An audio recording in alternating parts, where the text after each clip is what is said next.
This is Halloween weekend, and we've come to a place that is steeped in 1,000 years of history. This place is Clitheroe in Lancashire, and it's overlooked by the very mysterious and foreboding Pendle Hill. And this is Most Haunted Live.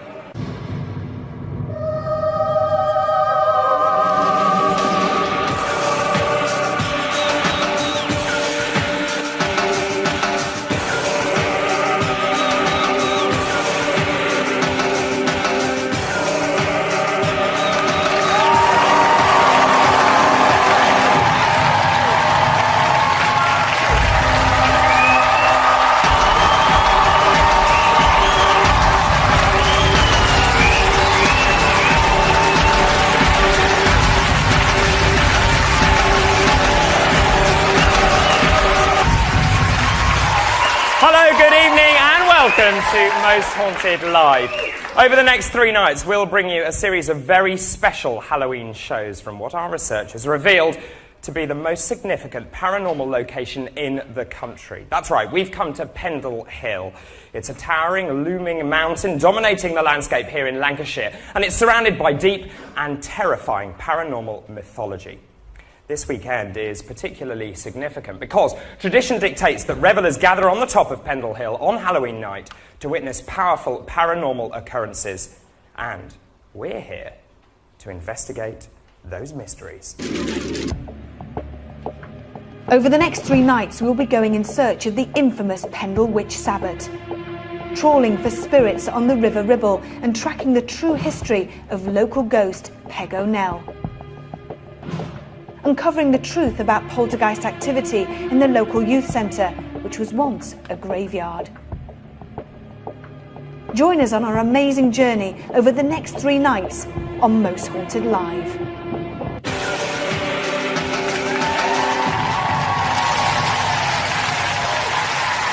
Well, I can tell you it is going to be an extremely busy few days. So without further ado, let's meet the team. So please welcome on the sofa 2 men, as always, our favourite psychic and paranormal commentator, David Wells, and with him our sceptic and generally healthy breath of fresh air, Matthew Smith.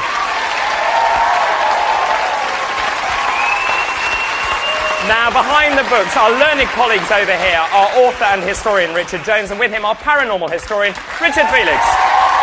Good evening. And over on the other side of the stage, our interactive department, headed by that heartthrob of the South East. Oh yes, it could only be Julian Clegg.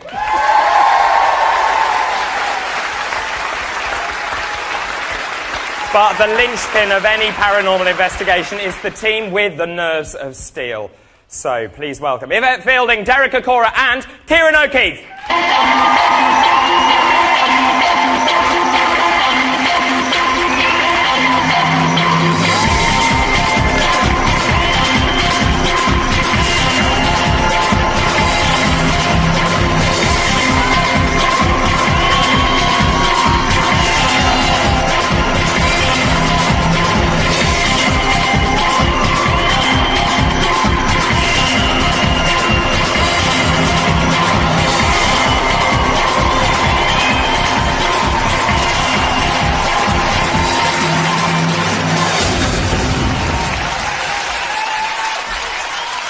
Good to see you.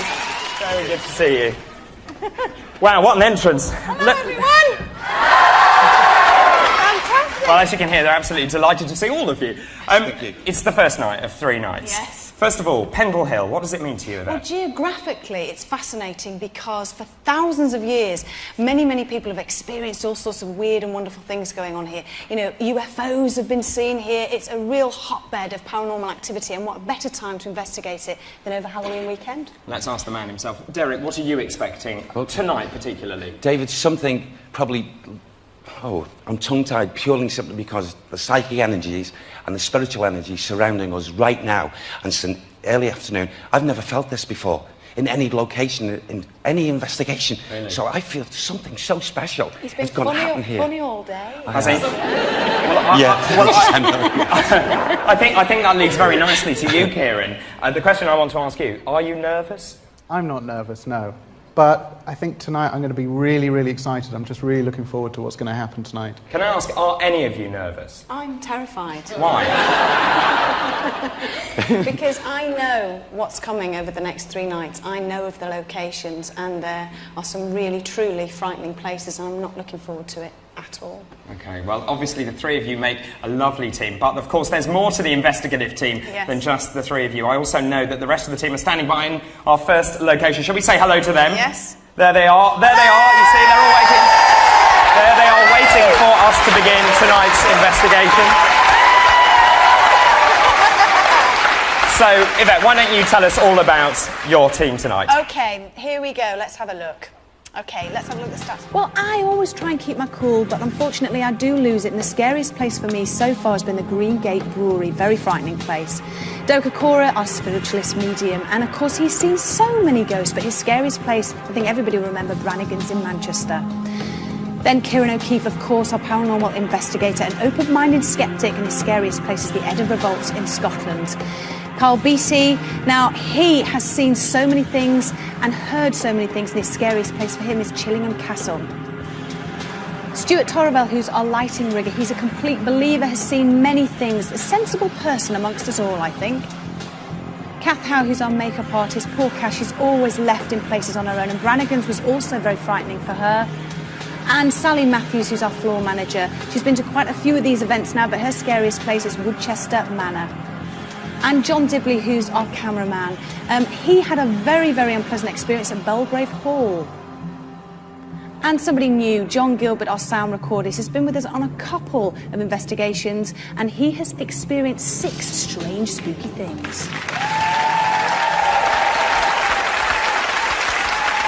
Well, Yvette, I can tell you it is time for your first location. Okay, so ladies and gentlemen, please do give them a very big round of applause as they move to tonight's first location. Go on, give them a round of applause. Yvette Fielding, Derek Okora, Kieran O'Keefe.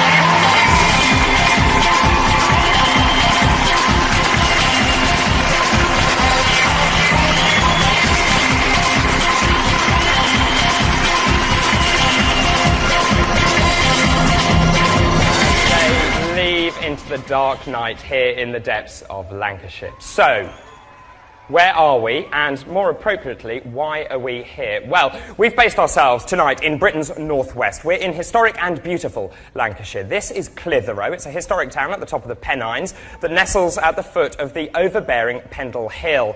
And it seems that hill has stamped its character onto the whole of this area. Dark, ominous, foreboding. These are the fitting words to describe Pendle Hill. It rises like a gravestone from the peaceful valleys of Lancashire and casts a terrifying shadow across all who see it. The hill has been the epicentre of paranormal activity, with ghosts, monsters, lights, sounds, and horrific creatures dominating histories of the area. It is most famous, though, for the Pendle witch story, in which a group of locals were ruthlessly and savagely tried and hanged in Tudor times. 400 years later, the locals still speak in hushed tones about this dark part of their history. Pendle Hill stands like a paranormal beacon, touching all who see it with a sense of bleak sadness, of spiritual malaise, of dark fear. It is without doubt one of the most haunted places in Britain.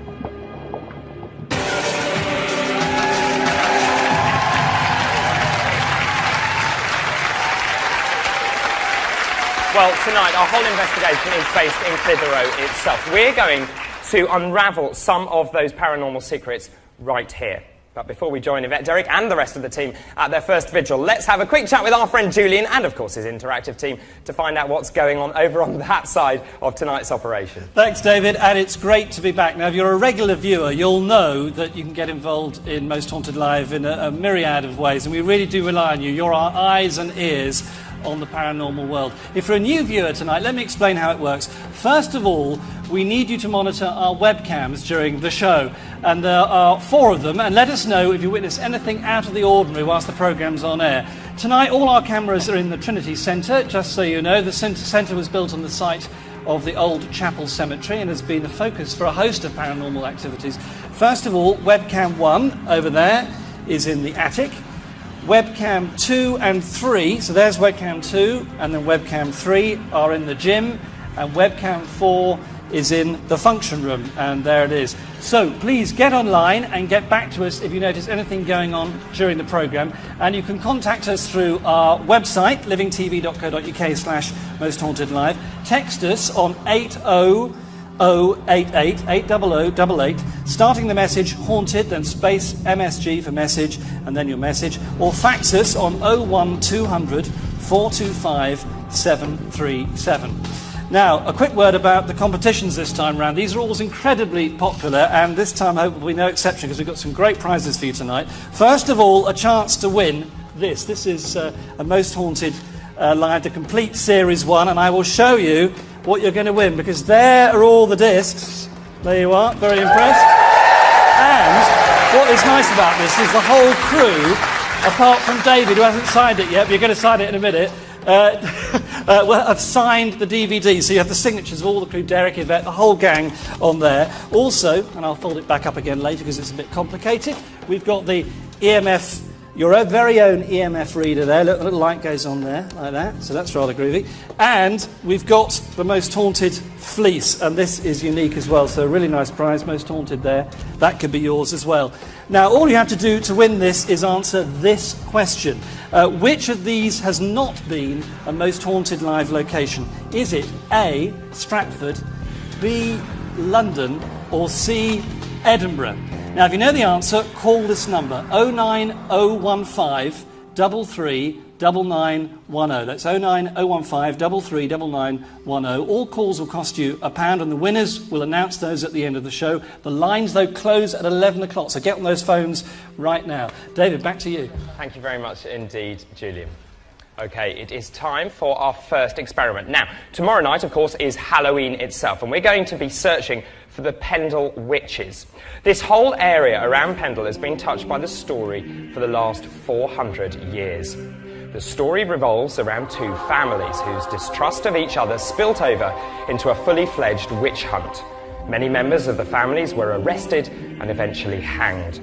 A week before the hanging, the families and the friends of the accused buried the hatchet, and they met somewhere in this area, and it's alleged that they cast spells, charms and rituals and dabbled with dark arts. This meeting of the Coven of Witches is called a Sabbat, and we're going to attempt to find the location where that Sabbat took place. Now, we need your help, and Julian's going to tell you how you can get involved. So, thanks, David. We'd like you to use your remote viewing abilities to help us identify the location of that last coven. So, go to the website, livingtv.co.uk/mosthauntedlive, and then find our Pendle Hill map. And then basically click where you feel on that map was the location of the last Sabbat. Now, according to psychic resonance theory, the sheer weight of numbers of people going online and clicking will help us locate the location where we're going to be tomorrow night. So it's really important as many people as possible go online to do this, because the more numbers statistically, the better it will be. So our studio audience are also going to mark on their maps where they think the location is, well, and then we'll mix them all together, the website and the studio audience later, and we'll update you at the end of the show. David. Thanks very much indeed, Julian. Right, we're going to start our investigation right in the heart of Old Clitheroe. Over on the other side of the town from where we are stands Clitheroe Castle. It is a fine example of an early Norman building, and it is in amazing condition. And here's its story.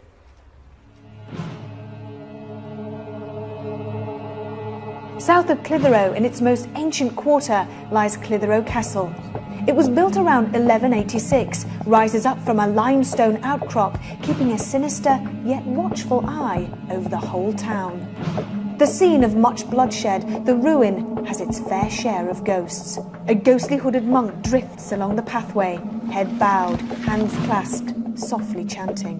The ghost of a handsome man regularly wakes locals, drunkenly shouting and singing nearby. He is said to have murdered his mistress, and some years later his wife. He was later brutally hanged. 3 royalist officers, executed in 1647, restlessly prowl the grounds seeking their redemption. In this small castle, we open our investigation.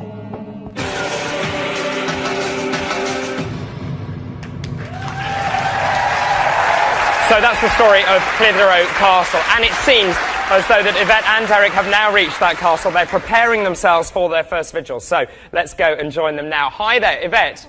Yvette, what are you feeling over there? Okay. And it's a scary thing again. Okay. And we're going to go up the stairs. Yeah.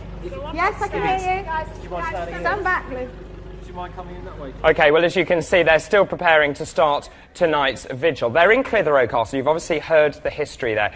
And it is a really, really spooky place. And, of course, we'll open tonight's paranormal can of worms in just a few moments after this break.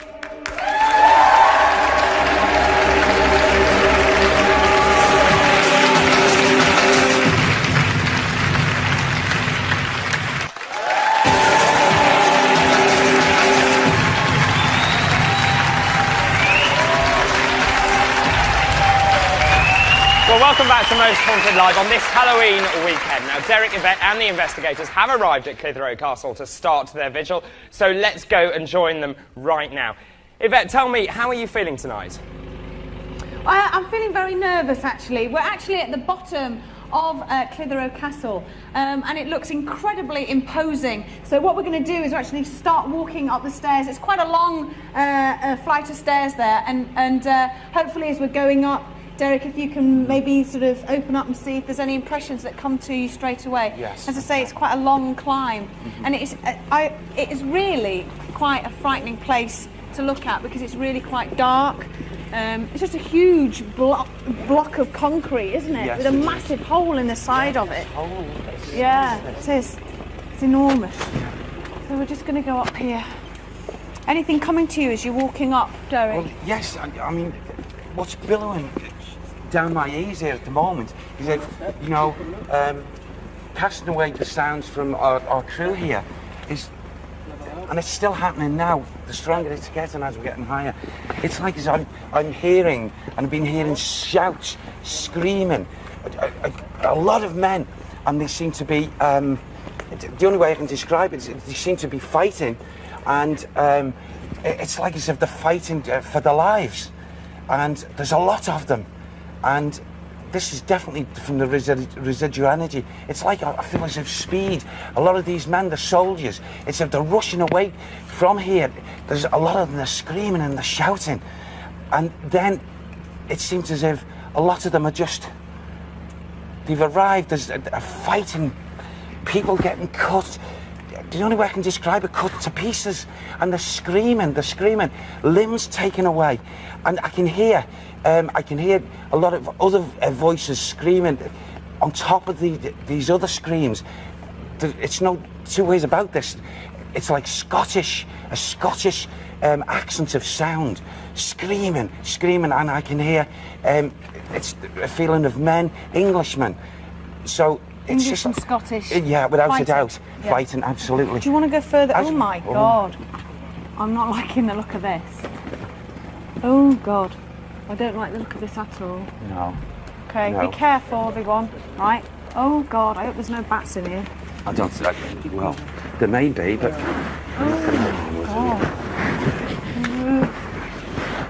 Oh, look at this. Isn't this amazing? Yeah, absolutely. Wow. Yeah. This is fantastic. Yes. Oh, look, there's a door there. Yeah, Look at yeah, that. Yeah. Look at it. Okay. So are you still hearing the same things? I can still hear the screams and the shouting and it's just, to me, it's one massive big fight battle. And it seems as if the Scottish voices seem to be overpowering the English voices. I'm also getting, you know who walks here? Who? Oh, right, now this is coming forward. This is not residual energy, this, Ivy. This is, I'm aware now of a male who is actually listening to us, and I know he's a frequent walker of this area. He's not alone either. There's a number of these spirit people. Are they all spirit men? They are. Thank you, Sam. What's that link? I was aware when we come through that gateway there, that area of mentally. And the only way I can describe it, I feel like, you know, as if I'm linking in with... it's just like feeling a swashbuckling. It's like he's So you're getting he's cavalier. He's a cavalier. Right, so you're getting two different types of, time Residual periods. energy and time periods, Right. yeah. But this one, I feel, there's a couple of them. There might be 1, 2, or even 3 of these cavalier men that are actually grounded in these grounds of this area. Do you feel them now? Are they in this I know in this one of area them now? is listening to us. He's followed us in. Not the other 1 or 2, but one of them. Can we ask him? Can we ask him maybe, do you reckon if we stood quietly, do you think he might do something? I feel like he would. I don't feel there's great interest with him. I'm not picking up any anticipated, anger with this soul. A name? Can you give him, see if you can get a name and the links with this spirit man, please, Sam?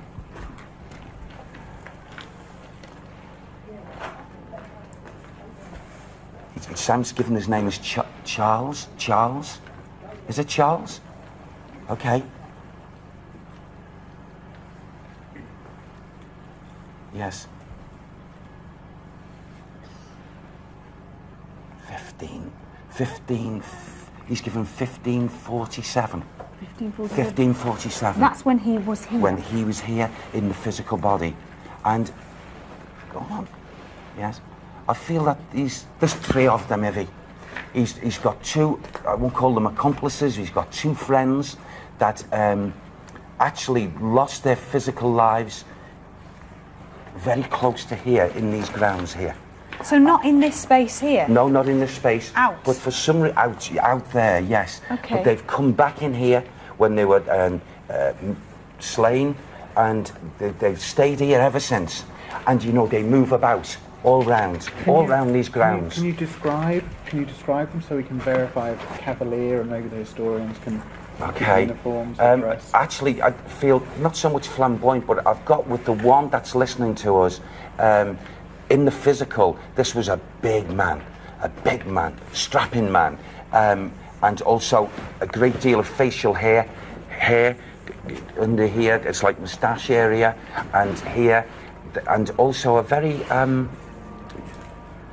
here, to the back of my shoulders and what have you, as if he'd either had an injury, because I feel as if I've been injured to my neck area and the spine, and I feel he survived that. Maybe this was in battle, and he was then not so much bent over, but his shoulders drooping. Why would he come here? Why would he and his 2 comrades stay here in this particular place? Why are they grounded here? I feel they're grounded here because I feel that they were killed. They were taken out of the physical body in a very cruel way. It wasn't just a conventional, fighting battle. I feel that they were dismembered. I feel they were cut to pieces. Bless them. And the agony of the length of time it was before they died. So they've not moved on because of. I feel the agony that they still feel on it. Are you implying that they were perhaps prisoners? They were tortured? Yes, absolutely, yes. Here? Yes, they were. So do you think if we were... They were held here. They were held here. And this is what they can't forget. This is why they will not loosen their thoughts. It's like as if they want vengeance back to, what actually happened to them. Is it worth asking out if we all stand still or not? Or I is that do. too soon, too early? Well, I feel that we're going to get a reaction here. Do you? If not from this one, maybe the other 2 will join him. But he's been waiting for us, I feel. Okay. Well, we're quite close to the road, so if we're really quiet, you might hear a motorbike or cars going by. But maybe if we can all stand still, and maybe if we can just be quiet for the Charles and Jonas. Another one's called Jonas. Right. Any What? surnames? Any Can you give me... surnames?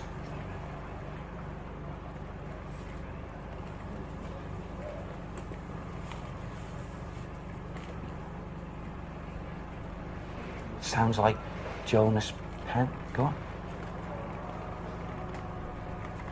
It sounds like Pentalk. Pentalk? Pentalk or Pental? Pentalk. Pentalk. Pentalk. Jonas Pentalk. Okay, so we've got a date. Yes. You've given us a first name and a surname. Yes. Okay. And can you give me any more, Sam, please?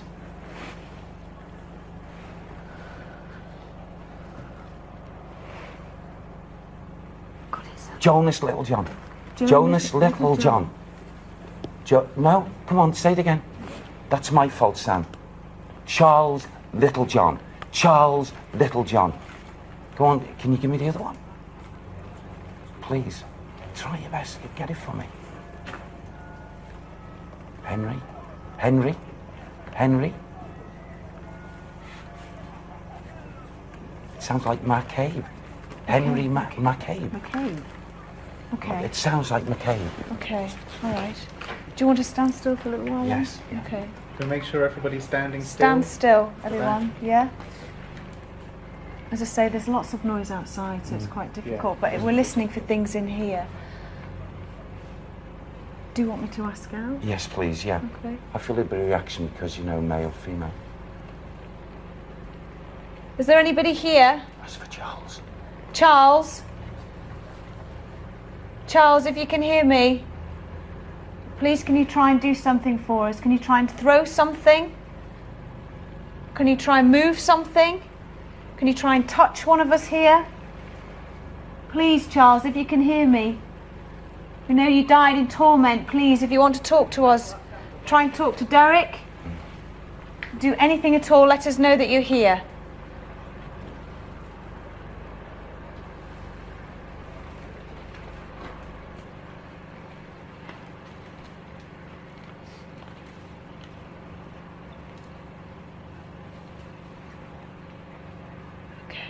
It just feels to me very, very quiet. Yes. And I think this is something, a sort of place that if you were here at say 3, 4 o'clock in the morning and everything was completely quiet, Yeah. I think you need concentration as well. And you don't need everything quiet on the roads. Yeah, and just exactly. No other sound. So David, I mean, gosh. what's the matter? Oh, I've got a little boy here with me. Oh, look at him. Oh. You can see him? Yes. Where is he? He's here with me. What, there? Just here in front of me here. If he... Oh, you want... Oh, God. What? His face and his arms. Tell me, Oh, God. tell me. What is that, Sam? It's terribly disfigured. What is that? Am I putting my hand right? Yes, he's here. Where? Right there, Evie. Where my your hand hands is? are, his energy is there, Shall right I there. stand right where it is? Yes. If I stand there, will I feel anything? You should do. He should interlink with you. He's what is that, Sam? He's a little leper. He's got leprosy. He's a leper. And he's running round. He's running round in search of his mother. Oh. And his mother was here as well. I can't feel anything. She was in what? She was in. Go back. Yes, when?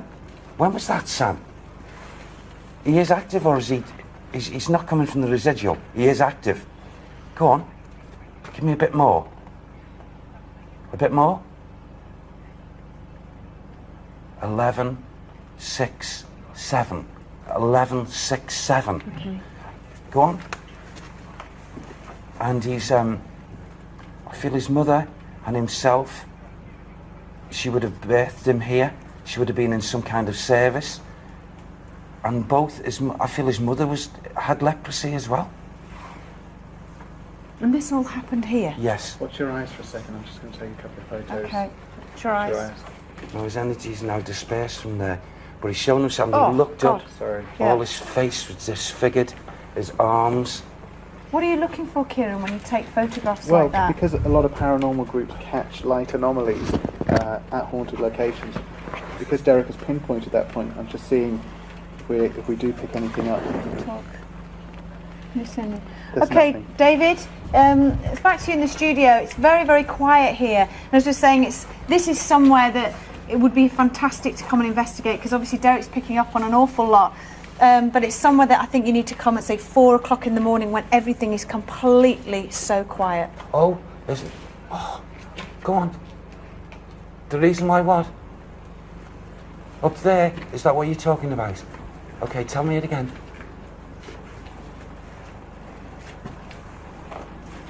Okay. These spirit people that are around here, they want something of truth to be said, and their energies keep on wanting to talk about up here. What, this hole at the top? Yes, and apparently, they're saying here, please, it wasn't evil doing that caused that gape. That's the words. It wasn't evil doing that caused that gape. So legend would have it that people believe that something awful happened, that's why the hole is there, but actually it's probably just man-made or something. It's man-made. Right, okay. It is not evil doing. I'll Okay. pass that on, Sam. Okay. Okay, David, see what you make of the information that we've already got. Lovely, thank you very much, Yvette. So who are these three cavaliers? Who are Charles Littlejohn? Who is Jonas Pendle? Who is Henry McCain? And who is the little boy allegedly having leprosy searching for his mother? And what is the significance of the hole in the wall? Find out after this break.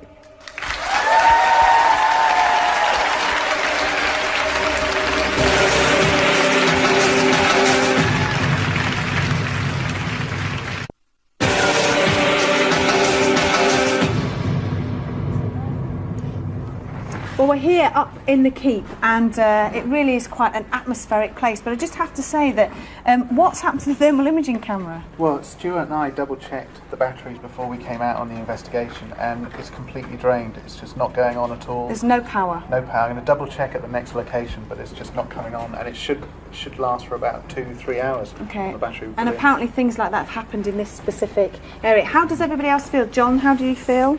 I feel okay. I feel very cold, but it is cold anyway. Okay. So. What about you, Stuart? Apart from feeling very cold, at the moment I'm feeling okay, good spirits. Okay, Kath, where's Superb. Kath? I'm here. Yeah, how are you feeling? I'm fine. Where are you? Oh, can't see you, it's that dark. You okay? Yeah, I feel fine. Yeah, Carl? Yeah, I feel fine. It's a very atmospheric place, and I don't know if that's come across, but I feel fine. It's like something could happen, but just not happening yet. All right. John, on sound? Yeah, I feel fine. It's cold. Nothing's happened yet, but Okay. we'll wait and see. What I thought might be a good idea is if we go over to this side over Yeah, here, Derek, yeah, and maybe okay. try a little bit of psychometry. Yes. By putting your hands on the wall and maybe just Okay. seeing if you can pick up on anything else.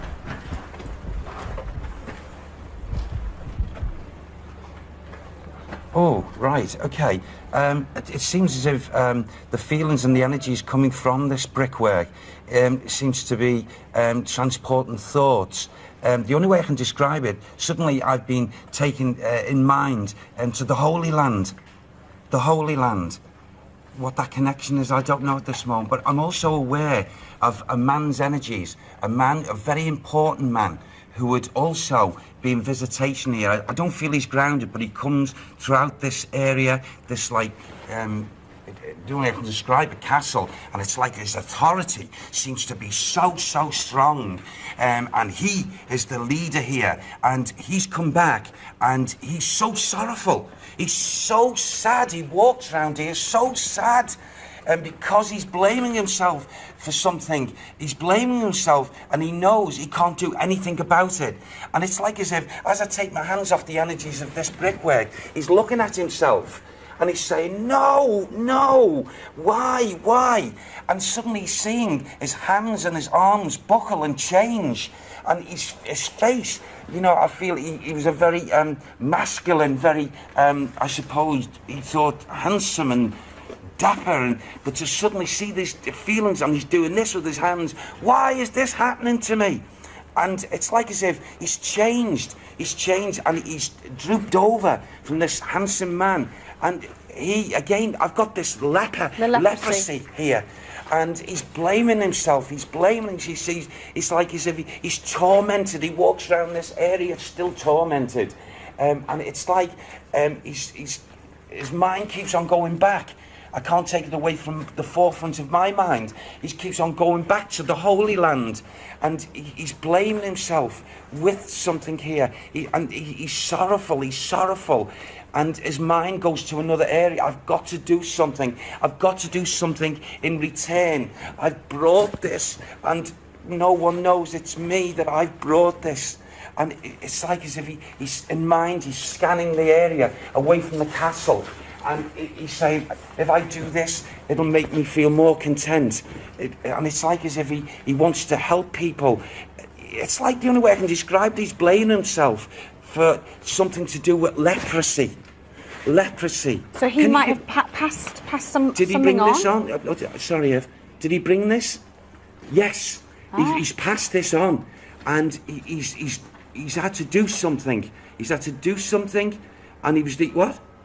He was the owner of This place? He was the owner of this castle. What's his name? Can you give me his name, please, Sam? Lee what? Lee something. Lee? Can you give me... keep trying, Sam. I can't quite make out what you're giving me. Lee something. Come on. Please. This is the 12th century, without a doubt. Okay. And, go on, say it again. He's proud of his hospital. He's proud of his hospital. Right. He's proud of his hospital. So this would have been a hospital, is that what you're saying? Was this a hospital, please, Sam? No. He can view the hospital. He knows where the hospital is. It's away. He can see it. Okay. But this is, yes, and I feel that the young lady and the child were in service. The spirit boy and the lady, the mother love, were in service to this master. So it's all fitting in, everything that you're picking up, just from touching the wall. That's fantastic. Yes, it's come from here. Okay. Well, I think maybe, does everybody feel about moving on now and going to the next location? Yeah. If we go to the next location, which is Church Brow, what we're going to do now is join us after the break, because we're going to move out of here, go down the steps, get into the vehicle, and off we go to the next location, David, okay? OK, thank you. But before we do go to the break, I just want to bring you in, David Wells. Now, you went to this location today. You picked up something very similar. I certainly picked up on soldiers, and it was very, very important that I knew that it was a very small group of soldiers, and that was key to the whole thing. Did you pick up the Cavaliers, as Derek did? No, I couldn't see what they were wearing, because when I got them, they were kind of huddled around a fire. There was a significant relationship between three. I actually got 4 men, 2 of which were brothers, and there was a kind of people had turned on them. So their own had turned on them. That was really the main thing. Were they Scottish or English? Could you tell? They were English. Yeah. And OK, and what about this hole in the wall? What's the myth behind that? That the devil threw a boulder from Pendle Hill. OK. Is the myth. OK. Did you pick anything up with that hole in the wall? No. All right. Matthew Smith, before I ask you about what we've picked up so far tonight, just tell me what qualifies you to sit on that sofa and to be a sceptic. Well, for one, this term sceptic I think is often used in a very negative way, as though, oh, you're the sceptic. I think we should all be sceptical in a true sense and doubt things until we have evidence to support them. But in terms of my own qualifications, well, both Kieran and myself are involved in a parapsychology research group at Liverpool Hope University College. We're both trained as psychologists. This is one of our research areas. So I'm not saying I'm any more qualified than anybody else to be a sceptic. In fact, I think everybody should be sceptical of these kinds of claims until the evidence is there to support What do you them. make of what you've seen so far? There's some interesting stuff so far, particularly the fact that Derek has produced names. Again, 3 names? Again, been interested to find out if they do relate to some of the history of that location. The night is yet young, so there's more to look forward to. OK, well, let's find out, as you say, about the history of this location. So, historians, first of all, Richard Jones, what about these names or the Cavaliers? Firstly, Cavaliers. Well, Cavaliers certainly were stationed there when the Royalist forces went north to relieve York. A section of them did go to Clitheroe Castle and stay at the castle, so certainly Cavaliers would have been there. And also the battle, and he picked up on Scots as well. And there was the Battle of Clitheroe in June 1138, when the forces of William Fitz-Duncan and the men of Galloway actually came south and invaded England. And the de Lacy family, who were the owners of the area at the time, although no mention of Clitheroe Castle was made in any account of the siege of Clitheroe, but they were certainly at the site, and they did meet, and there was a ferocious battle. What about these 3 names, Charles Littlejohn, Jonas Pentor and Henry McCain? Still nothing on those yet. What about you, Richard Felix? You didn't seem particularly surprised that Derek had come up with 3 names quite so quickly, because it's unusual he gives us first name and surname. Yeah, that's very good. Unfortunately, we can't, as yet, find those names, and of course everyone will start saying, oh, well, anybody can make those names up. But he can't win, because if he picks the names out and we've found them straight away, then, oh, they're in the guidebook. When we haven't picked any names out, or we can't find them, well, he made it up. But we've now got 3 more people recorded or reported that we didn't have before. How many people lived and died on that site that we will have no record of at all? But we have now. Yes, that's a very good point indeed. Thank you very much for the moment. Julian. David, well, we always like to receive your psychic art, and in fact we've got an experiment later on where you want to get very much involved in that, but it's already coming in. Here we are.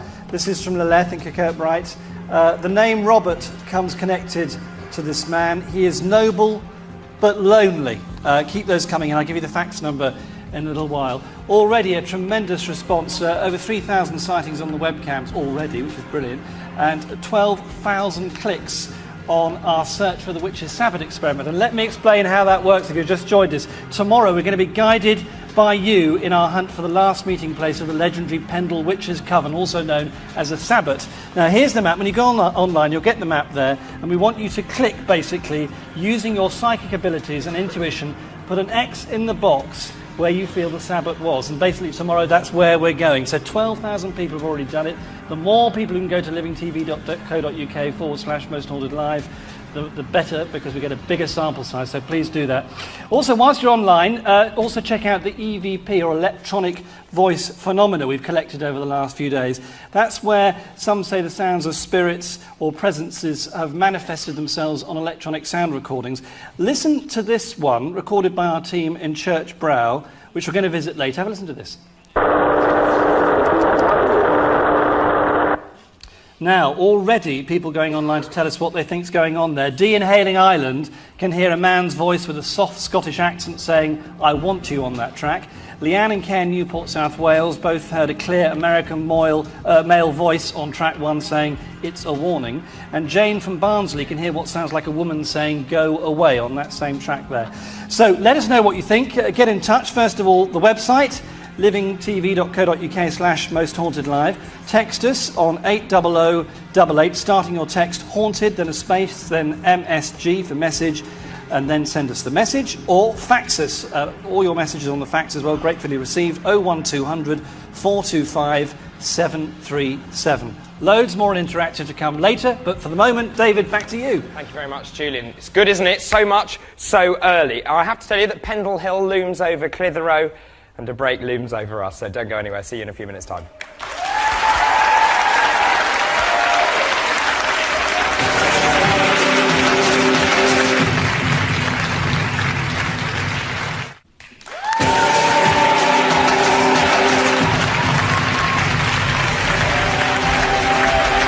Well, welcome back. It has been a fantastic start to this very special Halloween Most Haunted Live. Now, if you have just joined us, over the next 3 nights, we're going to be investigating some of the hundreds of paranormal stories surrounding Pendle Hill. Now, tonight, we are looking at Clitheroe. It's a beautiful and picturesque pre-Roman town with a dark and mysterious haunted past.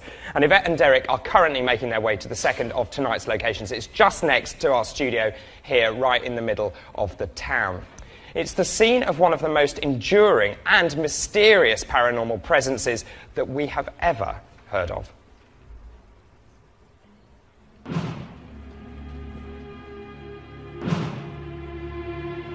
Number 2 Church Brow was built around 1766.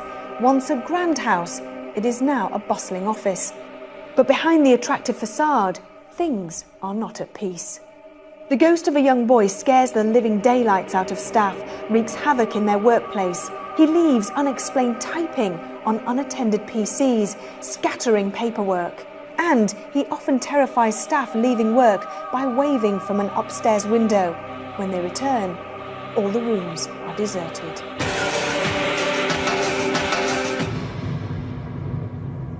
Well, I'm joined now by Simon Entwistle. He's a local ghost expert who knows more than most about this particular spirit. So tell me, what have most people reported seeing in that house?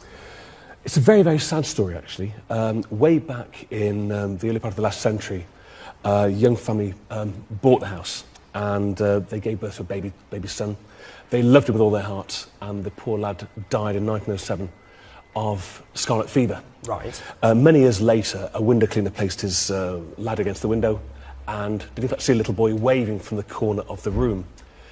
And every single year he would go back there, and the young boy never ever aged. He was always the same age, and he had a diplomatic word with the occupants of the house, and they really and truly couldn't understand what he was talking about until they realised that it was their son who died many, many years previously.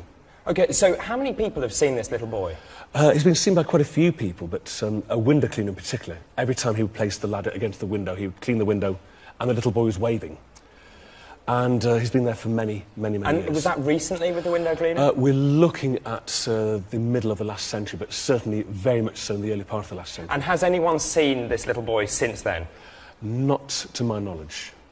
Oh, well, we shall see, won't we, what happens tonight, because Yvette and Derek have now reached the location. They're on the ground floor of the two-storey building. So let's go and find out what Yvette is feeling. Yvette? Hi, yeah, we're at number 2 Churchbarrow. We're on the ground floor, and what we thought we'd do is we'd actually climb the stairs and go straight up to 3 rooms we want to have a look at on the first floor. Now, Derek, I mean, I've not been to this particular property at all. It seems very nice. It doesn't have a sort of horrible feel to it whatsoever. But apparently many things have happened here. Yes. As you're walking up the stairs, is Sam giving you any information about what sort of things could happen here? Well, firstly, what I am aware of, there's this feeling that's just surrounding me here. There's an apprehension. What? There's an apprehension of feeling with me here. I think it's born out of the residual energy. I'm aware of a spirit woman's, very clearly of a spirit woman's movements up these stairs. And I don't know why at this moment, maybe we will find out, but of her feelings. There seems to be anger, there seems to be resentment, there seems to be as if she's... Again, I get that feeling that comes through me, thick and fast, of anger and resentment again. I know I'm repeating myself just because it's giving it to me. And also this unfinished, it's as if she's resenting why she had to leave her physical body, how she did. And I feel there's great feelings of sadness and torment, and I just feel that what she would do in her anger, moving through this house, this home, would be to cause conditions not unlike poltergeist activity. Okay. And I feel it's born out of her mostly. I can't tell how, but I feel she left her physical body. Did you hear something then? Sworn I heard a rumble, you know, upstairs, like there was movement upstairs. Yeah, it was from upstairs. Did anybody else? Is anybody upstairs? Yeah. Who's upstairs? Is there anybody upstairs? I don't think there's anyone. There's nobody else. I heard something, but it's difficult to tell what level it was from. Okay. It was like a proper rumble, like a quick. Yeah. Do you want to go through into this room here? Yes. Yeah. Okay. Okay. Go in first. So a woman is causing poltergeist activity in here. I feel she is. There's this, like, it goes... We haven't been throughout the house yet, but it's like a sway of energy, of resentment. And I feel her life was taken from her. And I feel she's holding on to this, this negative thought. I can't blame her, I suppose. It's like as if... You know, the only way I can describe it is as if someone was in judgment of her. In judgment. Now, I don't mean legal judgment, in some kind of judgment, and decided that no longer is she going to stay around. And I feel her life was taken away from her. Oh. And I'm also getting... There's a staleness in this atmosphere that comes maybe from above. Only when we get into that atmosphere... Did you hear something again? What did you hear? Tell me what you heard, John. I didn't hear it. You didn't hear it too? Did somebody just go? It was like somebody. It was like a moving of weight on wooden floorboards. Yeah. Where did you hear it from? Which direction? It came from behind. Yeah, behind over there. Did anybody move behind? No. Nothing. I tell you what, why don't we just stand really quietly and just come accustomed, just for a few seconds. Everybody stand. Everyone stand absolutely still, please.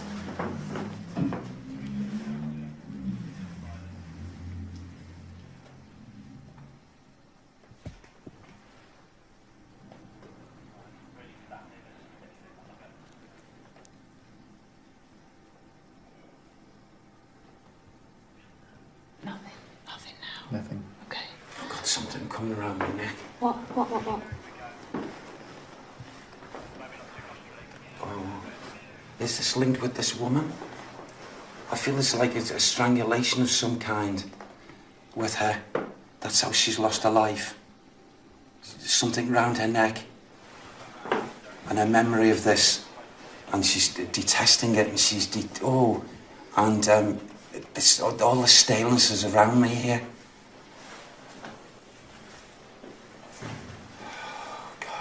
Is she here in this room with us now? I feel she's aware. She is around. Okay. She's around and she's aware that we're here. Is there anybody here in this room with us now? If you're a woman, female astral being, and you want to talk to us, try and communicate with us, try and talk through Derek. Can you try and make a noise? Can you make some of the papers move off the table? Alice! You alright? Yes, You're yes, right. I'm okay, Evie, I'm okay, honestly. Alice. She wants to get that through, Alice. Oh, she's resentful. She's angered. Does she mind us being here? Oh, I don't feel she's unhappy that we're here, but she's looking at us with as if a wee of danger to her, a wee of danger to her, and it's like she's weighing us up. She's weighing us up. Did that computer's just change colour? Why would that happen? Did anybody else notice that? I didn't notice that because I hadn't got back to it. Kieran, do you want to? Because I know you wanted to do something with this computer. Yeah, I'll do that now. Okay, just explain what's happened here. Basically, some of the phenomena that office staff and cleaning staff have experienced is the computers will be on, there'll be nothing on the screen, and then gobbledygook will just appear on the screen. I'm not just saying it because I did know the story of the computer, but to me, I don't know if anybody noticed it, but I know you turned round, Kieran. Yeah. But to me, it was almost like the lights had just changed colour. It's difficult to tell because we are standing here, and even a slight movement. Do you want to type something in? Yeah, well, I'll type the favourite question. What are you going to type in? Is anybody there?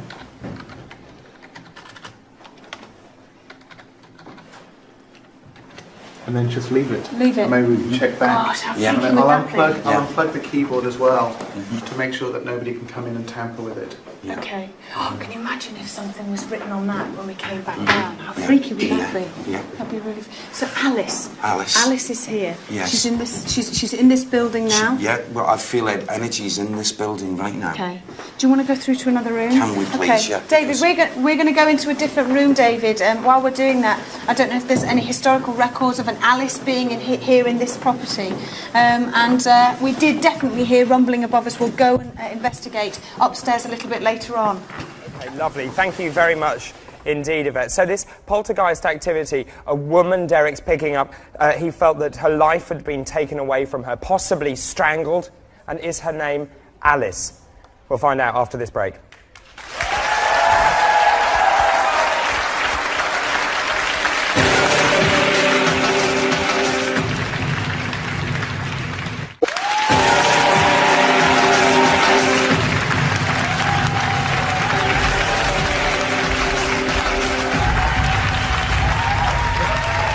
Well, welcome back to Most Haunted Live. Now, we're going to try a new experiment tonight. It's called automatic writing, and we want you at home to help us identify the name or any other information about the Church Brow boy, or indeed about any other spirits in that house. So, David Wells, how does this actually work?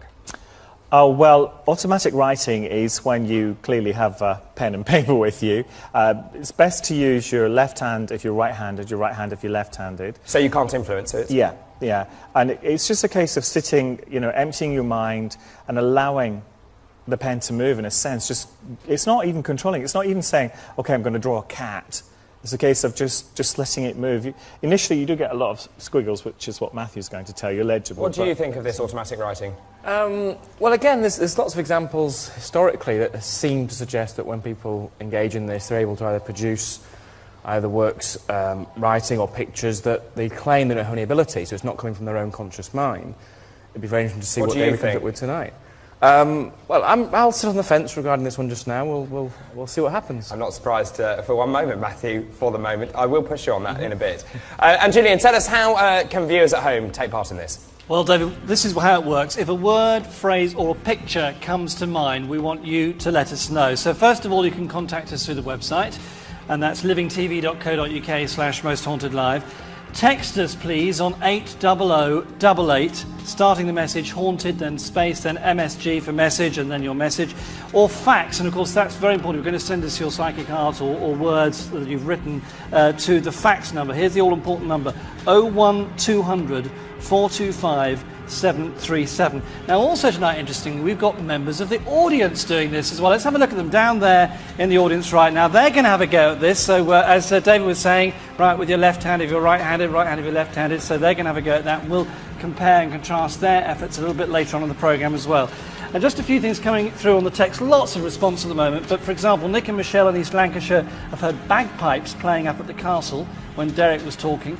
Paul from Derby saw an orb behind Yvette's head at 9:25, and just before 10 o'clock, Andy Phillips from Redditch heard a voice saying, "Show yourself," when Derek said he heard something in the room. So thank you for all those. Keep them coming, and more a bit later. David, back to you. Thank you, Julie. I'm just watching the members of our audience over there emptying their minds. It's quite a sight. Now, I can also tell you that Yvette and Derek have just reached the second position at Church Brown. Now, they are now on the first floor, where most of the activity has been seen, and that's where the boy was regularly seen looking through the window. So let's find out from Yvette what's going on. Yvette, since we've taken our leave from you, has Derek picked up anything about this little boy? Nothing as yet, and obviously I can't say anything. No, sure. So, yeah, hopefully we've got our fingers crossed and see if anything comes forward. But at the moment we're concentrating on the lady Alice, and Derek was picking up on... Yes, have you got anything more about Alice? This, I mean, Derek said just before the break that he felt that her life had been taken away from her and she had been strangled. Any more on that? No, and what Derek was just saying whilst we were... you were talking, Derek was actually saying it's a good idea if I ask out, possibly because I'm a woman, or... Absolutely, yes, and you know, I think if she's going to respond, she's going to respond directly to you. And you think that she will respond? I'm hopeful, Ivy. Yeah, why don't you actually do that, Yvette? That sounds like a fantastic idea. Okay. Why don't you do that? All right, well, we'll do that now, OK? All right, so everybody stand still and be really quiet and try and concentrate. Derek, be completely concentrate and hopeful. OK. Alice, if there's a spirit of Alice here in this room... Alice, can you hear me? Yeah, that? It was a rumble again. It was. I heard it. You did? Yes. It was like above. Where, John, tell me where you heard it. It's difficult for me to work out where it's coming from because the mic's pointing down there, but I looked round. My first instinct was that it was coming from there, but there's no one stood behind us, and the mic was pointing.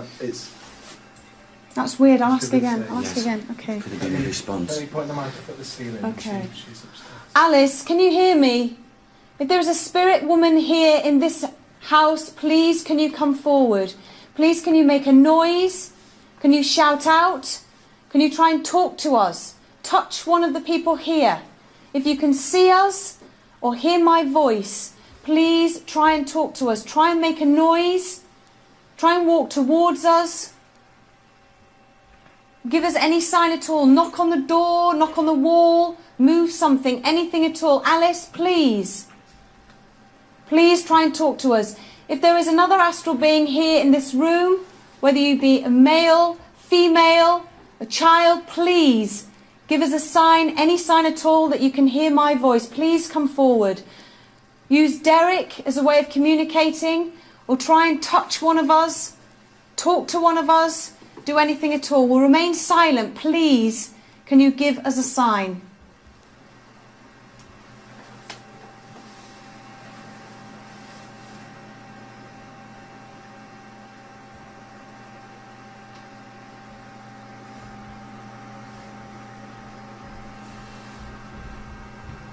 Sorry.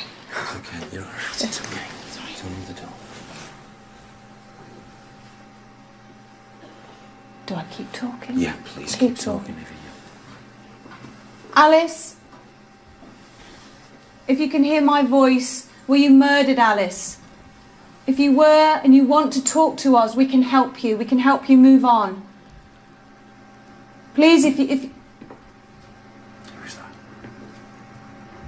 I heard a footstep, but Yeah. it could have been John just moving yeah. there. Alice, if you can hear me, please try and talk to us. If I knock on this table, please can you reply by knocking on a wall, on a door, anything.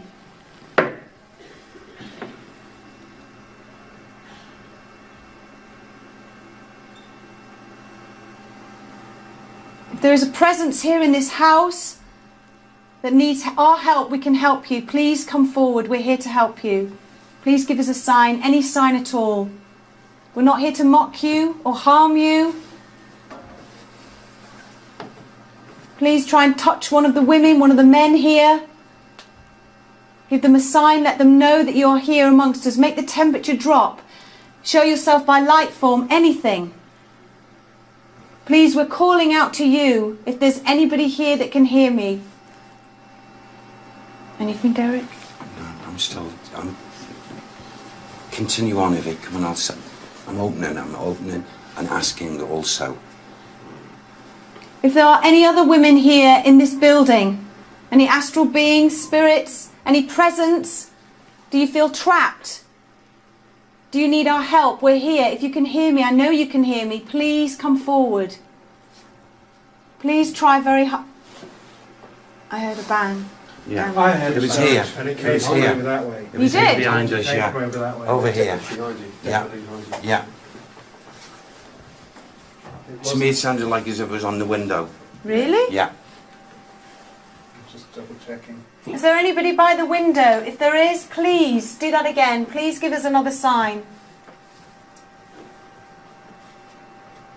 Please move something. Make the sign bigger so that we know that you are here. We can't help you unless you give us a big sign. Let us know that you're here. I'm talking to you. Please do me the honour of talking back. Can you rap on the window for us?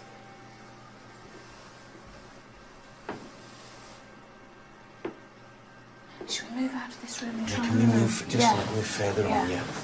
Okay. I definitely heard it. Yes, absolutely. Yeah. That window. Again, as you were speaking, it was a response. Okay. I think while we're moving to the next room would be a good idea to actually is to, I know we're doing automatic handwriting, maybe if we called David Wells over to the location, maybe if we set David in a certain room. But what was Did you that hear bang this, again? It was here. It was behind us.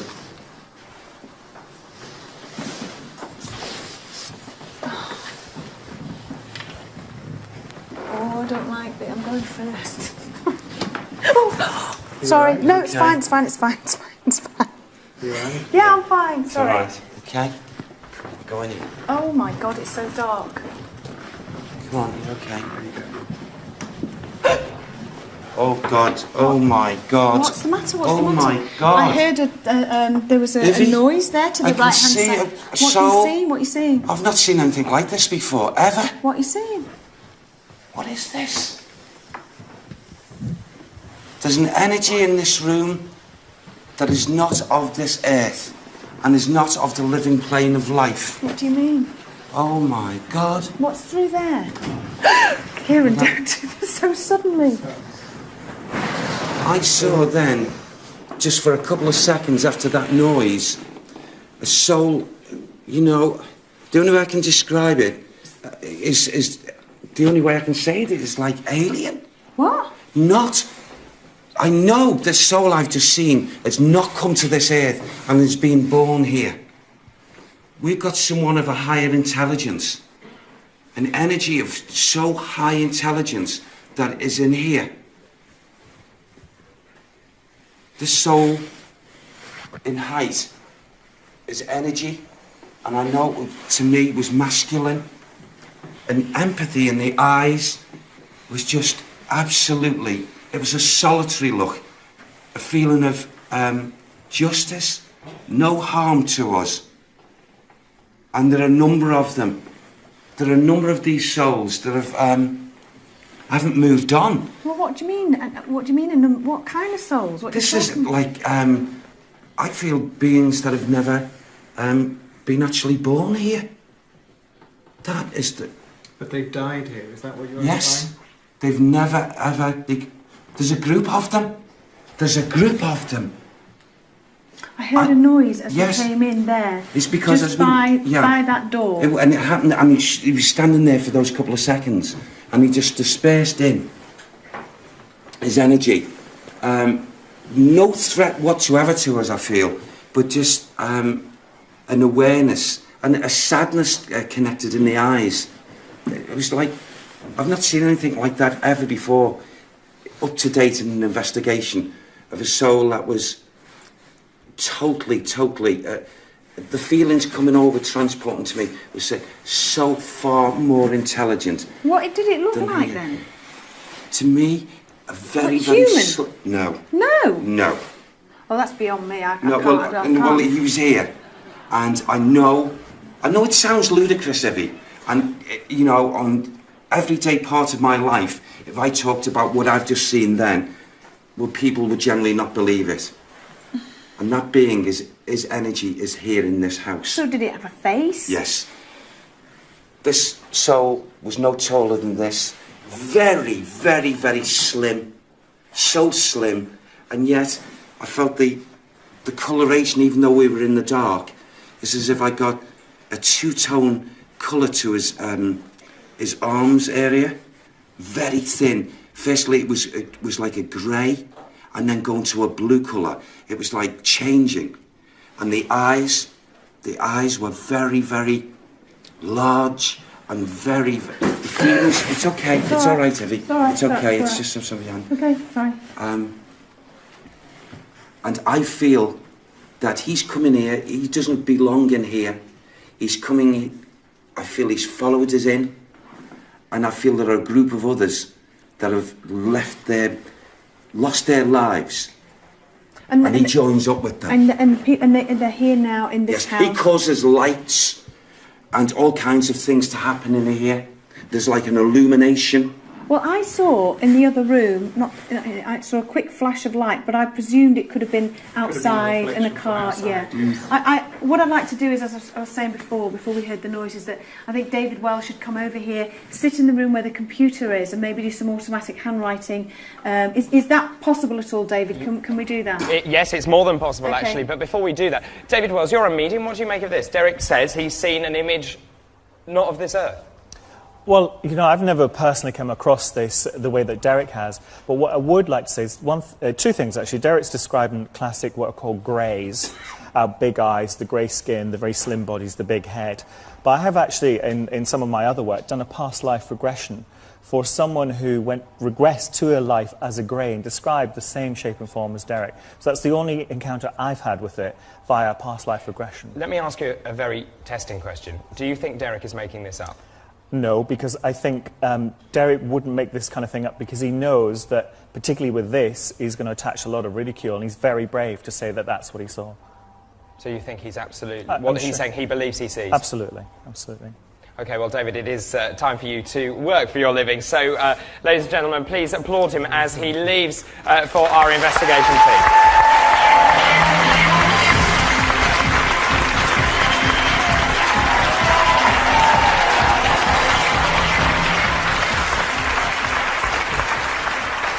Well, this programme gets stranger and stranger. An image not of this earth. What on earth can that be?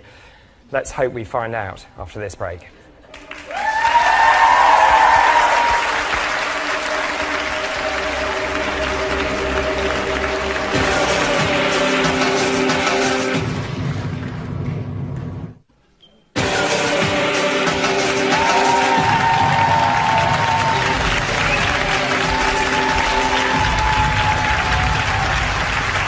I cannot quite believe what I saw just before the break. Derek believes that he saw an alien form here on Most Haunted Live at the location that they're currently investigating. So let's see exactly what Derek thinks he saw. The only way I can describe it is the only way I can say it is like alien. What? Not. I know the soul I've just seen has not come to this earth and has been born here. We've got someone of a higher intelligence. Well, what do you make of that? Let me ask our audience very quickly, actually. Hands up who believes that he has actually seen an alien presence. Just stick your hands up in the air. Who thinks he hasn't? Well, the majority. But what do you think at home? Has Derek seen an alien? If you think he has, text the word haunted, then space, then yes, or text haunted space no to 83088. Okay, text haunted space yes or haunted space no to 83088, and those votes cost you 50p. Okay, so did he see an alien? That's what we want to know. Okay, let me just ask you, Richard Felix, aliens? Possible. I mean, are we so bigoted and self-centred as to think we are the only inhabited planet in the universe and beyond the universe? I mean, I think there probably are, but there is a possibility that Derek could have seen a boggart. A what? A boggart. What's a boggart? Which is actually a demonic, half-man, half-beast type figure that goes back into mythology and was seen certainly in the 14th century, and it was seen very close to where that house is, in St Mary's Well, which is almost next door. And it was half-man, half-beast. I don't know, is that what Derek's seen? You see, people years and years ago used to say things were supernatural because they didn't understand them. Perhaps Derek is now seeing something that perhaps even he doesn't understand, that he actually thinks is from another planet. It's a great point, Richard. Isn't Thank you for Yeah. that. OK, well, let's go and rejoin them as they continue their vigil. OK, well, I'm here and with David Wells. Now, you've started the automatic handwriting. Just describe exactly what's happening. Well, this is fairly typical. While I'm trying to tune in, you see that it's just complete utter squiggles, but my hand, you saw earlier, it's not doing it now, but it was jumping, and that was completely involuntary. My hand was literally jumping. It wasn't me controlling it at all. The more I'm talking to you, I'm using my conscious mind, but once I empty out again, okay. But there are loads of impressions coming into my head. One of a rocking horse that I think they may want me to draw, but this is typical of this sort of thing right now, while we just get a gauge of each other, because remember, they're working through me. Are you picking up, just very quickly, because I'm going to leave you in a second, Are you picking up... Ooh. It's mad. Are you picking up on anything specific in this house? Any being here? The only thing I am picking up on is at the moment is grief. There's a lot of grief attached to the house. The rocking horse is significant in that this room may have had a rocking horse in it. But there's other things. I can hear songs being played in my ear, like nursery rhymes being played in my ear as well. Okay, I'm going to leave you to it. Okay. Yeah. And Carl is with you, and if anything happens, then just shout out. Now, what we're going to do is we're going to go off back with Derek and Kieran and continue. And we're going to go up onto the top floor. Now, earlier on, we actually did hear some rumbling noises. What? God, don't do it to me. Gosh. Right. Okay. Okay. Right. All right. You with me? Sorry, it freaked me out then, Carl. Okay.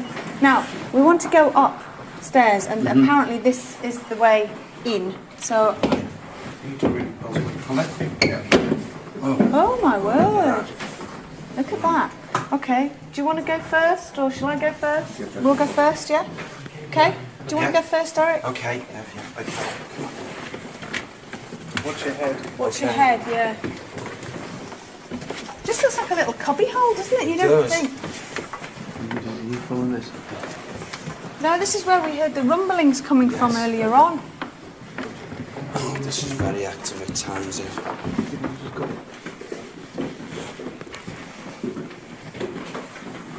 going to turn this off. Oh no. Oh my God, where are you? Where are you? Here, we're okay. Okay. Okay, so this is the attic part here. Yeah.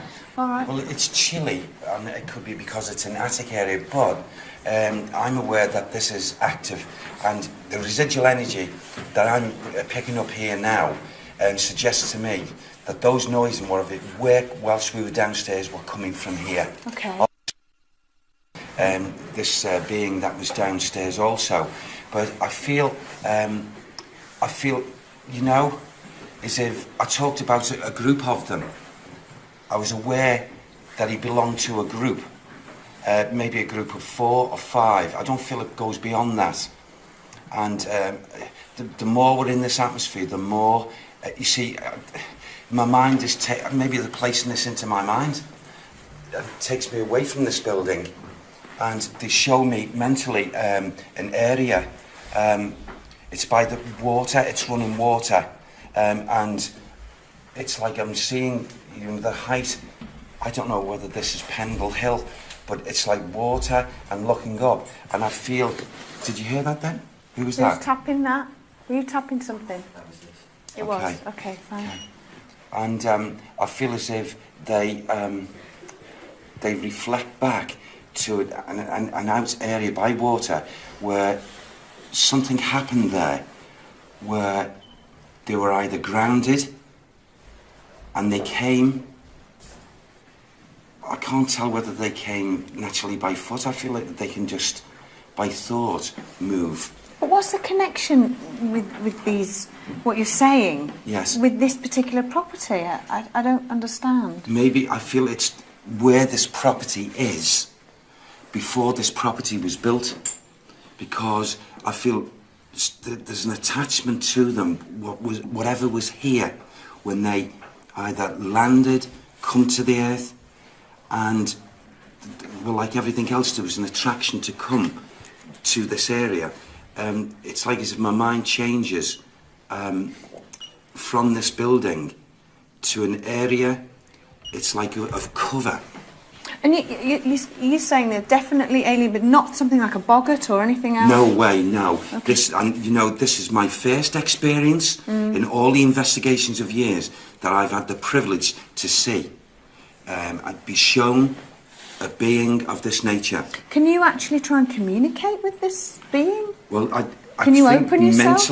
mentally, I was thinking about this downstairs, and I'd like to try that. Okay, do you want to try it now? Yeah. Does that mean we just have to be totally quiet? Just quiet, yes, Not please. say anything? No. Okay. There could be, whilst I'm doing that, there could be response within the atmosphere and the ether. Okay.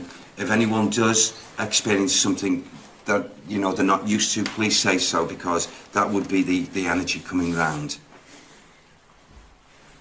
And I feel it's the mentality rather than the voice that they would pick up on.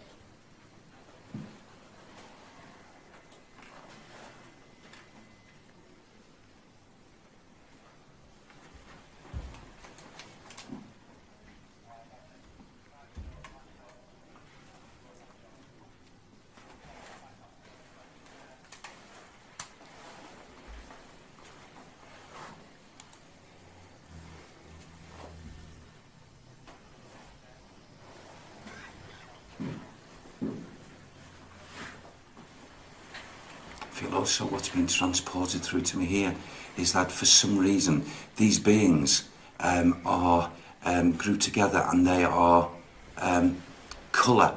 The different colours mean so much to them. Colours is a communication. Colours are transported as communication with them.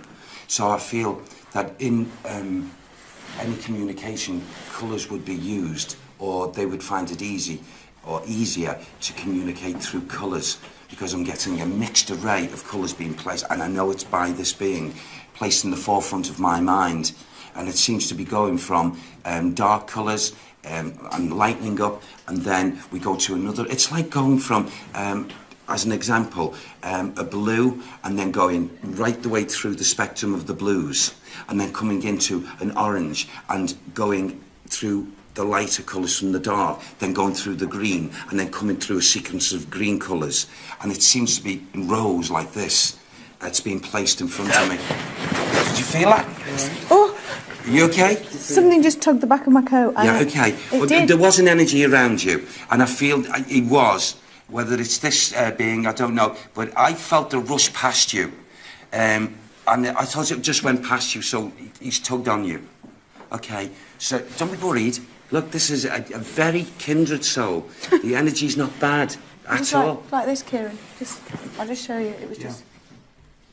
Did you feel that? Yeah, just sharp just tug. like Sharp that, tug, on the as back though of my somebody's coat. pulled the back Yeah. of your coat. And where you were standing, there was nobody behind here. We were the first people up here. So. Yeah. I did. That energy. You know me. I'm not. Yeah. I did feel it. I felt the energy go past me. Okay, so I knew come round you. I wasn't aware of what he did, but I feel that is a response to you. It's not a bad thing. Okay. Can you do that again if you can understand my language? I'm sure you can do that. Can you do something likewise to another member of the crew? We'd really appreciate it.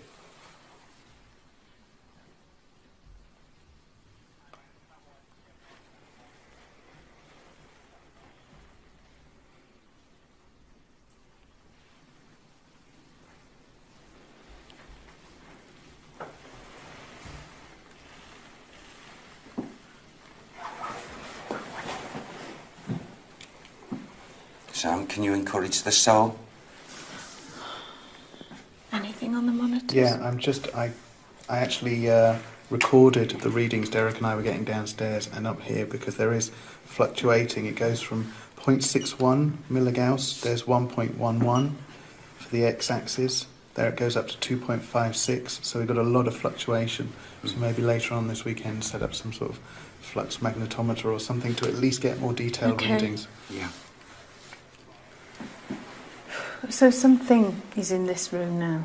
There's most definitely a soul that's, I firmly believe, is of another world, extraterrestrial, whatever, from a different dimension. But again... I know what you're saying. Yes.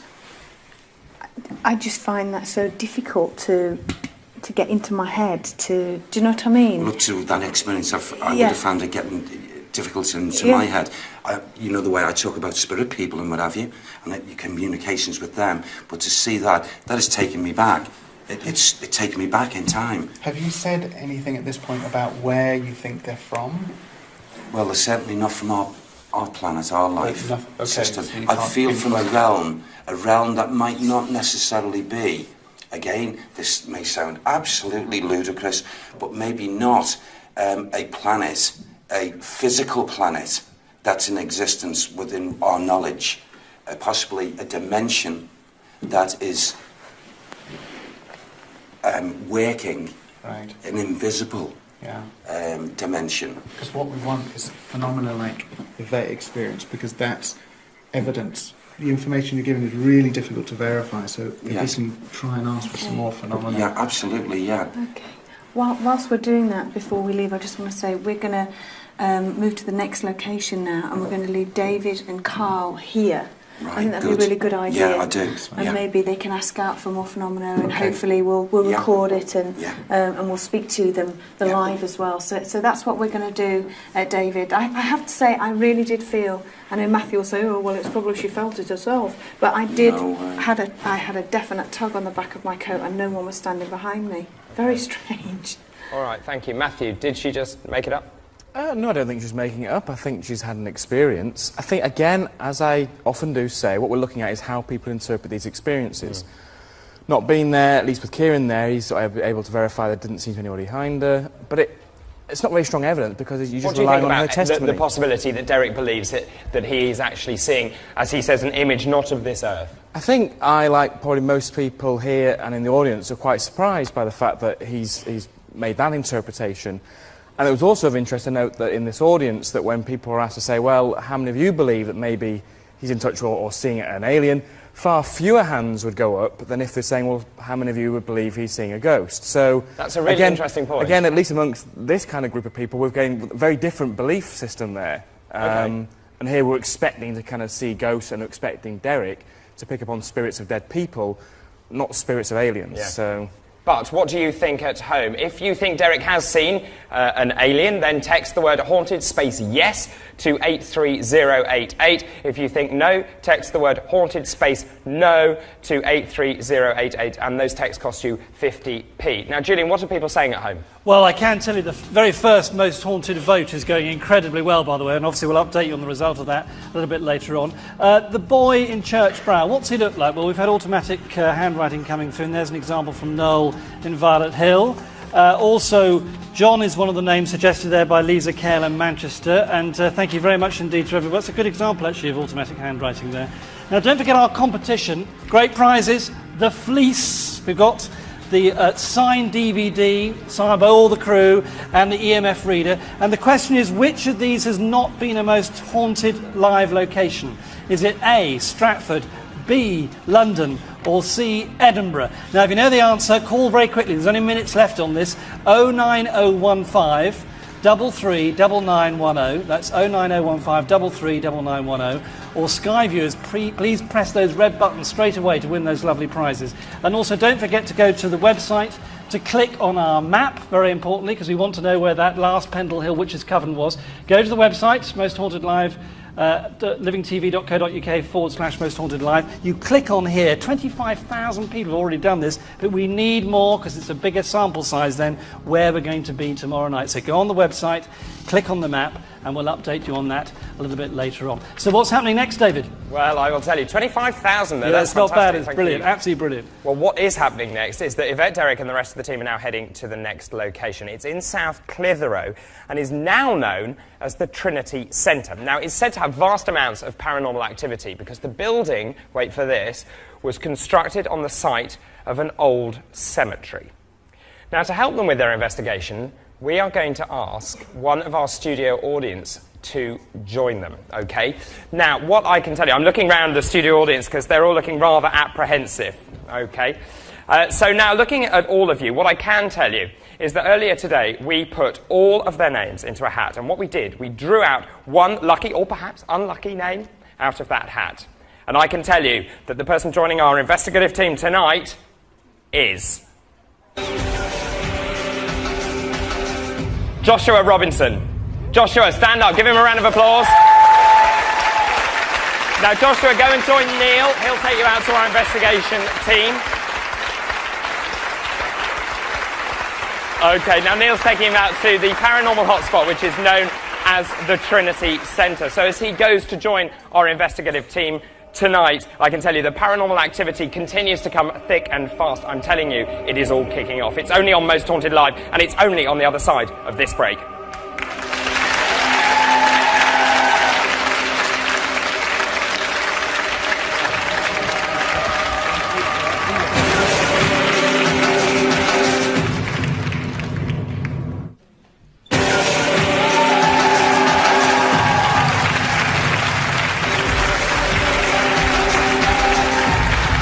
Well, welcome back to Most Haunted Live. Things are really beginning to hot up tonight in our Pendle Hill Halloween Most Haunted Live special. OK, this is the scoop. Now, we are investigating in the Pendle Hill area of Lancashire, which is a powerful paranormal hotspot.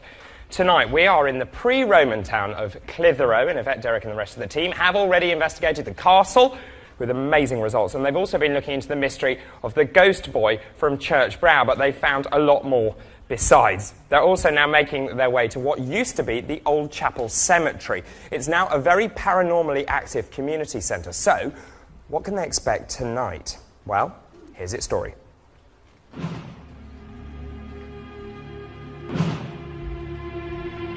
Today, these buildings house a thriving youth centre, but underneath the foundations lies a dark secret.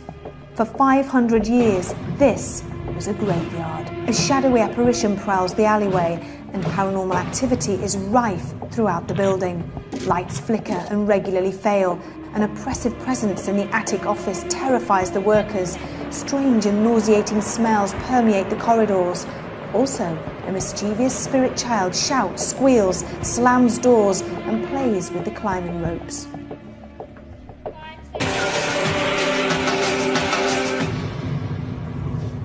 Well, this is now Ava Rushworth. She actually works in the Trinity Centre. So tell me, Ava, what sort of things are people reporting that they've seen? There's been reports of staff seeing a young girl, but nobody knows who the girl is. There's obviously children in the centre quite often, but nobody's taken that child there. And why do they think that this girl might be paranormal? Because of what she's wearing or something else? It's just glances rather than actually seeing what she looks like. She's not there long enough for anyone to pin down what it is. And do people tend to report the same sort of thing with the girl, the same sort of age or whatever? There's more talk around surrounding. There's always a strong smell of sick and things in the building, which is put down to the girl. Okay, and have you seen this little girl? I've never seen the girl. I've smelt the sick and lots of other things. You smelt what? I've smelt the strong smell of vomit in the centre. But what's to say that's not in the centre? It's not in the centre. What, you've looked around, there's no vomit? There's never anything there. There is never anything there. Okay, Matthew Smith, why are you grinning at that bit? The notion of searching for paranormal vomits. Yes. Okay. But I thought the whole point about a lot of your paranormal investigations was that actually you do get strange smells. Well, exactly, yes. No, smells, again, it's a strong sense people do have. So again, the fact that people are experiencing it, I don't find particularly unusual. What could explain it? It's always able to assess where smells could come from anyway. So whether it's actually paranormal or not. What do you think about working in a building that is actually built on a graveyard? I'm used to it now. I was shocked when I found out because I've seen and heard so many things, and I'm comfortable there, but not very happy. But if you get new staff, for example, or new people come there and they find out it is on the site of a graveyard, what is their response? They usually ask that question after they've heard and seen things. Sorry? They usually ask the question after they've heard and seen things, and then someone will say, well, you know it's built in a graveyard. Really? Yeah. I love that. OK, let's go and find out what our historians are actually making of that. What do you make of tonight so far, first of all, Richard Felix? Well, up to now, Derek's come up with a lot of stuff. Some of it we can't authenticate, unfortunately. I must be honest with you, the history corner goes out of the window a little bit when we're dealing with aliens, doesn't it? But yeah, you're not rifling through your books going, oh, yes, no, we're not. Alien. Certainly can't do that, no. But I'm impressed. We'll see what happens later. OK, what about you? It's been very interesting, yeah. I mean, he's come up with details of the battle, so picked up on the Battle of Clitheroe. As Richard said, there's names he's come up with we can't verify yet, but that doesn't mean to say that we're not going to keep working on them, and maybe tomorrow or Monday we will come up with the names. Very true, very true. Let me just I just want to grab this microphone because I want to go and just check up on this automatic writing. Now, over here, right over in the corner, I know there's a lady who has been doing some automatic writing. Hi there. Hi. What's your name? Laura. Laura. Can I just see what you're drawing? Let me just bring it into the light. Now, have you ever done automatic drawing before? I've done it once on one of the shows at home. And you honestly believe that this isn't something that you're just drawing, that you think something... Tell me what you're feeling. At the moment, I'm getting a very sad feeling from somebody. She's not very happy, and she's trying to tell me what she's not happy about. And do you believe yourself to be psychic? Not as in, like, psychic. I can see them, but I can hear them more. What do you hear? They can tell me names, sometimes dates, and they tell me how they're feeling. Sometimes, like, I'll get the word, like, an emotion, sad, happy. Now, you've written Robert. Yeah. Robert. The reason I say that's really, really interesting is because also... I'll just come back over here because I want to pick up on the historians as well. Let me just show you this as well whilst I come back. Now, this was sent in earlier by one of our viewers at home. If you can see that there. OK, that is the name, that is the automatic writing of someone who is believed to be around our investigation. And the person who sent this in, which is from Lilith Bork, says that this name is Robert. Two Roberts. Robert. Who's Robert?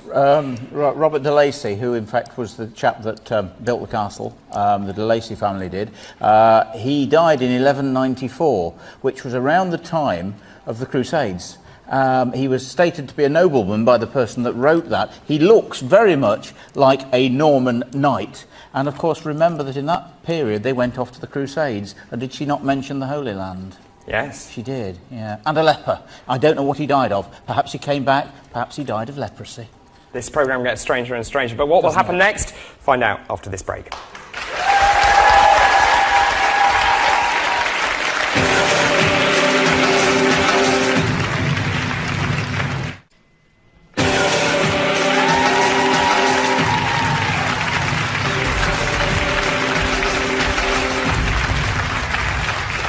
Well, what a night. Welcome back. This is the world's largest live ghost hunt. This is Most Haunted Live, and so much has happened already. Now, we can join Yvette and the team, and they are now at the centre. So let me ask them, Yvette, what are your first impressions of the centre where you are? Well, the Trinity Centre at the moment is it's a vast space. There are ropes hanging down here. It's very, very echoey, so we've all got to be very, very careful of sounds. Now, Derek, what are you picking up? Well, as strange as it may sound, Ivy, I've just walking in now, I'm aware of the energies of not just one, but a number, maybe up to 3, most certainly more than one man. And I get this energies around me of my mind goes back to the Second World War times. And I'm aware of this, very disciplined officer and officers. And I feel there's more than one of them. And I feel that their energies are around this atmosphere of this building at times. Now, whatever the connection is with this, I wouldn't know. But I feel as if, their energies are not just, in fleeting and out. I feel they're around quite often. Okay. And because of their energies, I feel you're going to experience probably a lot of noises, audibles, sounds, walking and what have you. And also what becomes very apparent to me now, I don't know if yourself or Kieran or anyone else is feeling this, I've got this feeling of recuperation, as if I'm weakened. Mm-hmm. I'm weakened. Now, whether they were here for restoration or whatever, but I feel as if they've got some kind of strong holding here. Okay. I'm also getting, on a deeper level of the residual energy, is no connection whatsoever to these officers, Second World War. I feel as I've got a group of young people, children, a lot of children, and I feel their energies are around this building at times. Now, I just want to ask you, I want you to try and concentrate now and ask Sam to try and maybe pick up on the children or any connection with the children or any specific child, or can he give you a name of any of these children? Okay, I'll try with Sam. Come on, Sam. Come on, don't let us down. You've heard Ivy talking. Can you furnish us with extra information?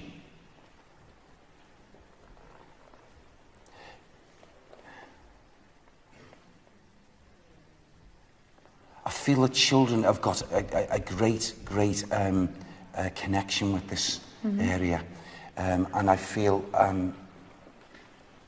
these children would have, they wouldn't have gone from childhood into adult life. In other words, they lost their lives as children.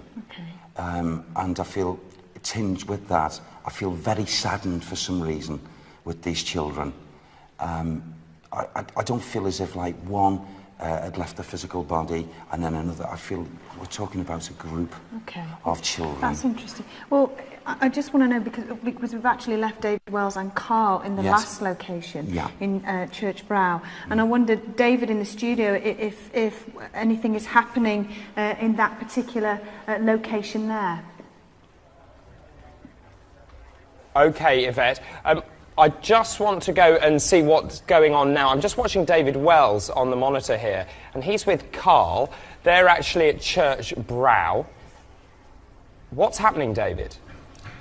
Well, this has been really interesting for me, David, because it's something I haven't done an awful lot of.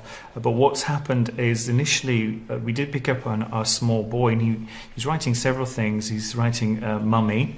He asked me who it was. He wanted me to play some games with him. But then as I was trying to commune a little bit more with him, a heavier male energy came in. And I don't know if you can see here, but where the boy was writing Mummy, etc., this here. And then there's David, darker. Can you hear me? There's darker energy. David, can you hear me? It's Yvette. Hello, Yvette. Do you feel that this little boy lost his life at a young age, and if so, how old? I definitely think he was young. He seemed sort of around 5, maybe below 5, not much older than that. Okay. All right. And his mummy has passed on? He seemed to be searching for his mummy. He was quite a wistful mummy. It was quite a whiny one. Are you picking up a name with this little boy? There's one name that has written down. Now, I don't know if you can see it on the monitor, but he says Campbell. Seems to be a Campbell name. That's my handwriting underneath it, but at the top it seemed to say Campbell. And are you feeling his presence there in the room? Are you and Carl experience anything? Is there a temperature drop? When the little boy was writing, things seemed fairly normal, but then this negative male energy that put some very dark, heavy imprints on the page came on, and Carl in particular felt extremely cold during that.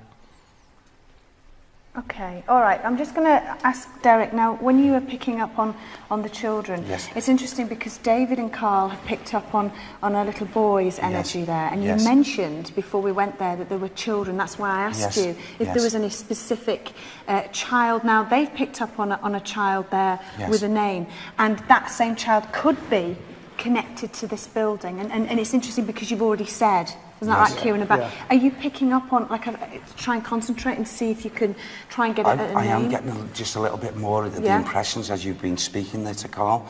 I feel an extension of this now, and I feel as if there was a group of children and they weren't all naturally all together, but the way I feel about it is that these group of children, plain and simply, okay, I feel that they were taken, okay, away from, you know, their family link, or they went missing, and I feel it was because of either 1, 2, or even 3 people, and they, you know, they were taken, and I feel these children, quite plainly, and it sounds absolutely horrible, were just absolutely slaughtered in some kind of ritual. Where do you think that happened? It's close by. It's close by. So why are you picking up them being here? Well, I feel for some reason, maybe before this building, well before this building, whatever was here, these children would have been, it's like hidden. I feel that they could have, in this vicinity here, had their life. I'm going to a graveyard as well here now. Okay. That's interesting because I know David wants to say something. Go on, David, what have you picked up on? Well, earlier today, I actually visited the location you're in now just to see what it was like, etc. And I picked up on a little boy down there. And I do think there's a connection between this little boy and the one down there. Now, he presented himself as a playful little child who was playing amongst children now down there. So he plays with children there. Right. Okay, all right. And is it all right for me to mention this to Derek? Yeah, by all means. Yeah.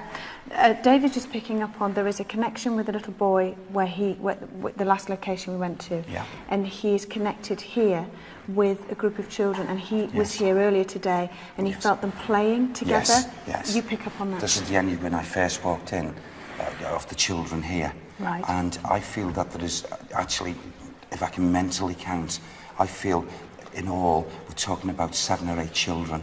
Okay. And I feel they all found the same fate. The only way I can say it is as if they were taken away from their families. They went missing, so to speak. What about the time period for this happening? When would you say? Because you mentioned the Second World War. Yes. With the soldiers. Is this a completely different time? Yes, when? time altogether. When would you say this happened? When were they murdered? Okay, Sam, you'll have to help me with this, please. Between 1609 and 1612. It would be good if we could get David and Derek independently to come up with at least some of the names to match. I've got one name from David. Okay. That's why I'm waiting to see if anything will come from Derek. Okay. And that's interesting. I don't know whether David is picking up on a time or a date of when this little boy would have lost his life. David, if you can hear me. I can hear you, Yvette. Yeah, the little boy that I have here, I think he would have lost at 1800s. Say again? 1800s, I think the mid-1800s. Okay. Arthur is one of these children. Okay. Arthur. Arthur.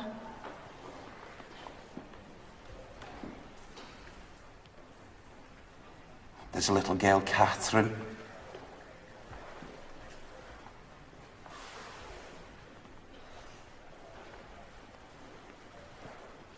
Megan. A little girl, Megan. What was over there then? Check it out in the corner, Kieran. I heard a noise like a creak over in the far right-hand corner.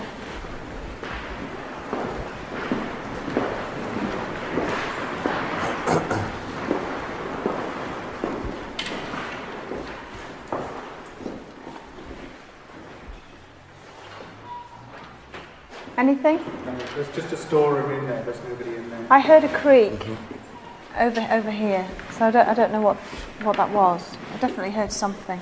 Did anybody else hear anything? Okay, we're just going to stay here for a little bit. David Ball, it's back to you in the studio. Lovely, thank you very much indeed. Well, I can tell you the phones have been going absolutely crazy. Gillian, what's going on over there? Extraordinary night tonight. First of all, the first most haunted vote. 83% of you said yes, Derek did sense an alien. So that is the result of that vote. Thank you very much indeed for all your texts on that one.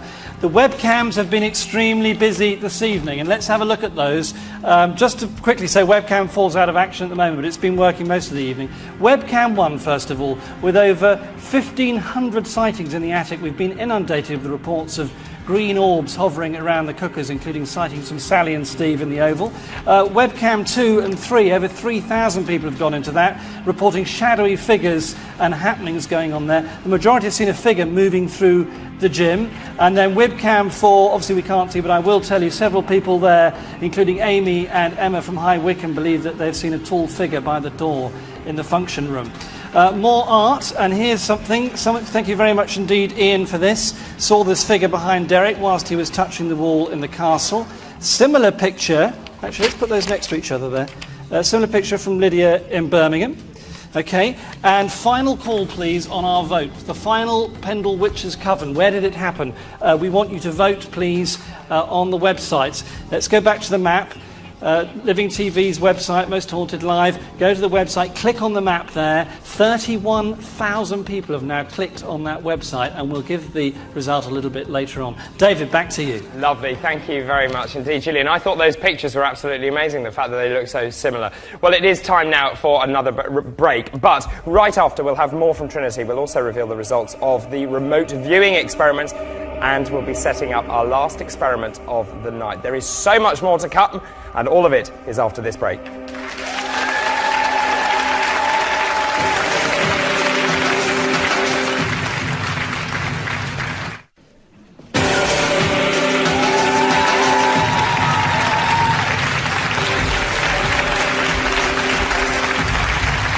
Well, welcome back to an incredible night. Tonight really has been amazing. I just want to remind you of a few things that have happened.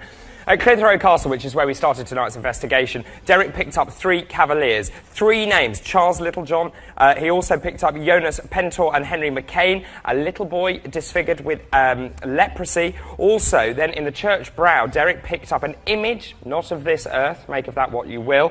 And also David Wells picked up a young boy crying mummy, less than 5 years old. And again, that image is being picked up again in the Trinity Centre. So much has happened, and we have still another half hour to go. So let's cross over now to the Trinity Centre to see what's going on. Top of our heads, and there's a light that's going to go down our left hand, okay, and over to our right. Kieran, while I'm doing this, do you want to explain what we're doing? Yeah, this is. Okay, so the light is going to go down form our of left communication. Essentially, what we're looking at is table tipping, or it It's could moving. turn. It's Look at moving. this. It's got its roots in Victorian Okay, spiritualism. move your fingers back. Move your fingers back right to the edge of the table. Keep your thumbs above so everybody can see that you're not pushing the table. We've also got Joshua here, member of the public. Okay. Who can be witnessing. Fingers so light. Is there anybody here in this room with us? Yes. The table is moving. If there is somebody here in this room with us now, please can you move the table as a sign of yes? Please move the table as a sign of yes that there is somebody here in the room with us now. Please move the table as a sign of yes. Please move the table as a sign of yes that you can hear my voice.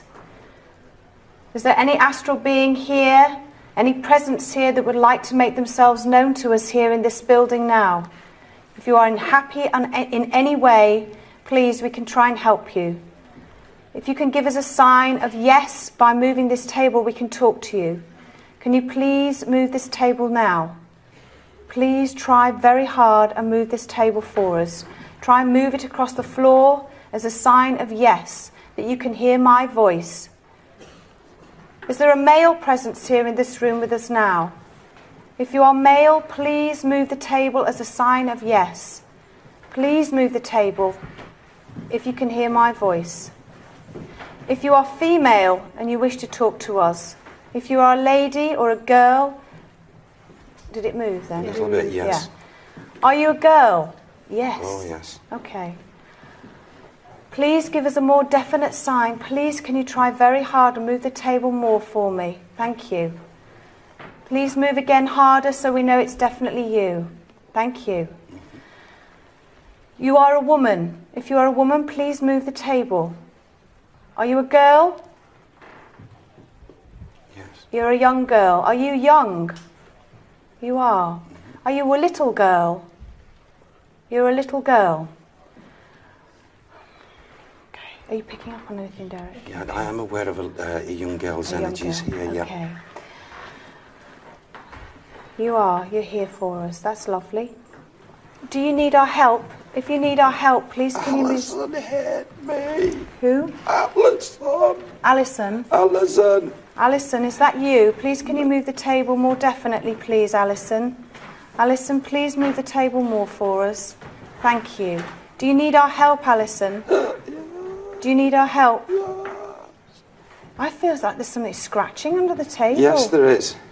Alison, can you move this table more for us, sweetheart? Just move it more.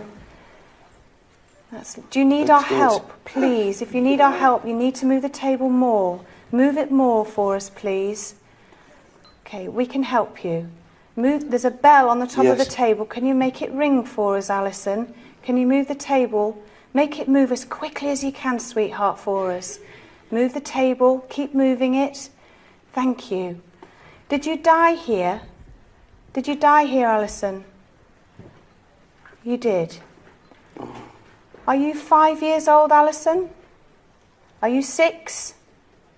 Are you 7? You're 7. Are you with your mummy? No. Do you want to be with your mummy? Can you move the table if you really want to be with your mummy, because we can help you? Move the table some more, Alison. Move the table some more if you want us to help you and get you to your mummy. We can do that. Are you frightened, Alison? Are you frightened? Oh, she's answering. Oh, bless her. Can you take your hands off one at a time? Yeah, if I start off, I'll ask a question. Yes. Alison, can you see us? Alison? Take my hands off. You're taking yours off, Derek. Yes. Alison, can you see us? Move the table, Alison, if you can see us. Can you hear me? Alison, can you hear me? What's that noise? What was that noise? What did you hear, Eddie? I don't know. Was it the was a webcam webcam. moving? Okay. Alison, are you still with us? If you are, please can you move the table? Please can you try and move this table for us some more? Are you still with us? Are you still with us? Come on, darling. Come forward, please don't be frightened. You can hear in my voice, I don't mean you any harm. We're just trying to talk to you. Hello? There you go. Do you need us to help you? Do you need us to help you, Alison? Okay. Do you know why you died? Do you know who killed you, Alison? Do you know who killed you, Alison? Is it moving? Yeah, it is. Slightly, yes. Yeah. Okay. Oh. Is it just you that's in the room with us now, Alison? Are there more of you here? Are there more children here? Are there any little boys with you, Alison? Little boys? Are they friends of yours, Alison? Were you all killed in the same way? Do you all need our help? Okay. Can you all try and move this table together? Can you all try and move this table together? Try and make it move more. Okay. Okay. Wow. All right. Good girl. Okay. Good girl. Fantastic. Thank you, Alison. Can you see us, Alison? Can you see us? Okay. Are you around the table? Can you try and touch one of us, Alison? Can you try and touch one of us? No. No. No. Okay. Alison, I'm going to ask you, when do you know when you died? Do you know what year it was when you died? You do. Did you die in the 1600s? You died in the 1600s. Was it one person that killed you? No. Did you die of an illness? Did you die of an illness? Were you poorly? Is that a yes, Alison? Were you all poorly? No? No. They were killed, weren't they? Yeah. Alison, please, can you move the table? Were you killed? That is absolutely fascinating stuff going on there. Thank you very much. I do want to ask now, though, that Yvette and Derek to make their way back to the studio. And whilst they do that, we'll take a short break.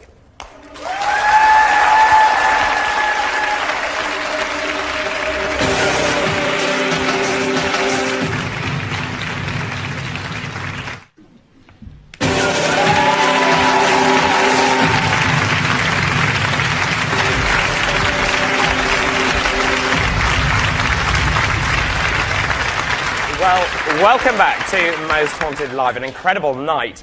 Let's just run over some of the facts as they stand. I just want to go back to the Trinity Centre, which is where we were actually just before the break. Now, Derek picked up this little boy. They've obviously just done the table tipping. And this boy apparently lost his life, according to you, David Wells, in the mid-1800s. And also, in the table tipping, they picked up this name, Alison, age 7. She knows why she died. She died in the 1600s. David Wells, firstly, let's just talk about the boy who died in the mid-1800s. What did you actually feel? Well, I just felt... Actually, it's a sadness. He just felt quite desolate, quite lonely. And certainly where they are now, he was joining in with the kids who were there. That's a sheer joy for him. He was actually joining in amongst those kids playing with him. And you mentioned that he died in the mid-1800s. Richard Jones, when did he die that we think of? 1852. 1852, that's pretty middle. mid-1800s. Excellent. And what about Alison? This Alison, what do you make of what was going on with the table tipping? I didn't pick up on Alison, so I can't really comment on it, but table tipping I've found is just fascinating. Table tipping, Matthew? The table tipping is a good way of trying to, either the way Kieran described it, supposed to communicate, or at least to try and get some kind of physical effects. I know that the crew and the team have been doing it quite a lot as part of the series, so I think it's a good opportunity to try that, and we were seeing things. I'm not convinced that it wasn't at least one or more of the people there causing the very slight movements, and I personally don't believe it's communicating with spirits, but I think it's just an interesting way of trying it. Well, we'll ask them when they come back. Okay.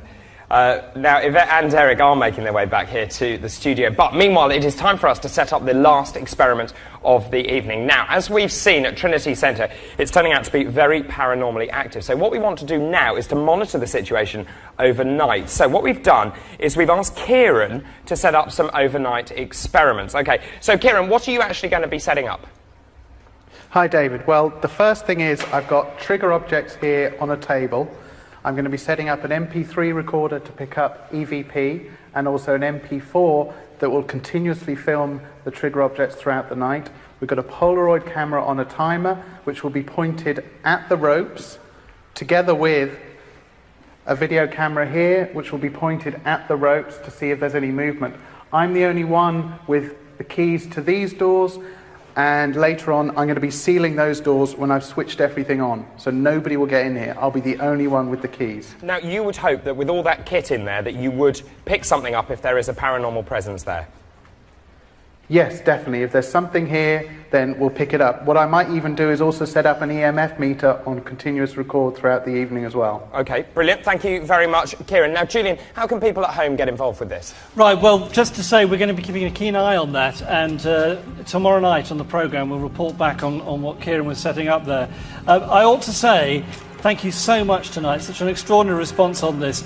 And first of all, the clicking on the map to tell us where we're going to be tomorrow night. Where was that last Pendle Witches' Coven? Where did it happen? We asked you through the evening to go to the map. Here it is on the website.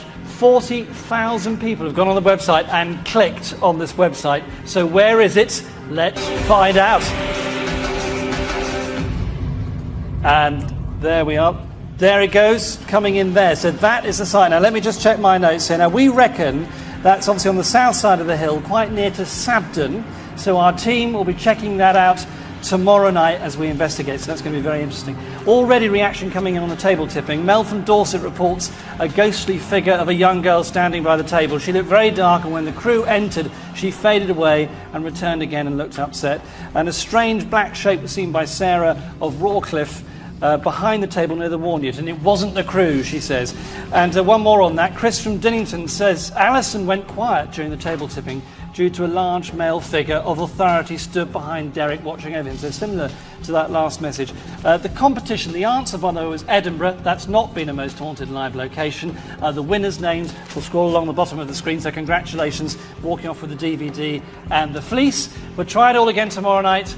Thank you so much. David, back to you. Thank you very much. Matthew, very quickly, what do you make of the result that we've actually looked at where people have put that there, clicked on the map, and that is where we are going to go? Well, again, I suppose if you have, 30-odd thousand responses, then it's interesting to see this. I assume it's been a summarised. It's a very large sample size, isn't it? Yeah, and I assume that not everybody chose that spot. I assume they're all Sure. over the place, but maybe that's where there's some clustering, which is what you'd expect with that large number of it. We'll see tomorrow night to see whether or not we pick up anything in that particular location. We will see tomorrow night. Thank you for the moment. And thank you also, Julian, to you and all your interactive team as well. Yes, for all your sterling work tonight. Thank you very much. Indeed. OK, well, it gives me very great pleasure now to say please give a big Most Haunted cheer for our frontline troops in the battle against scepticism. They're back from the trenches. Oh, it could only be Yvette Fielding and Derek Acora.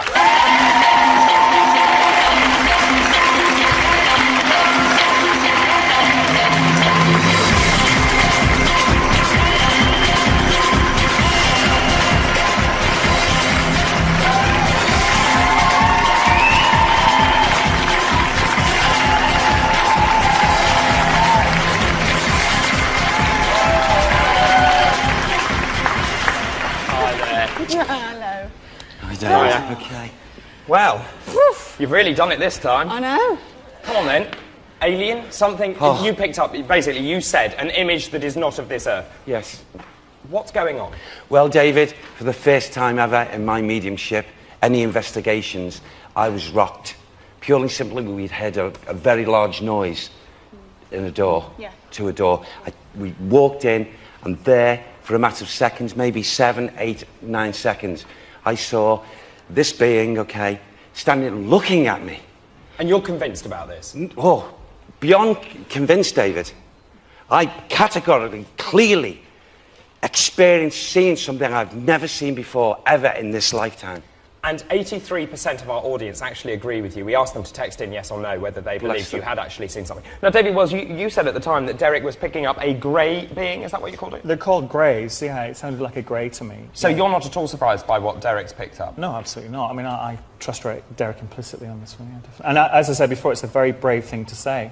Very brave thing to say. And I do want to just move on from that. And of course, the other things you picked up, these 3 Cavaliers. You mentioned 3 names as well. Yeah. The Cavaliers were there, so that's accurate. The 3 names we can't corroborate, but Richard Felix actually had a very good point, which is you can't win. If you actually did come up with the names, then we'd say you looked in a book. And if you don't, and if we could actually say those names existed, but since we can't corroborate them, doesn't mean that you're not right. Right, okay. So we can't actually tell you that. But also this whole thing about the little boy as well, and David picked up the same boy, and absolutely the date when he is said to have died? Yeah, I mean, that was fascinating for me to actually have Derek standing next to me saying about children, and then, of course, hearing in my ear, I couldn't see you, but saying that you'd also picked up on a little boy as well.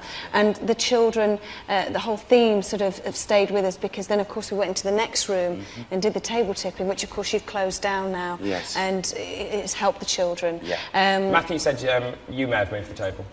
What? Matthew says you may have moved... Yeah, that's what you said. I didn't actually say that, David. What I said was... That's what I thought you said. What I was saying is I don't think at any point that we had it so that all... everybody had actually... We're not expecting the table to move when all the hands are off the table. But ideally, at any one time, we want people to take all the hands off. I don't think at any time there that everyone had taken the hands off when the table was moving. So it's, again, as I said to Yvette before, I think it's a good opportunity to do that kind of table tilting over a long period of time when the same group can do it again and again. I totally and agree. there is evidence to suggest that under those conditions, which aren't strictly controlled, that people are able to create this kind of physical effect. Again, it's another step of the interpretation to say you're actually communicating with spirits. It's one interpretation, but at least you're getting some kind of physical effects rather than We're actually finding with our investigations, aren't we, because we're using the same people, and especially with table tipping and seancing and doing the glass, that we are getting movement, and all I can say is all we can do is trust one another implicitly. Absolutely. You know. Can I just ask something which a lot of people do ask me, and I know our audience at home are asking? Is any of this made up? None whatsoever. No, absolutely None. not. I just have to clarify. No, absolutely nothing is made up. It's all 100% truth, and we're doing it, you know, because we find the subject so fascinating. And what's the point in doing it if you cheat? There isn't any point. The more you've done, though, Yvette, and you've done this for some time now, this Most Haunted Live is now 2 years old, but how have you changed in your view? Are you now frightened of the sort of things that you're now picking up? I find that I am becoming more, and I am becoming more and more freaked out and frightened because of the things that I've experienced, the things that I have seen. I've heard whispers in my ear, and sometimes I go home and I think, I'm going mad, I am going to go mad. But then you get our sound recorders saying, no, actually, we've caught stuff on tape. We've caught the sounds that you've heard. And to me, it does frighten me, because I think, actually, we really could be, you know, communicating with dead people. Derek, very quickly, should Yvette be comforted by that or frightened by that? I would say more comforted rather than frightened. I don't feel any spirit, individual, or even this being that we saw this evening. We're here intentionally to hurt any of us. It's a response. We're asking them, and they're trying to respond. And I felt that tug on the back of my coat. Absolutely. I really Well, felt I was going to say, out. tonight has been an amazing night, and let's just have a quick look at some of the most fascinating moments so far. Please welcome Yvette Fielding, Derek Okora, and Kieran O'Keefe. Oh, God. His face and his arms. Tell me, Oh, God. tell me. What is that, Sam? To suddenly see these feelings, and he's doing this with his hands. Why is this happening to me? How many people lived and died on that site that we will have no record of at all, but we have now? Over 3,000 sightings on the webcams already, which is brilliant. Oh, God. Oh, my God. What? There's an energy in this room that is not of this earth. The only way I can say it is like alien. Did you feel that? Oh! Are you okay? Something just tugged the back of my coat. I think she's had an experience. I think, again, as I often do say, what we're looking at is how people interpret these experiences. Can you all try and move this table together? Can you all try and move this table together? Try and make it move more? Okay.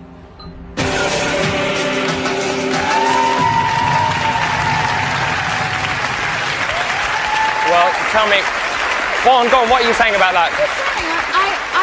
Because of course I can't see it, but I don't know if our audience saw it, but a tiny little light come back on the table, went across the table. We're going to have a look back at that and review it over the next couple of nights. But what are your feelings now, having seen that bag? Because obviously it's different when you watch it, isn't it, to experiencing? Oh, yeah. Oh, yes. Yeah. OK, let's just see if we can see that light. Where is this light? Can you all try and move this Top table left. together? Can you all try and move this table There. together? What's that? It's a fly. It's a fly. one thing fly around here. That's a lovely comment. Closing comments from you, though, Matthew. A good start tonight? Very good start, yeah. Again, it never ceases to amaze me that we do get lots of things happening, lots of different people experiencing things. Of course, Derek often, apparently, picking up names and stuff. Sometimes we can go back at that. Again, we've got another 2 nights, so there's plenty more opportunity to examine some of the evidence we've already got from tonight and see what we pick up tomorrow night and the night after. I like that. There is plenty more more night, opportunity. Of course, is Halloween. And tomorrow is Halloween. And I just want to say thank you so much to all of you. Thank you to everyone involved tonight. Thank you indeed to Julian and his interactive team. Thank you to our experts, of course, Matthew Smith and David Wells. Also historians, also Derek Akora and Yvette Fielding. And of course you, the audience at home. We couldn't do this show without you. Now sadly the time has come for us to take our leave of you this evening. Don't forget you can monitor what's happening in the gym. We'll be showing you what goes on in the gym tomorrow. And of course let us know what you have experienced tonight as well. It's been an incredible night. You can also keep looking at our website and we'll be looking at all of the results tomorrow, as well as lifting the lid on Lancashire's most famous practitioners of the dark arts, the legendary Lancashire Witches story. Now also tomorrow we'll also be doing all of the stuff that you'd expect on the most paranormally significant night of the year. It's Halloween, so expect a night beyond expectations. From all of us, good night.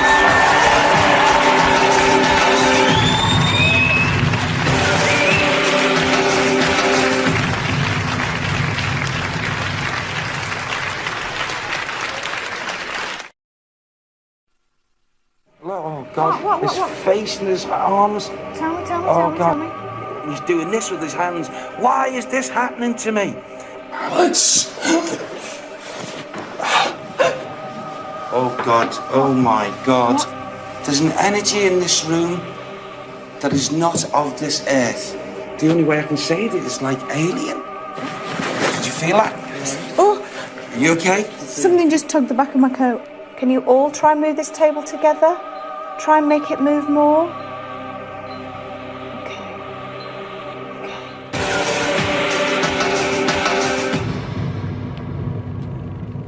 That was last night. Tonight is Halloween, and we have come to one of the most paranormally active places in the United Kingdom. We've come on the hunt for the ghosts of the witches of Pendle, and this is Most Haunted Live.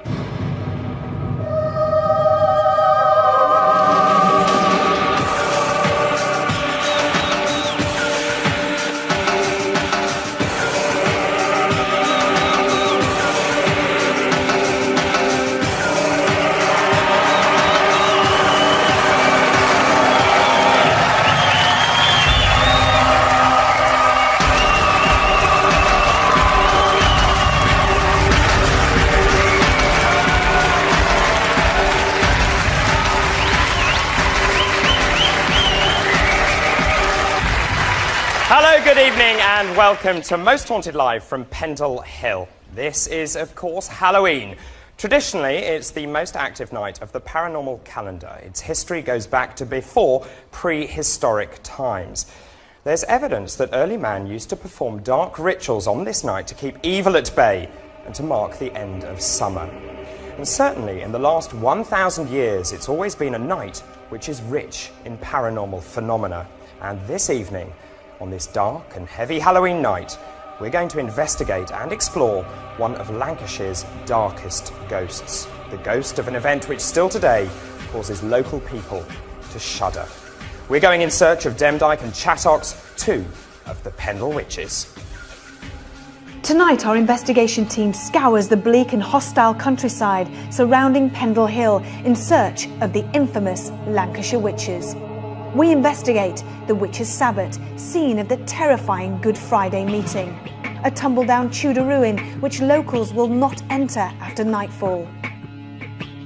A derelict barn where old Demdike is said to have bewitched a cow and Chattox cast a spell to turn milk sour. Did these women truly possess supernatural powers, or were they innocent healers caught up in a world of paranoia? Join us for a truly terrifying Halloween experience, only on Most Haunted Live.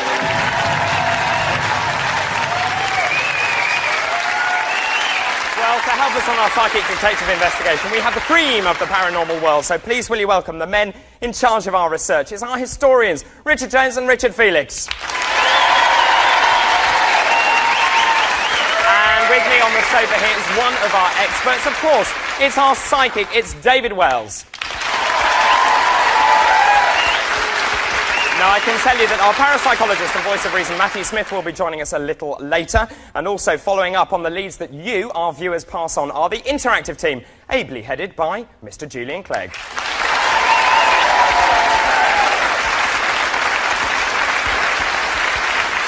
And finally, no show could be complete without our incredible investigative team. I am told they are now arriving at the first of tonight's locations. So, ladies and gentlemen, please welcome Yvette Fielding, Derek Okora and Kieran O'Keefe.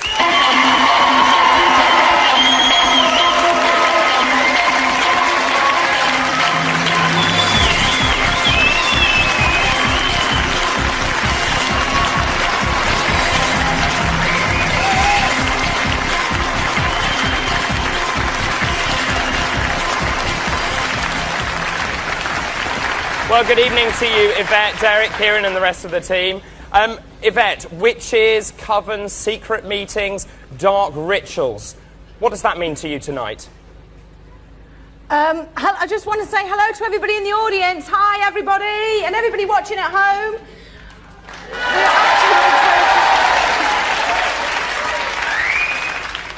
We have no idea what to expect tonight. We do know that we're out on location. It's very, very dark. It's cold. And we're right near to one of the first locations that we're going to go to, and it doesn't look nice at all. Now, of course, we're in the shadow of Pendle Hill. It's Halloween night, paranormally significant night. How are you feeling about tonight as opposed to last night? Last night was fantastic. What about tonight? Well, because I know where we're going, Derek obviously doesn't know where we're going. I'm very, very nervous. I'm very anxious because we're dealing with a lot of history. We're hopefully going to uncover a lot of things that have happened to this place. Many, many people have experienced, seen things here, and they're not pleasant at all. So hopefully I want it all to happen, but at the same time I'm thinking, no, please, don't anything happen horrible. I have to add a sort of note of caution at this point, because I want you to remember, cast your mind back to last night, because last night David Wells was involved in an automatic writing experiment. He came up with some, well, ominous results, which might well be relevant for our investigation tonight. So let's just have a look at what happened last night. I don't know where we are geographically to the hill, but I think he's pointing to the hill. He's doing that. Is that where the hill is? That's exactly where it is. Is it? Yeah. Okay. That's what he's saying. He's pointing directly to the hill. He's saying wait. Wait. You know, I hate to be melodramatic about this, but it's like he's saying wait until tomorrow. What does that mean, wait until tomorrow, David Wells? Well, I think he was referring to the fact that he's waiting for Yvette and Derek, whoever this being is. And I'd just like to point out that that noise you heard was because he was making me dig my hand into the paper in anger. So who was it? An angry spirit? Very. And does that make you nervous for Derek, Yvette and the rest of the team tonight? Certainly, yeah. It makes me nervous about what may happen. I know that Derek's very experienced to be able to handle it, but I don't think we're talking Teletubbies here. Okay. Does that make you nervous, Yvette? I've just heard that. It doesn't make me feel very happy at all. Derek obviously can't hear, so apparently David Wells is saying that last night he picked up on a not particularly very nice entity saying that wait until tonight, basically. Yes. And they're going to be waiting for us. Well, David is a very good instrument of spirit, and if he's had that warning, I've got this apprehension also. I didn't want to tell you this, as severe as what it is, but there's something of an energy that does not want us to go in or even talk about the conditions on this property. I know you can't hear it, but there's some dogs further down there, but they keep howling. Howling, yeah. Okay, dogs are, you know, they pick up conditions, even the negative conditions, a lot quicker than us humans. I'm sorry to break this up, Yvette. We've just got to be, like I mentioned earlier, very careful. I'm sorry to break this up, but I'm afraid it's time now for you and, of course, Derek, Kieran and the rest of the team to prepare yourselves for tonight's first vigil. So if you'd like to do that right now. And whilst they do that, let me tell you what we are going to do tonight. OK, we're investigating the story of the Lancashire witches. In 1612, Britain and Europe were in political turmoil. The church and politicians were clashing, and political paranoia led to a savage and brutal inquisition against the perceived threat of witchcraft, and thousands of people lost their lives. Two rival poor families in the Pendle Hill area, known as the Chattocks and Demdikes, found themselves caught up in this purge, and their mutual recriminations eventually found them accused of practicing the dark arts. Once in court, they never petitioned their innocence, and they were savagely hanged. It's a harrowing story, and one which has reverberated down the generations, but the crucial thing about these witches is that they never protested their innocence, and there's a very strong feeling in these parts that they were genuine, malevolent witches.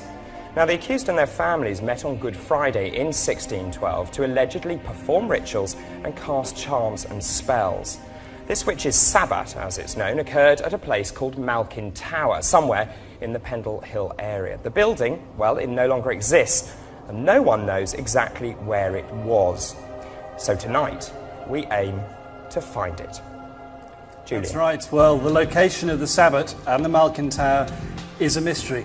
But last night, we asked you to use your combined forces to help us pinpoint it. We appealed to you to use your viewing powers to pinpoint where the Sabbat might be. And this is where you decided we should look.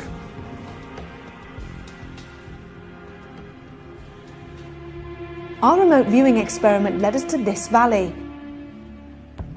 It is south of Pendle Hill and close to the famous village of Newham, which is itself rich in witch mythology. It seems you may have struck paranormal gold. Nestling in the valley are three eerie, lonely farmhouses, each which has paranormal stories of its own, and each looks like a likely candidate for the witch's Sabbat. On the south side is Tynedale, deserted for the last 50 years, and 15th century in design, and with a sinister reputation. In the boggy, marshy bottom of the valley lies Bull Hole. The farm is home to the ghost of a slighted pregnant woman, and the barn has been paranormally active since records began. And up on the hill, Lower Well Head, once a local morgue, filled with wailings and footfalls. Could this be the rough building which once housed the machinations of a witch's coven?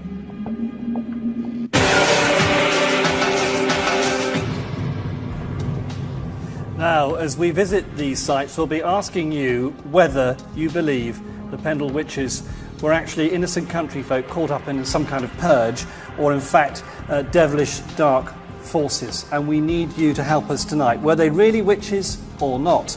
As the evening progresses, your votes will be displayed on the screen, and by the end of the show, you will have decided.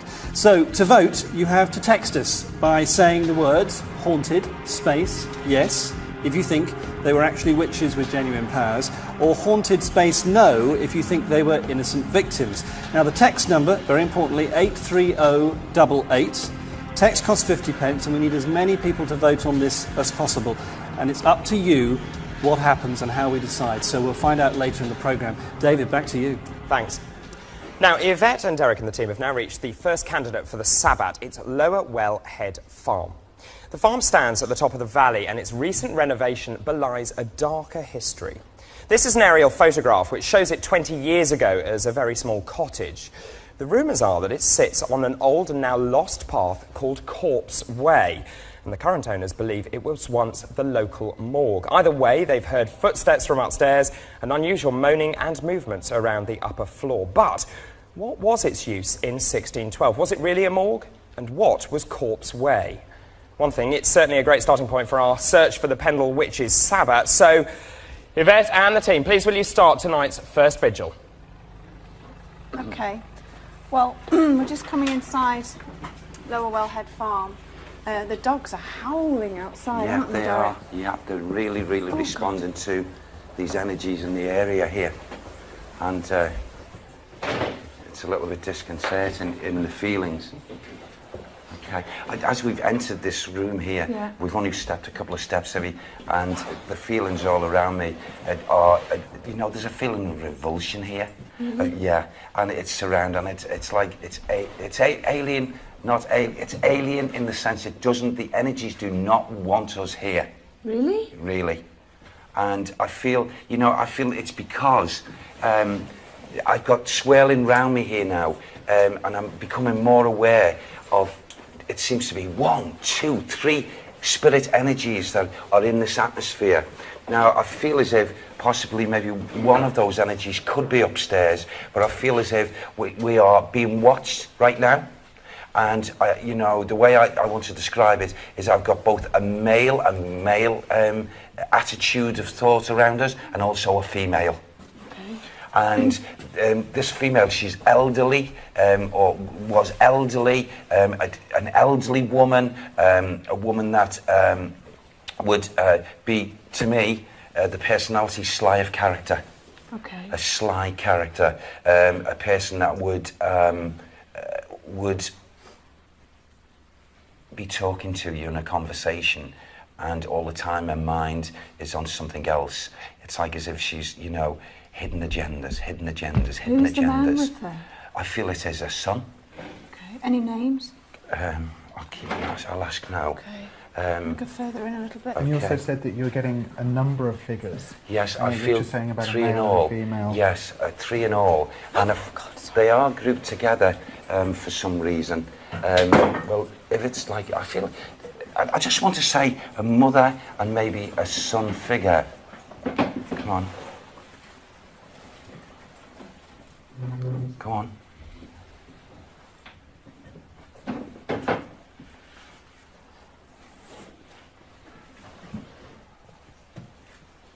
Okay. Elizabeth? Is that the name? Elizabeth? Is this the woman, Sam? Is that the woman? Okay.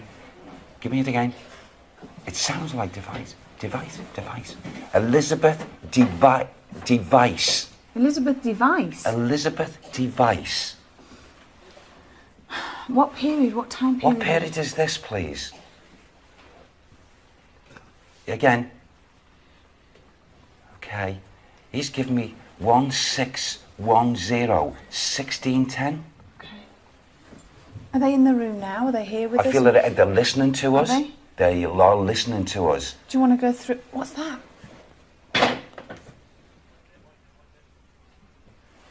I just heard it. It's like a ting. Yes, did you hear that? Yeah. You did? Yeah. Which direction did you hear it from? Through there? Yeah.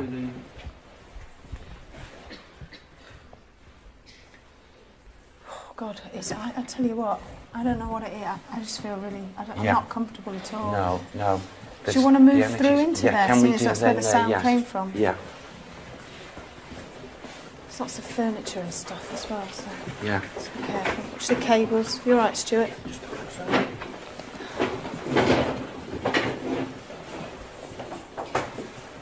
This is quite a big room in here. isn't it? Yes. Yeah.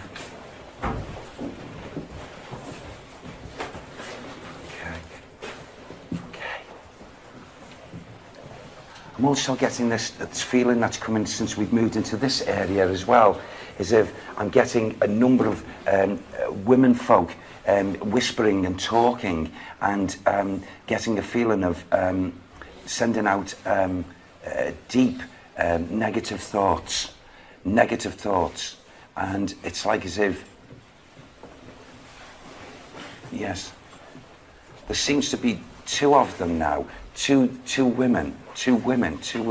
Okay. Yes. Whittle. Oh, God. Whittle. Sorry, forgive me, Ivy. Right. Whittle is this other lady. Okay. Whittle. Is that first name? It's surname. Okay. Come on, and yes. It's like as if they're getting heads together. They're getting their heads together to do things, to conjure things up. And also they are preparing things. And it's shady. It's not good. They're talking about. So who in their is way, Elizabeth Device? Who it's is like as if they Whittle? are holding resentment. And what will happen on Halloween night? We'll find out after this break.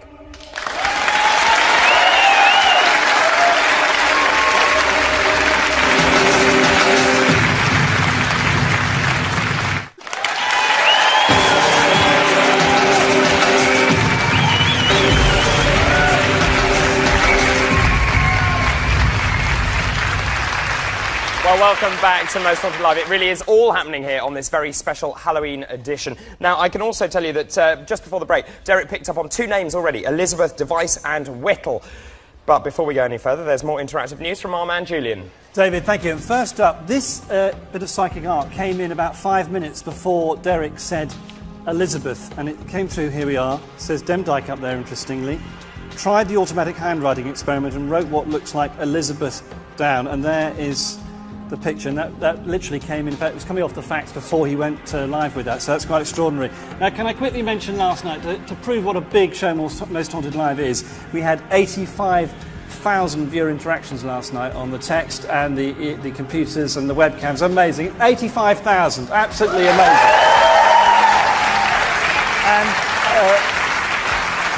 And 6.5 million hits on the website. Quite extraordinary. Now, tonight's news about the webcams right now. These are your eyes and ears on our programme and the investigation. And it will help us more than you can imagine during the programme if you can go online and watch the cameras and let us know if anything is happening so we can look into it. Now, tonight we have all our web cameras in the Tyndale Farm area.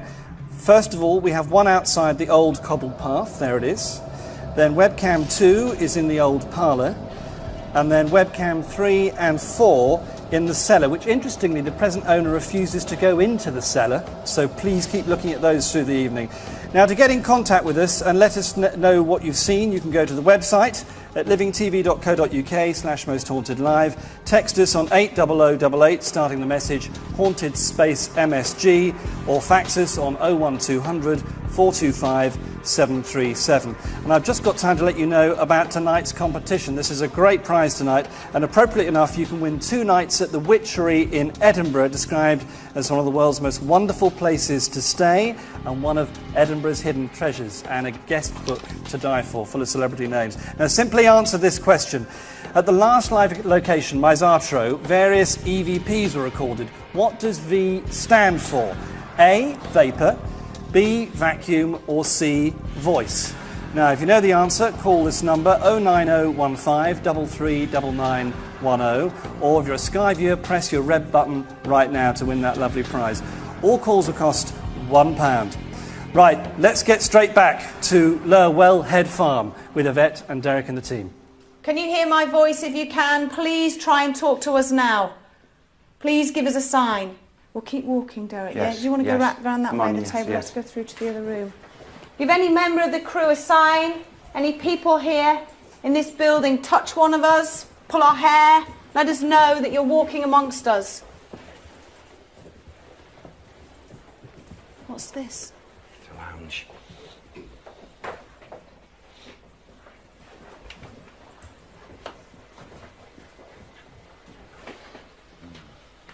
Anything?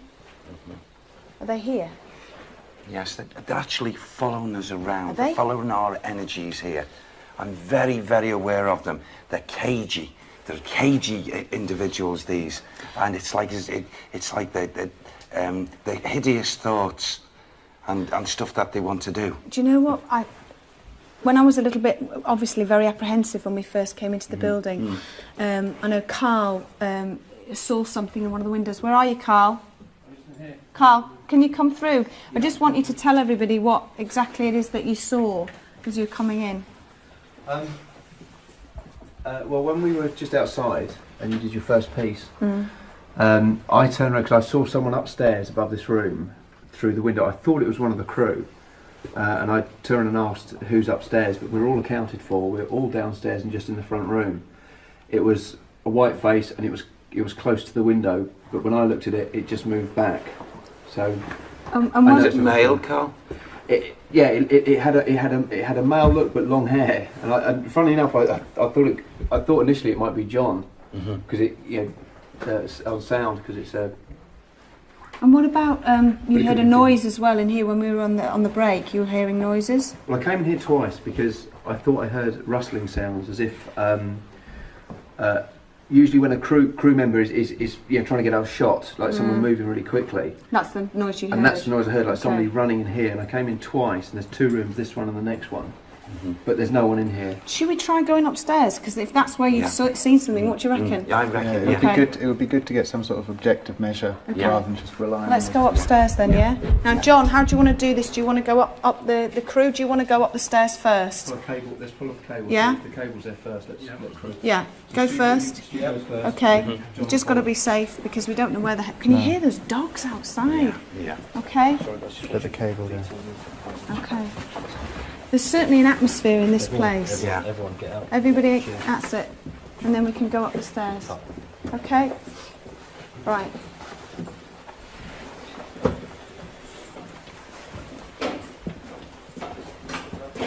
Okay.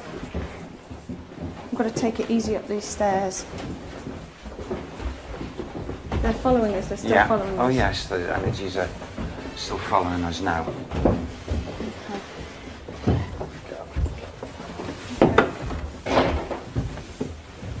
Right.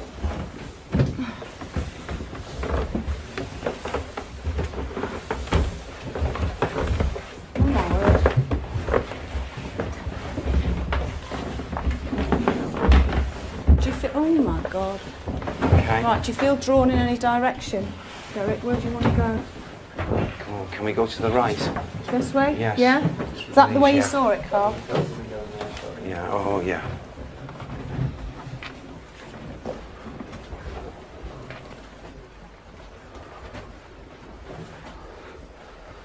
Oh, there's an old lady's energies also. She's coming here now. Right, and that male, okay? They're here? Right, yeah. They're here? Yeah. In this room The now? 2 energies are in here right now. And it's like as if I'm getting this, it's the only way I can describe it, incantation sounds from the 2 of them. And like a cursing me, cursing all of us. And it's like as if, from the woman, it's just like as if it's disgusting. It's like when she's talking, she's spitting. She's an elderly woman, an elderly spirit person, this. And she's disgusting. The way she's trying to, oh God. It's like she wants to take, what? She wants to scalp me. She wants to scalp me. Hey? She wants to scalp all of us. She'd take us. Yes. And she'd break our fingers. She would break our fingers and take them. She would also use our blood. She would use our blood, Ivy. Is this Elizabeth? Is this Elizabeth? Go on. Who's this now? There's another energy, Ivy. Oh, God. Yeah, go on. The one that's here now, very strong on this upper level. Is Elizabeth? Is it the same Elizabeth? No, she's grouped with her. She's come in. She's been knowledgeable. She's come across the fields right now. Elizabeth Southworth. Elizabeth Southworth. Whoa. This is a different Elizabeth now. Okay. What did And she... they're grouping together. They're grouping together. Go on.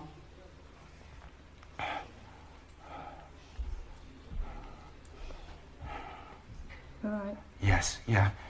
She's trying to enter my energy here. She's trying to come in. Do you want to let her? No, I don't. I don't trust her, Ivy. I do not trust this one. She's an old cagey thing. And she's got a few tricks up her sleeve.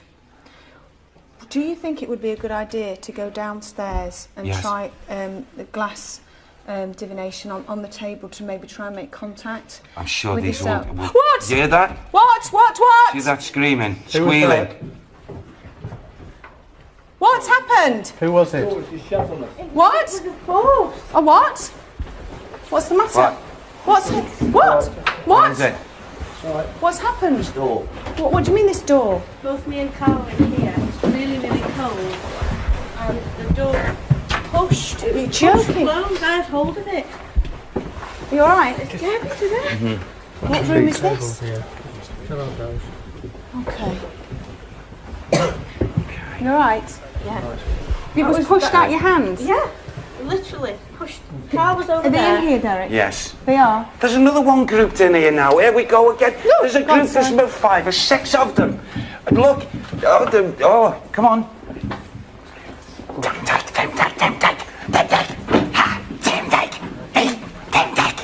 Don't push, don't push, don't push. Me.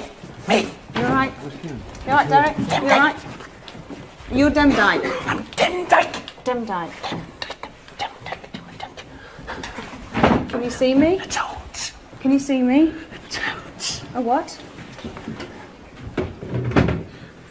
A what? A toad. A toad? A toad's view from my eyes. Can you see me? Can you see me? Can you see me? I can see you. You can? I can see you. What's your name? What's your first name? Elizabeth. Elizabeth. Elizabeth. Elizabeth who? Elizabeth who? Elizabeth who? If you can hear me and you can see me, please answer the question. I can. Well then tell me, what's your surname?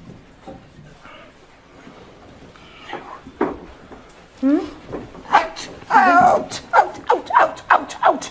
You want us to leave? Fiddle. Out. Why do you want us out? Why do you want us to leave? Don't belong. Why don't we belong? You do not belong. Why? Tell me why. You don't belong. We do belong. I belong here. I belong here. I belong here. How did you die? How did you die? Can you hear me? Can you hear my voice? If you can, answer the question. How did you die? Not here. You didn't die here. Where did you die? They Tell me, where did you die? thought. Well, how old are you? How old are you, Elizabeth?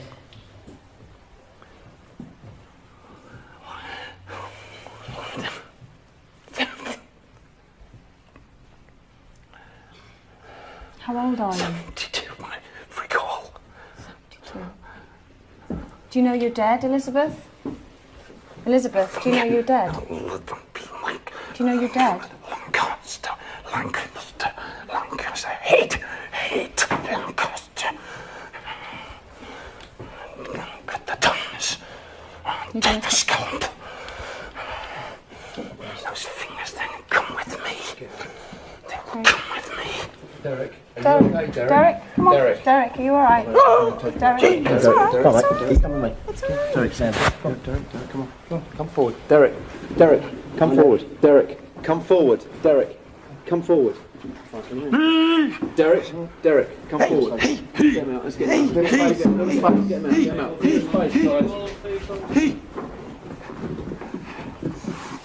God. Get him out of the atmosphere. Kiss you! No, you're fine. Yes, Derek, Akora, come forward. Okay, we've got some steps. Sit in here, It'll be fine here. Get the wall, Sit down. Derek, come on down, mate. Come on down. Derek, it's Carl here. Derek, it's Carl. Carl's here. Come on, mate. Come on, Derek, come forward. Yeah, you okay, buddy? You okay? Oh, amazing stuff there. The plot thickens, and I really hope you're putting aside childish things like pumpkins, apple bobbing, and all of that stuff, and you're realising that Halloween is much, much more than that. What else will happen on this programme? Find out after the break.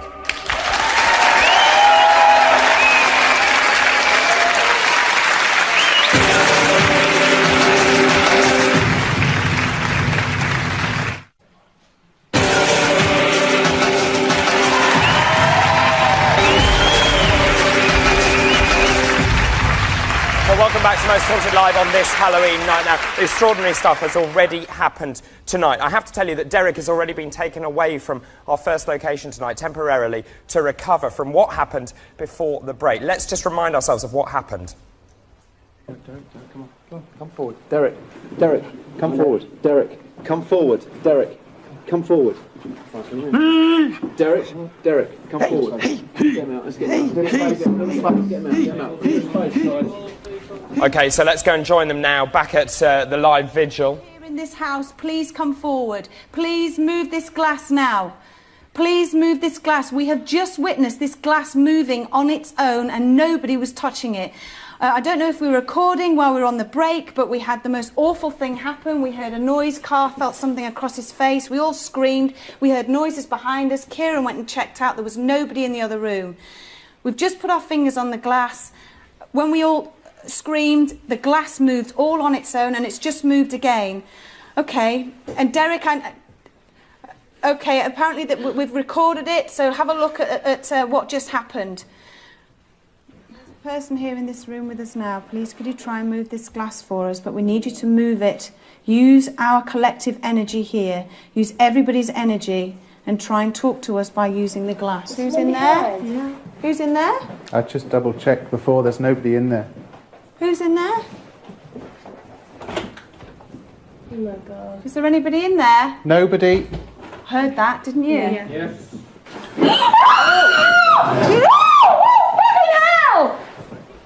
Is anyone in there?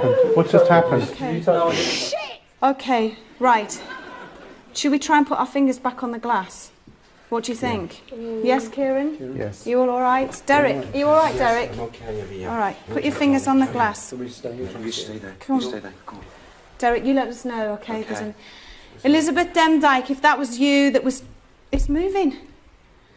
Please try and give us a sign. Please move this glass more for us now. Give us a sign now that you are here. If there's anybody here in this room now, any astral being that wants to speak to us, please make your presence known. Please make this glass move as a sign of yes that you are...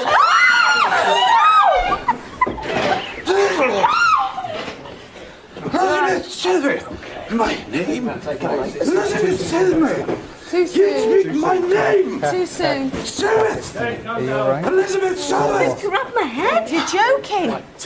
John, something's just grabbed Kat's head. Call me down, Oh, jeez. Here we go, Derek. Careful, sound. Is that you right? You all right? Come on, let's try and... Come on, You felt like there was a hand there? Quick look outside to make sure Derek's okay. If Andy needs me, give me a shout. He's with them. It's all right. It's all right. Okay, come on. Okay, everybody, arms off the table, arms off the table. Kieran, can you just explain Kieran, can you just explain what's happening with the glass?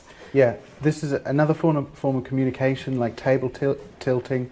It has its roots in Victorian spiritualism, and this is what the group is attempting now, and we're using the same group that we tend to always do on investigations, because that's what research says. It's moving? Okay. Are you here with us now? Please, you need to move the glass more for us. Please move the glass for us as a sign of yes, that you can see us, and you're trying to communicate with us. If you are Elizabeth Demdike, please move the glass for us now. Please move the glass for us now. If you are not Elizabeth Demdike, if you are another spirit person here in this room with us now, please move the glass. Are you male? If you are, please move the glass for us. If you're female, please move the glass for us now. Are you a lady? Please move the glass. Please try very hard and move this glass for us now. You moved it before, please try harder. Please try... What was that? It was me. What was you? Okay. It feels like it's turning. It's spinning. Yeah. That's what it feels It's that little movement. Oh, there you go. There you go. There you go. Do you know, it's like when I'm not asking anything, it's moving. There we go. Just move your fingers around. Move. Okay. I don't know what to do, Kieran. It seems to move when I'm not asking a question. Just continue, and each of you take your finger off one at a time. When it moves? Yeah, when it moves. Sally, stay off. Please move this glass again for us. If you wish us to leave, if you don't want us here, then move the glass. If you wish us to leave, then move the glass. Make your presence known. Please push the glass off the table, smash the glass, let us know, and we will leave you alone. We will leave you in peace. Please try and move this glass now. Please move the glass. I'm going to stop talking.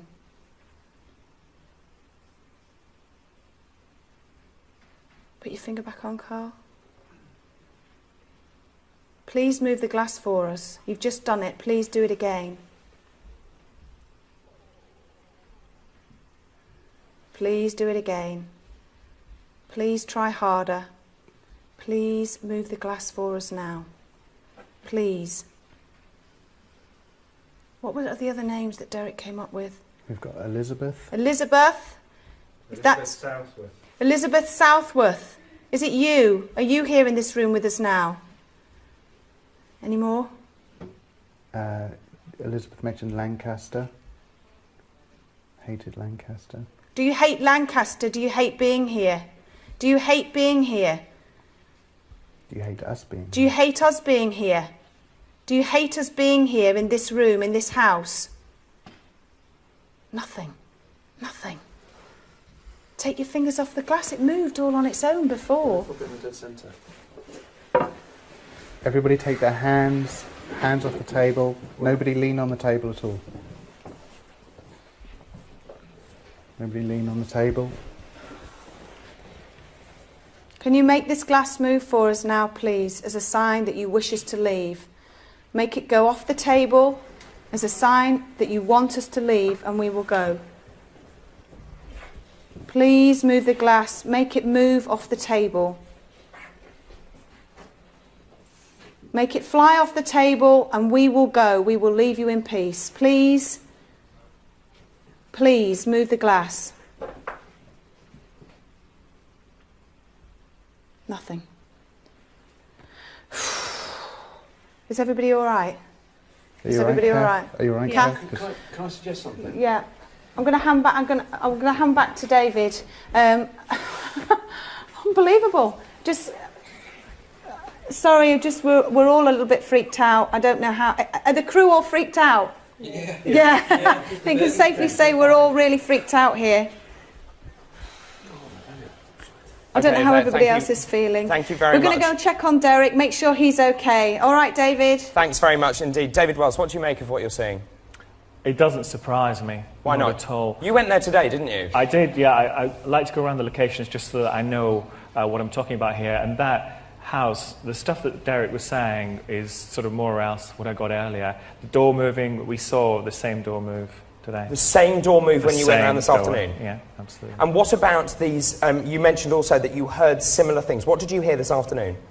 Well, I heard noises, but I think what was important was the grandmother figure. I didn't get her name, I must confess, but she was at me to leave, and she was trying everything she could, just like Derek, to Did make you me get leave. any names that like the same that Derek came up with? Not the ones that Derek has. Okay, let me just ask the historians, because those names, Elizabeth Device Whittle and Elizabeth Southworth. Richard Jones, who are they? Well, they were part of the Pendle Witches. For example, Elizabeth Device was the mother of Alison Device, and Alison Device was the girl who cursed an itinerant peddler, and she brought the whole Pendle thing to a head.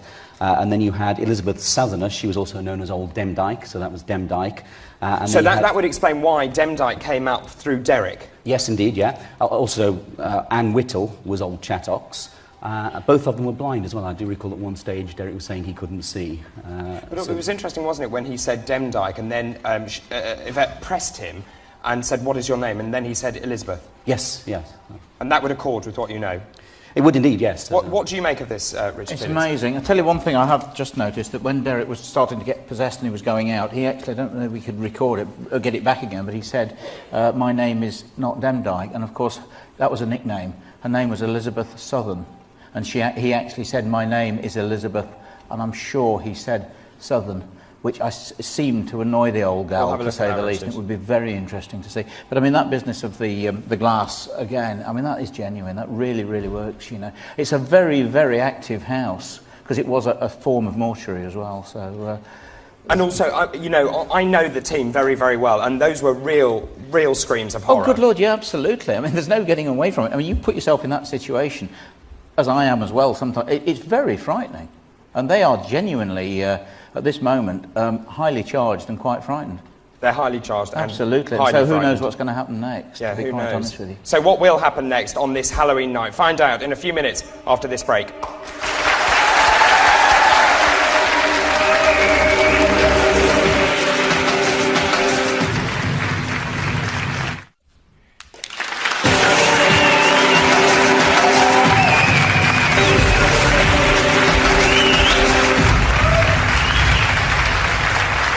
Well, welcome back to Most Haunted Live on this quite amazing night. Now, already it appears that Derek has been possessed twice. Let's have a look. Please make your presence known. Please make this glass move as a sign of yes that you are...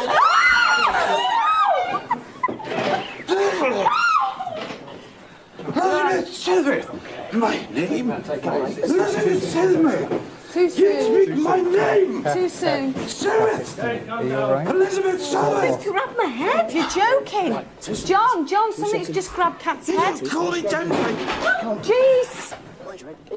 And as you heard, Derek said, my name is Elizabeth Southern, which is exactly what Richard Felix said just before the break, being old Demdike. Extraordinary stuff. But what will happen next? Julian, what can you tell us? Well, I just want to go back to that psychic art we had earlier, because we mentioned Elizabeth, and actually Elizabeth Southern, and that was the name on it. And look, there's the automatic handwriting there saying Elizabeth Southern. So I just want to show you that from earlier on. That came in before all of this happened on air. Now, lots of messages coming in. Thank you very much for this. Chris from Procky Preeth is getting the name Mary over in his mind. A witch named Mary is the one who's trying to move the glass, he says. Several people, including Georgia from Surbiton, reported that a shadowy figure of a young child following Yvette and Derek up the stairs. Kirsty from Wellingham said that when Derek collapsed on screen, a freak wind swept through her house and all the lights went out. We get lots of reports like that every time we do Most Haunted Live. And a couple of more. Ryan in Somerset says that when the crew were going up the stairs, he saw an old woman behind Derek and she said, "Be gone, intruders." And Caroline in Newton Abbot said that when Carl was just telling the crew what he saw, there were flashing lights behind him on the left-hand side. So keep all that reaction coming in, please.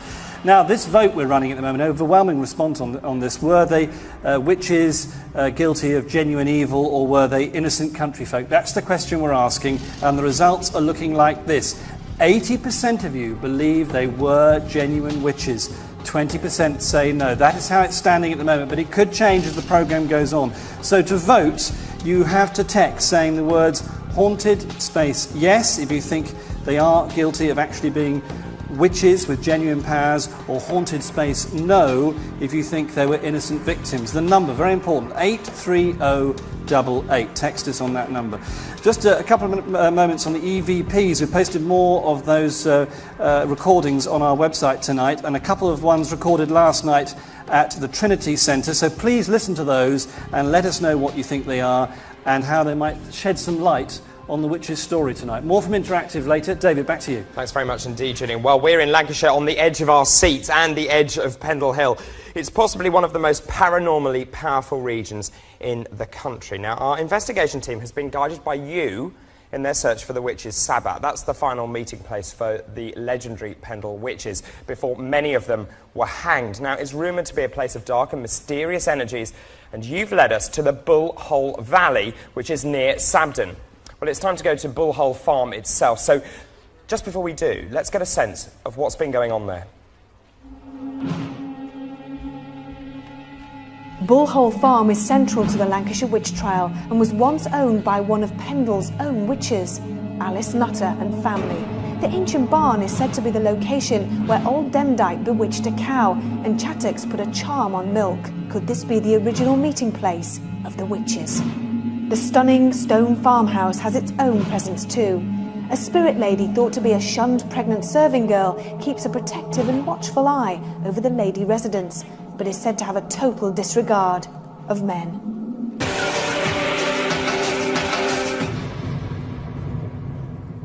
Well, I'm joined now by Anne-Marie Gallagher. She's an expert in witches and she is a witch herself. Can you explain the difference between you being a witch and the sort of spirits that we may be encountering tonight? Witches today are people who celebrate the cycle of the seasons and work with the natural energies of the earth. This type of witchcraft that the Pendle witches were accused of doesn't fall into that category at all. So you're quite different? Yes. Can you shed any light at all onto what's been going on tonight? It's very interesting. I don't know if I can actually, but if there are very angry spirits about, and I was one of the Pendle witches, I'd be pretty angry too. Their story was pretty horrible, really. And whether they were actually guilty of the witchcraft that they were accused of, I'm not entirely sure. Were they innocent country folk? They were country folk, but I don't know if they were innocent. And at this sort of Sabbat, what sort of things might have happened there? The Sabbat, I have to tell you categorically, is a fantasy in the minds of the people who used to accuse others of witchcraft. How do we know that? It's very unlikely, given the demography of the area, that Sabbats of that type were actually, you could celebrate them. Very much comes from the continental ideas about witchcraft.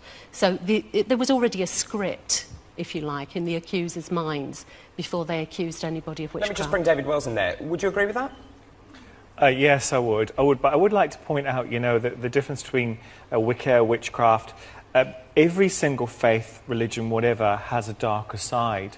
And who's in the darker side, who's in the lighter side? Usually, thankfully, more people in the light than the dark.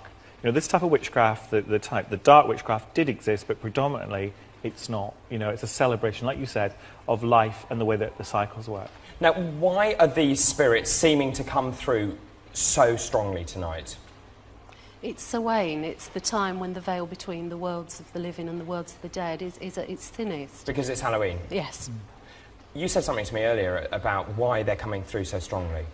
Well, I think if you're paranormal in life, in other words, you're dealing these arts in life, there's every chance that in death you will be more powerful because you've got kind of like a leg up the ladder, if you like. Why? Because you know how to communicate? Yeah, you know what's going to happen. You know, you've got those arts under your belt. And certainly when I came up against this particular lady when I was in the house, and she was very, very talented at having a go at me, but thankfully I had to go back. What do you know about Bull Hole Farm?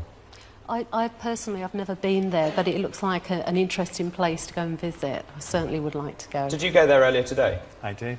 And how did you find it?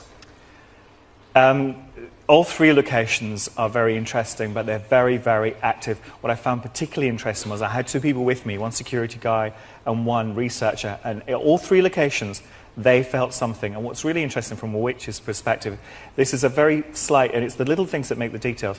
There is a mirror outside in every location still. Mirrors are very important to witchcraft. There is a mirror in every single location. What does that mean? Well, maybe you could explain with mirrors. Mirrors are very powerful. They used to be used because of their reflective powers. If you think about them, you can see a three-dimensional world on what's a flat surface. So that adds to the idea that it's quite mysterious. But mirrors also reflect and send back energy. If these mirrors are on the outside of houses, then they're designed to keep away the evil eye. OK, now, you say you're a witch. Why did these witches not protest their innocence when they were asked? If they were innocent? If they were, right. There are pretty good reasons why they wouldn't have. They may not have had recourse to legal advice for a start. These are very, I don't think that kind of existed then. These are very poor people. They're eking a living on the edge of existence, really. And certainly when they were imprisoned, they would have been separated, told different stories about what the other one had told each other. Then you fall into one implicating another, and it becomes almost a textbook case of the type of thing that we now call a witch hunt, where people accuse each other out of fear. And finally, how malevolent can witches be? Well, I'm going to disagree with David. There isn't a dark side to Wicca. If you're malevolent, you're not a witch. But I'm not saying that these people didn't have a little bit of folk magic under their belt and they weren't capable of using the idea of fear in order to make people a little bit wary of their powers. David, can witches be malevolent? No. I think witches can be manipulative. OK, well, let's find out exactly what happens now as we cross over to Bull Hole Farm. OK, well, here we are. We've just gone through a load of mud at the back, trying not to get stuck in any of it. And we've arrived here in where obviously there used to be a roof here. There's no roof whatsoever. The moon is just shining beautifully over the top of us there. Now, Derek, how are you feeling? A little bit shady, but I'm back to myself now. You're yes, okay. yeah. Good. Yeah. That's all right. Gave us all a bit of a fright there. I think never heard so much screaming going on in such a short period of time. Yeah. Well, here, I mean, this is it. This is the space that we want to investigate. Now, we're just going to totally rely upon your senses and your feelings. And what do you think is the best thing? Whether to go up and touch the side of the building, maybe do a little bit of psychometry? Yes. Do you want to I'd try like that? to try and touch the fabric of this building. Can I go in this direction? Yeah, of course, yeah. Because I seem to be drawn over this way. God, watch the mud. Yeah, careful. Okay.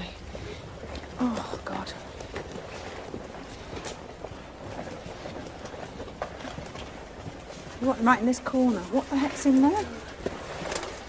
Oh, this is... Oh, right, that's through there. That's another bit. Oh, it's a horsey. Right, OK. You're right, Derek. I'm getting blood pouring out, coming out so strong. And it seems to be... I can't quite make out what this is. It seems to be blood. There seems to be a lot... a group of people. Mm. They seem to be all of one mind. You all right? Yes, I'm okay, Ev. Okay. Give me that mental imagery, please, Sam. Again, it wasn't clear. Give it more clearly to me. You know, what I'm seeing now is I've got... I'm seeing 3 figures must be going through what they're doing. It's like as if they were digging, and the next minute I saw them dragging out this poor soul. This is a person that had left the physical body, who's been buried, and they're dragging this poor soul out, and they're taking them and it's lying them down, and they're unshrouding them. They're taking the things away, and they seem to be, oh my God, they seem to be stripping, not of clothes, but they're stripping these corpses. Right. Careful where you're stepping. Okay. And I've seen the fingers. Oh, look at that! What they're doing? What are they doing? They're cutting fingers. Why are they cutting their fingers off? Well, why are they cutting the fingers? It's necessary. They're taking them away. They're taking them away. It's necessary. Look, it's here. Who's that one? Who's that one that I'm seeing, Sam? What's her name? Yes. She was wicked. She still is wicked. Alison.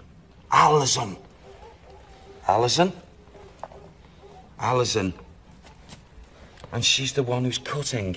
She's cutting. Who's the older woman? Who's helping her? Who am I seeing helping her? That's Anne. Anne. She's another one that's spitting at me. Can you see them? Are they here now? I can feel them now, yes. Are they here very and close around by. us? Right. You're right. You're right. It's okay. It's okay. Me You're neck. right. Take you're that right. off me neck. Take it it off me neck. It's all right. Take it off, Derek. Take you're it right. off my neck, you. Take it off. Who's this that's doing this to me? You're right. Oh, is that the way you went? Is it? Maybe you deserve to go that way. You're right. Take it off, I said. Sam, take it off me. You're right. Anne, who is it? Anne Shepherd.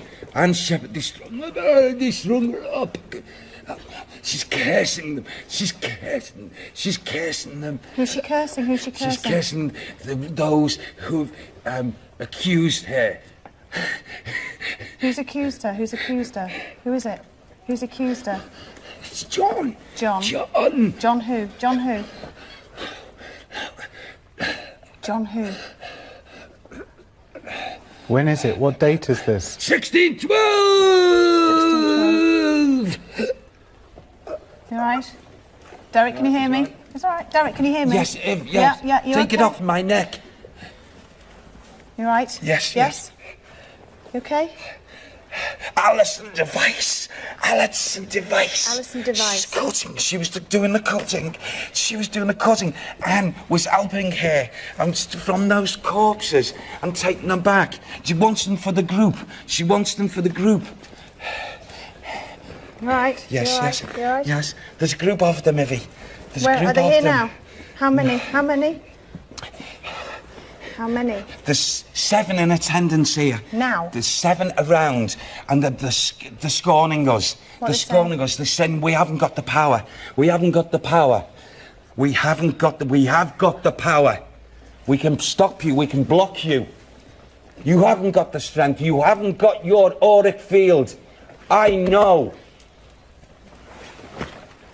You're right. Yes. You okay? Just let me get this. What are you doing? Is that your crystal? Can you see this? Can you see it? This is our power. This is our strength. Okay? You're a weakness now. Even in your collectiveness, you cannot harm any of us. None of you. Okay. You all right? Yes, I'm okay. You really Elise. did feel like something was right round your throat. Yes, I had a rope around my neck, and I was getting strung up. Can they do anything in here now? I mean, not to... Can they prove their presence here? Yes, they've... You see, what they're doing, they're travelling with us. You're joking? They're travelling with us, Evie. This is how nasty and not good they are, and they've gathered the strength and momentum by calling each other. So, when we go to the next location, are they going to be with they're us? all going to be there. Oh. I feel it, yeah. We want to get to the next location, David, though I'm not looking forward to it after that bit of information. So, I don't know what information that Derek has come out with there, whether our historians can back up anything like that. Okay? Thank you very much indeed, Yvette. So there you are, spirits allegedly travelling with them wherever they go tonight. So please keep voting for whether you believe the Pendle witches were innocent victims of the nation's paranoia and suspicion, or were they real witches and warlocks intent on wickedness? There is so much more to come after this break.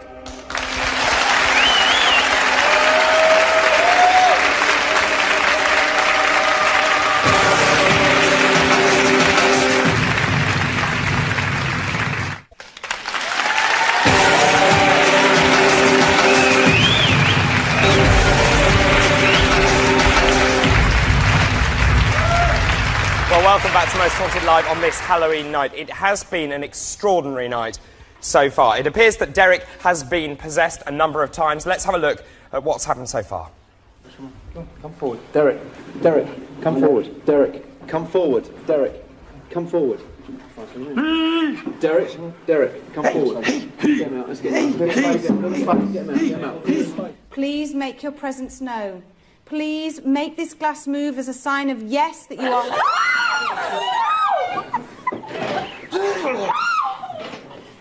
Elizabeth Selby! My name? Elizabeth Selby! Too soon. You're all right. It's okay. Me neck. Take that off me neck. Take it off me neck. It's all right. Take it off. Derek, Take it off my neck, you. Take it off. David Wells, what on earth is going on tonight? It's just like we said, we were expecting big things from tonight. And I think the key really is that Derek is up against people with power of their own as well. What about this thing that Derek said, they're travelling with us? Yes, that's exactly what happened to me earlier today. Wherever we went, there was almost like they flocked with us, moved around with us. You felt exactly the same this afternoon? Exactly the same thing. And what about, did you pick any names up, particularly at Bull Hole Farm? Alison. The same name that Derek picked up. Yeah. What about this? I just want to go back to the Lower Well Head Farm and the fact that Derek said that he felt that the spirit he connected to, Elizabeth, wanted to scalp him. Now, I want to pick you up on something you said just before the break, which was witches aren't those sort of people who are nasty. That's pretty nasty. That's pretty nasty, but that's a nasty individual. It's like saying... But can witches actually be malevolent, was the question? Well, I think it's a general term. A particular witch could be. So witches could be malevolent? A witch could be. Or a number of witches could be? Well, if she's got a friend, maybe. Thank you. So the answer's yes. Right, good. Historians, Richard Jones and Richard Felix. Let's go back to Bull Hole Farm. These figures. Alison Device, gripping Derek's throat. Who is Alison Device? Well, I don't think he came out with the name Device, but he certainly came out with the name... No, he did. Oh, he did? No, he did, yeah. Well, Alison Device was the 18-year-old daughter of the house, and she was the one who, in March, had cursed the peddler. And he did come up with the name John, didn't he? And the peddler's name was John Law. Whether she actually cursed him, I doubt very much. What he said was, Alison Device accuses John in 1612. What is that? Well, what basically happened was that John Law was a peddler, and he was on the road, and she approached him and tried to beg some pins off him. A peddler. A peddler? So a travelling salesman, basically. Right. He was on the road, she approached him, tried to beg some pins from him. He refused to give her any pins, and she lost her temper. Probably in the heat of a moment, she just said something to him, but it was very unfortunate that as he walked away, he'd gone 200 yards and he dropped down with a stroke. And that's what sparked off the whole Pendle witchcraft trial, etc. So allegedly, she did curse him?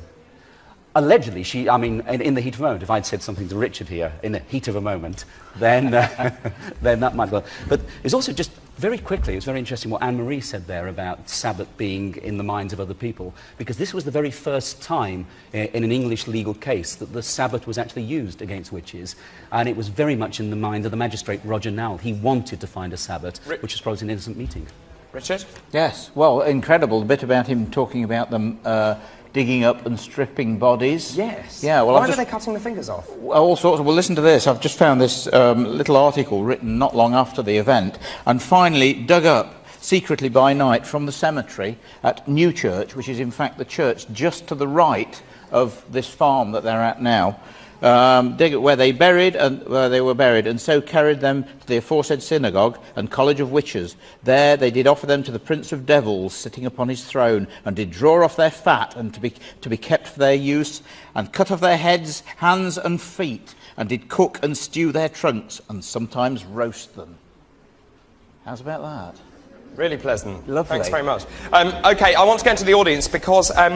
as always with this programme, I'm very interested to know what happens to our studio audience. What's your name, sir? Philip.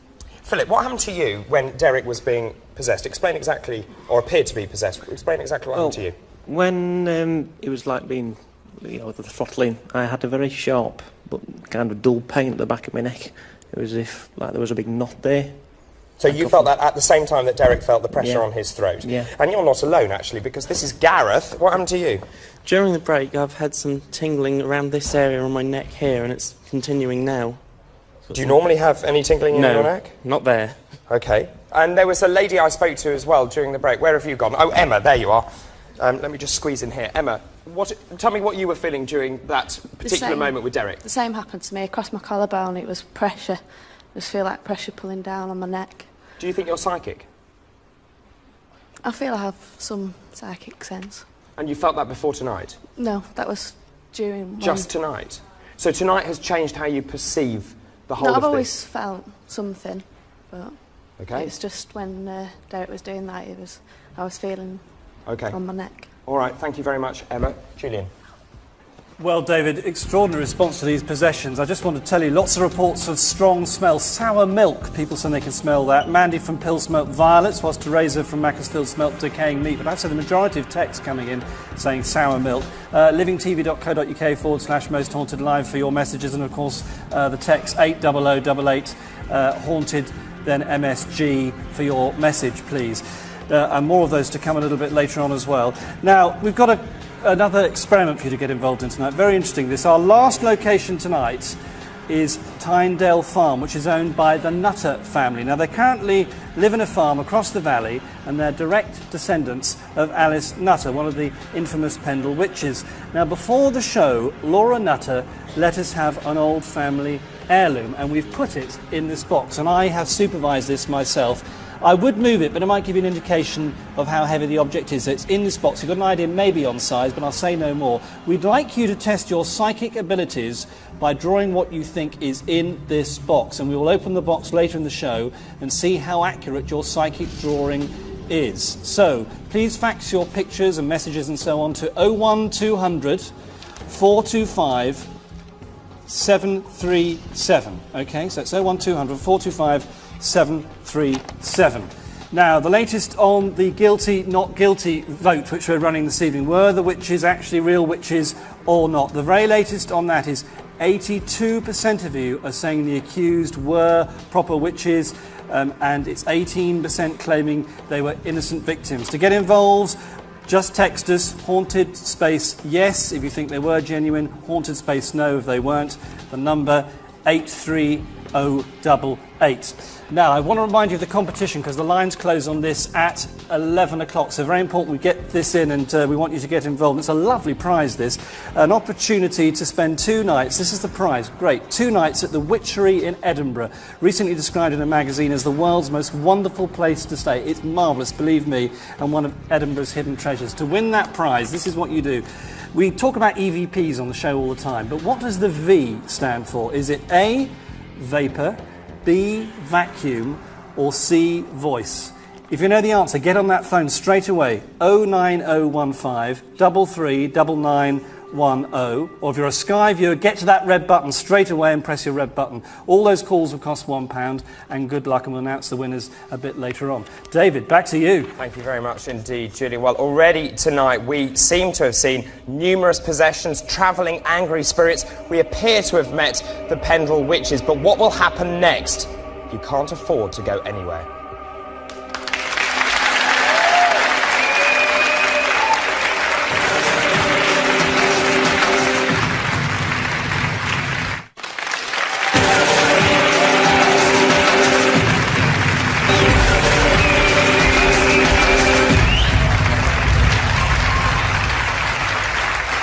Well, welcome back to Most Haunted Live here on this Halloween night. Now, breaking news, I'm delighted to say that our paranormal psychologist has arrived. Ladies and gentlemen, Matthew Smith!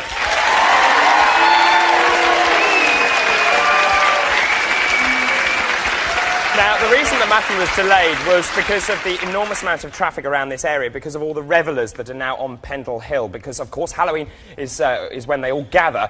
But we're delighted that you're here. Now, Matthew, tonight you have missed a lot. He's missed an awful lot, hasn't he? Yeah. OK, let's just recap. Basically, Derek appears to have been possessed a number of times. We've encountered the spirits, which seem to be the Pendle Witches. Apart from that, you've missed very little. But let's have a look at exactly what you've missed. Come forward. Derek, come forward. Derek, come forward. Derek, come forward. Derek, come forward. Get him out, let's get him out. Please make your presence known. Please make this glass move as a sign of yes that you are...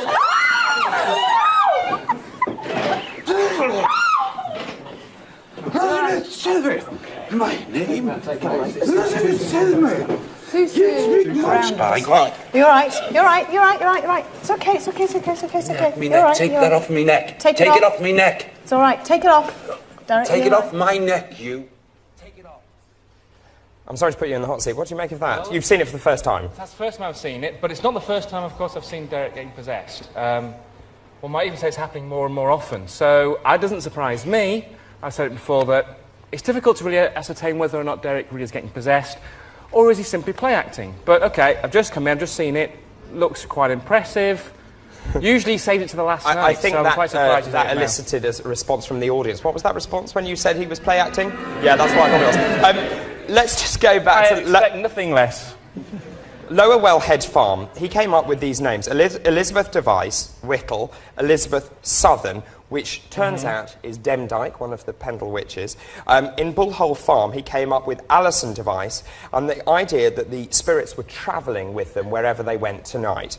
I have to say, Yvette's very freaked out tonight, and so is Derek. And what is really weird is that David Wells went to the locations earlier today, and you experienced similar things. Almost exactly the same things. So what would you say to Matthew? In terms of experiencing the same things, what do you mean? What did you experience then? Well, I experienced the same... I found the same amount of women. I was personally set upon by the grandmother, who turned out to be Elizabeth. I didn't get her name. However, the description is exactly the same. I knew that they were travelling with me throughout the 3 locations. The same door moved for us when we were there. All sorts of things. I think it is good. That's why I like the fact that David's involved in investigation as well as Derek, and I think it's an important aspect of these kinds of investigations to, if you're going to involve mediums at all, to involve more than one, and ideally independently, if there's no chance of these people in any way kind of did you talk to Derek? Or talking about it. No, I haven't spoken to Derek or anyone, in fact, at all about what I experienced. Well, if that is the case, then that's... No, that is the case. Well, if that is the case, then that's a useful part of the investigation because, again, you can corroborate statements from different mediums. The fact that, again, Derek's come up with names, I know it sounds like a broken record, but some of these names, if not all the names, are available. So if Derek chooses, he could get the information beforehand. That's not to say that's what he does. It just means it's very difficult to separate what he could be doing from the fact he could just be getting information. Well, ask David. David, do you thumb through history books and pick names at random? No, I don't. Then often, as David's often said, he often doesn't, get the kind of precise names, exactly what we're looking for in the precise location. And the point that Richard's made before, Richard Felix, is the fact that, well, of course, Derek's in a difficult position, that if he gets the names, we say, OK, he's read about it beforehand. If he doesn't get names or gets names we can't verify, then we say, OK, you know, he can't win. And I do feel Derek's in a difficult position for that. But it doesn't convince me that what he's come up with is necessarily paranormal information. OK, what about you, Richard Felix? I was just going to come up with this business of Elizabeth Southern, because if Derek's looking at guidebooks and history books and that sort of thing, he's going to pick up the fact that this woman was called Demdike. Everybody knows them as Chattox and Demdike. Not many people know that her actual name is Elizabeth Southern. Oh. And when Yvette was talking about Demdike and asking about it, something seemed to happen, and Derek seemed to go off on one, and we heard her shout, or him shout, her shout possibly, my name is Elizabeth Southern, which I find very impressive, because, as I say, anybody can read it, oh yeah, Demdike and Chattox, end of story, and that's what most people refer to them as. For him to actually come up, doesn't happen very often, with both names like that, and the fact that the other name was nothing but her nickname, which is what's in the history books. And I do find that good. I am impressed, I must be honest with you. That was a good one. OK, Matthew? I think on the face of it, again, suggesting that you wouldn't necessarily expect him to come up with the obvious stuff. In fact, if he comes up with a name... But he often does come up with the obvious exactly. stuff. But then again, just because you've done the research or not done the research doesn't necessarily mean you come up with the right names or the very precise names. Yeah. But the simple point is, if the information is available, you can't always rule that out as a possibility, and that's what makes it very difficult to assess what he appears to be doing. OK, well, let me just ask you, Richard Jones. I just want to move this on slightly. We were talking about whether witches were malevolent, and you had a point that you made to me in the break. The point I was making was some families who were renowned as local witches, and don't forget this was a very poverty-stricken area, very isolated, hemmed-in area in those days, and some families who had the reputation for witchcraft deliberately dwelt on that reputation. They'd use it, they'd go out begging, and they'd say, you give us food, or we'll turn your milk, we'll kill your cows. And certainly these families, it does seem they'd be today the sort of family that if they were active today, we'd take out an antisocial behaviour against them. They weren't completely innocent of being nuisances in the district. I personally do believe they were certainly innocent of any charge of witchcraft. I have to say, well, you know, I know there are differences of opinion, but I have to say what we've seen tonight is certainly impressive. I mean, it's been amazing to watch, but let's see what happens for the rest of tonight. Nice shirt, by the way. Thank you very much. That's very kind of you. What do you want? OK, well, now what I want to talk you through now is the sealed room experiment. Now, you may remember last night we put Kieran O'Keefe in a room in the Trinity Centre, and then we sealed that room. We had a number of recording devices, OK?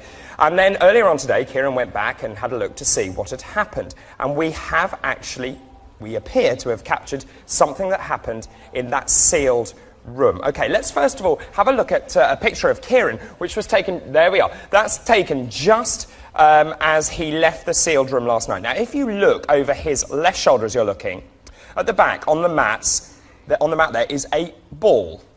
OK? The ball is on the blue mats at the back. When he went in today, he took a Polaroid photograph. And when we look at that Polaroid photograph, the ball has moved off the mats and is now on the floor. Let's have a look again. The ball on the mat over his left shoulder. And there we are. That is the Polaroid where the ball has moved from the mat onto the floor. Paranormal? Spooky. Paranormal? Well, that's one interpretation. Of course, that shot of Kieran was the last time he was televised there. It might not have been immediately before he went out. It'd be nice to get some testimony from him to say, does he have a memory as he actually locked the door, the ball was still there? Again, it would be even better if we had a Polaroid as he closed the door, so it says exactly as it was as we left the room. Even if we still have that, doesn't negate the possibility the ball moved for some normal reason. So, yes, the ball moved, but it could be lots of reasons why the ball moved. So you say it could actually be something that, say, you could explain with physics? Well, yeah, exactly. From the shot there, you can't see exactly if the ball is safely hidden somewhere tucked away and has somehow moved from there through some perhaps paranormal way, or is the ball simply rolled away throughout the night and is therefore in the morning somewhere in the middle of the room? Very quickly, David Wells, what do you think of that explanation? Well, I could see that. However, I think personally it probably has been moved by the small boy that's there. I think maybe if the Harlem Globetrotters had appeared actually on the Polaroids, that would have been better for Matthew. OK, thank you very much. I'll break it up at this point. It's time to move to our next location. We're now going to Tynedale Farm. It has been in the past owned by the Nutter family, and this is its dark story. Tynedale Farm is the derelict remains of a once proud Tudor dwelling. This side of the valley has a checkered paranormal history, with frequent sightings of monks and women in grey. But it's the house itself which seems to be the focus of activity. It was bought by a local family, and they allege that the house is full of spirits and presences. Lights, screams and bangs seem to come from the buildings after dark, and most of the locals won't come anywhere near it. Could this be the site of the Pendle Witches' secret meeting place?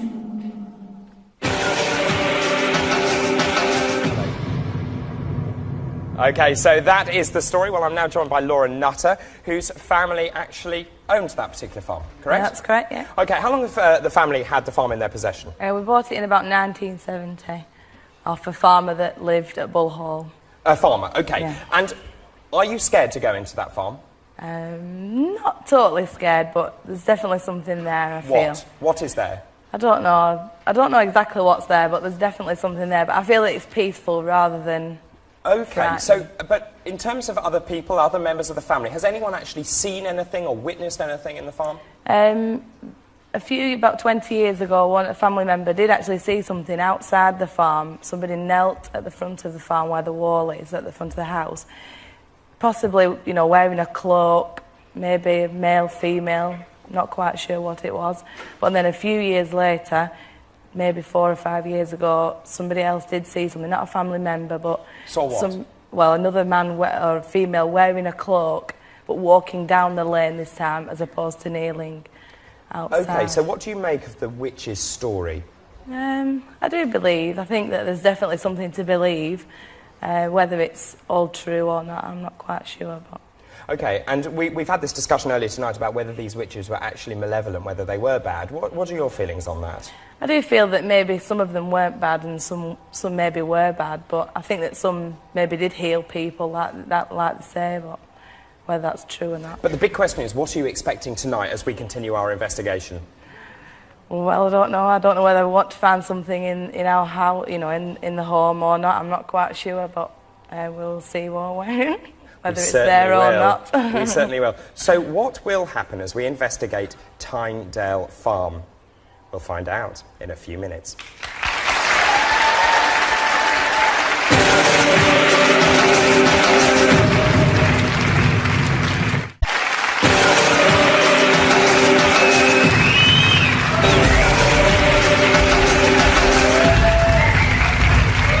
Welcome back to Most Haunted Live on this Halloween night. So much has happened so far. And although Derek has had loads of experiences, I've also been told that loads of the other of the team have also had experiences. Kath, for example, and Yvette herself.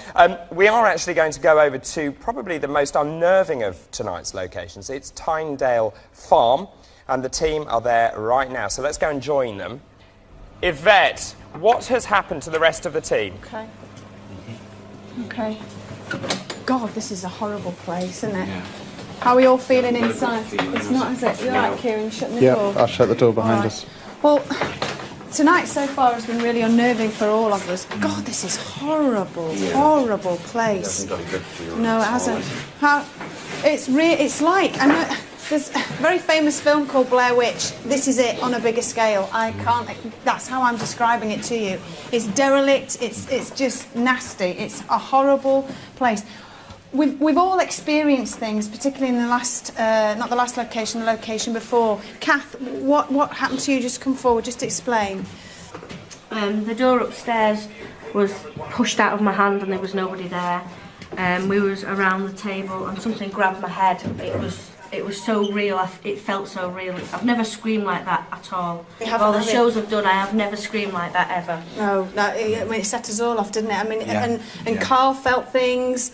How's everybody feeling here? Very nervous. Are you? Yeah, it's not nice. There's noises down there. There's noises? When we were waiting for you to come in, when we set up, there are noises above us, there's noises right behind John. He's steps to the cellar. There are some noises right down there. It's not nice at all. Are we all nervous? Yes. Yeah. Are you nervous, John? Yes, I am. Yeah, you are. Should we go down into the cellar? Yeah. Okay, if we go down first, you're all right, Derek? Kieran, everybody? Yeah, I'm fine. Holy moly, look at that. Okay, yeah. Oh my God. Shall I You go all right? first? Do you want me to go? Oh, you go. Yeah, come on, I'm right behind you. Oh God. Nothing's going to happen to you, okay? Oh my God. Don't worry. Some coke now. Sorry. Watch your head. Yeah. Oh God. And don't worry. Why don't you just go down slowly? Okay. Oh. It's steep, isn't it? Oh God, yeah. Watch your head on that bulkhead. Oh, it's small. It's okay. It's small. It's just. Oh. God. Oh. Okay. Yeah. Yeah. Some noises were down here. Yeah. Okay. It's a very small area, isn't it? Yes. Okay. It's really small down here, John. It's okay, love. All right? How are we feeling? You all right, Derek? Yes, yes. Oh, here we go. What? Oh, look, they're coming in, just like the crew. They're coming in here now. Are they? They followed us in. There's a group of them again, Ivy. And, is it the same group? It's the same group. Okay. And they're saying, get out. They're telling us to get out.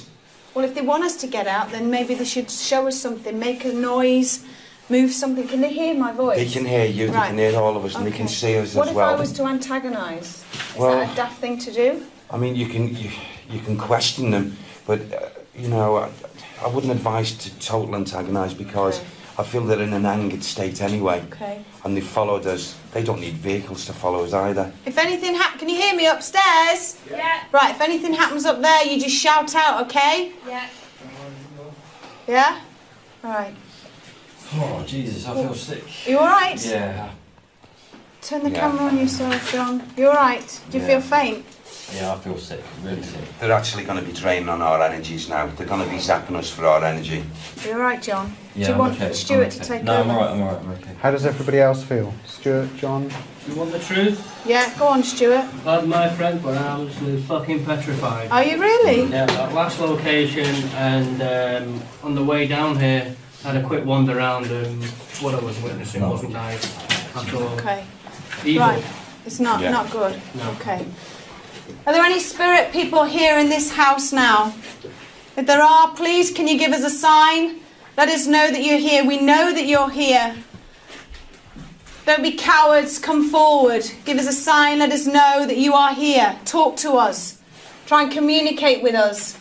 Move something, bang something, touch one of us, bang a door, do anything at all. Let us know you're here. Show some light anomalies.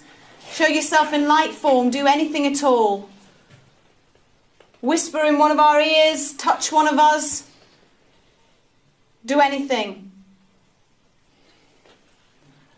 I think what we'll do is just remain really quiet now. Yeah. Yeah. Everybody keep your feet totally still. Still, still, still.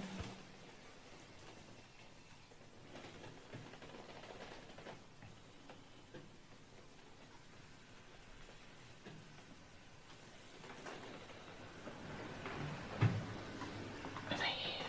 Yeah, they're here. They are. Yeah.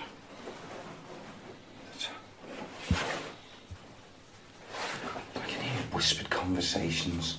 It's like the group is not whispering. They don't want us to know. Because if they spoke at a louder tone, the conversation would be heard. Come on, don't be shy. Don't be whispering. Show yourselves. We're not frightened of you. They're grouped here for ritual. Ritual sending out thoughts, sending out thoughts.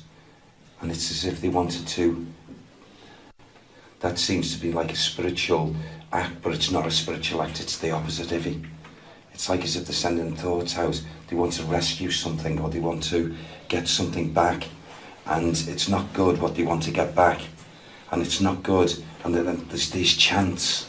And they're doing... It's like as if I'm, you know, in this area here, my head seems as if it's been blasted with spells and a spell all around Can us. you try and Oh. tell me what the words are? The chanting, anything like that? There's the woman, there's this woman, there she is, and she's got those fingers, and she's got the bones, and she's putting them together, and she's placing them. It's in this area. On here. And it's as if this is evil and dark. And they want to bring these people back. And they want to bring their friends back. And they're sending these thoughts. There's a group of them. And collectively they are evil. They are evil. And they've left the stench of evil here. John, are you all right? John, Yeah. you're not looking good at all. No, I've got a sore throat, really sore throat. Yeah. I don't feel like tightening, but I just feel like it's suddenly gone very sore. I don't know what it is, but... Should we go from here and go and investigate the rest of the house? I think so. It is quite oppressive in here. Yes, it is, because there's a few of us in here, we might be Yeah. picking up on natural. John, I suggest that we go all up the stairs and then you're Okay. free to follow us, Okay, okay? sure. We'll do that, okay? So let us go first. Okay. Okay. Oh my. Hating it. Hating this. My God, how do people live here? Okay, should we go into this room? Okay. Thank you. All right, everyone? Yeah. Okay. All right, Derek, Yes, picking up on okay. any more stuff. Hold on. I need more cable. You okay, guys? Yeah. Yeah, we're right, we're okay. Just go slow. Okay, and we've got webcams down also in the cellar, so anybody at home, if you see anything once they've departed, please watch the webcams, because you never know, you might pick up on something at home as well. Pull the video. Are you okay, Derek? You know, I've got a great... Oh, this is weird. This is even strange to me, Evie. I've got this lady's voice singing, calling out, grace and light be my Father's love surround me always. Who is that, Sam? She's a light. She's not like all the rest. She's come in. She wants to say her piece. She wants for the first time to say her piece. What does she want to say? It's a good soul. There's a light soul's coming There here. is? Yeah. Won't go down there. Come on. What was that? Right. There was a hissing noise behind me. Is it the wolf? Oh, sorry. Sorry. Yeah, sorry. Sorry, I just heard a hissing noise. It was the webcam, stupid girl. Right. That's right. Okay. What do you want to do? We've got a seance table set up here. Okay. Do you want to have a... Alice Nutt. Alice Nutt. Alice Nutt. Is it Nutt? Not Alice. She's the one who wants to speak. She's the singing lady. Yes. Okay. She's a bright light. She's a bright light. Yes. As they've cursed and they've done what they've done to her, she's trying to send a blessing to them. She knows they've done wrong by her, but she is of the light. And it's like as if she wants them to stop doing what they're doing. And yes. She is not a witch. She never was a witch. She is still not a witch, like all the rest. What year? What year? What year, please, Sam? August. It's August. August. Say it again. August 1612. Is that when she died? Oh, is that when she passed? Yes. And go on. Yes. There's this man in front of her, and he's telling her that he's telling her that she's a witch, and she knows she's not this thing. What's his name? Can you get me the name of this man? He's judged her. He's judged her. What? She's shown me the cross. The cross is pure light and faith. And she stands firm. And her faith is strong, very strong. What's the name of the man? What's the name, See if you name can of the get me man the who name of accused this her? man, please. Sam, I keep on asking. Sam says she was brought before him. She was brought, this gentle soul. She's a lady. She's a lady, the soul. I suggest, why don't we try sitting around the table and maybe trying to get something going here? Yeah, please, Derek, yeah. Kath. Do that. Okay, while we set up the table, we're going to go for a break. So join us after the break when we're going to try and do the seance and hopefully get some paranormal activity occurring here, so don't go away. Okay.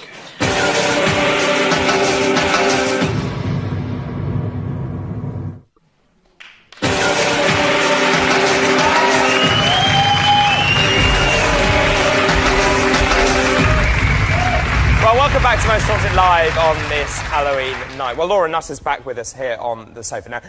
The good news is, Alice Nutter, according to Derek, when he's been communicating with her spirit, was not a witch. So she was a good person. How do you feel? Yeah, it's great news to know that she was a good person, but we always felt that she was anyway. Why? I don't know, if she, you know, we always felt that maybe she was good, maybe she wasn't, but I think that as a family, we hoped that she was a nice witch. And you said you felt a certain feeling when you went into that house. Definitely, there's definitely a sense of peace. But like I said before, going past the cellar, she sent a shiver down my spine, which has been obviously shown in the programme that there's something not very nice in the cellar. But on the ground floor, it's... David Wells, you went there today. What did you pick up? Well, I started the other way around, Derek and Yvette. I started upstairs and was quite happy with the old lady I found there. She was lovely. And then What was she doing? She was sweeping up. She was sweeping around and singing, and she was really very nice. And she actually said to me, "Don't go in the cellar." And I said, well, that's exactly where I'm going to go. But went into the cellar, completely different. It's like a paranormal department store. Ground floor evil, upstairs love and light. Matthew Smith, explain that. Well, what explanation is there to give for it? This is something that David's experienced there. I can't really comment on his experience. I can't sort of say, well, I think he's lying, I think he's making it up. I don't necessarily think that's enough evidence there to say he really was communicating with the spirits. One interpretation. I think there are more plausible, more likely interpretations. Do you think you'd ever be convinced by someone like David?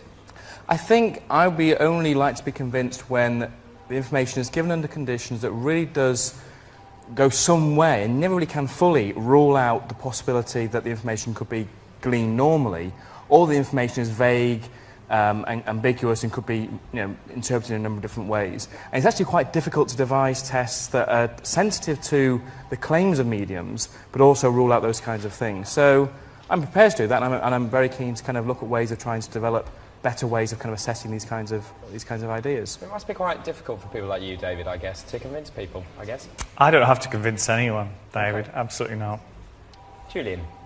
Right, well, first of all, our vote, very interesting, this. We're asking whether the witches were genuine or not, and this is how it's looking at the moment. The vote, not result, but update, 83% of you saying yes, they were genuine witches, 17% saying no. Send your text, please, to haunted space EXP for experiment, and then your vote yes or no, please, and we'll update you on that a little bit later on. Now, also, the box. Let's have a look at this, because we've been asking you what's in the box. Now, we're going to conclude the first part of this by saying it is not a piece of cloth, legal documents, chain with a heart or diamond jewellery, an old metal wash basin, no, I can tell you it's not that, a doll belonging to the Nutter family, that's not right either. What I can tell you, it's a stone carving of a witch's head. So what I want to know is, what's the face look like? So that's how we're going to move that on now, and I want you to please fax us your drawings, please, so I can tell you stone face 01200 425 737. That's 01200 425 737, please. Now, the webcam's very busy on that as well. Thank you so much. Webcam's update now. Webcam 1, over 25 reports of green, yellow and blue orbs appearing in both our cellar cam and hovering around the backs of Yvette's and Derek's heads. Webcam 2, at least 30 reports of an elderly woman dressed in white moving down the stairs and then vanishing, including one from Christopher in Hartlepool and Sarah in Cheltenham. Thank you for that.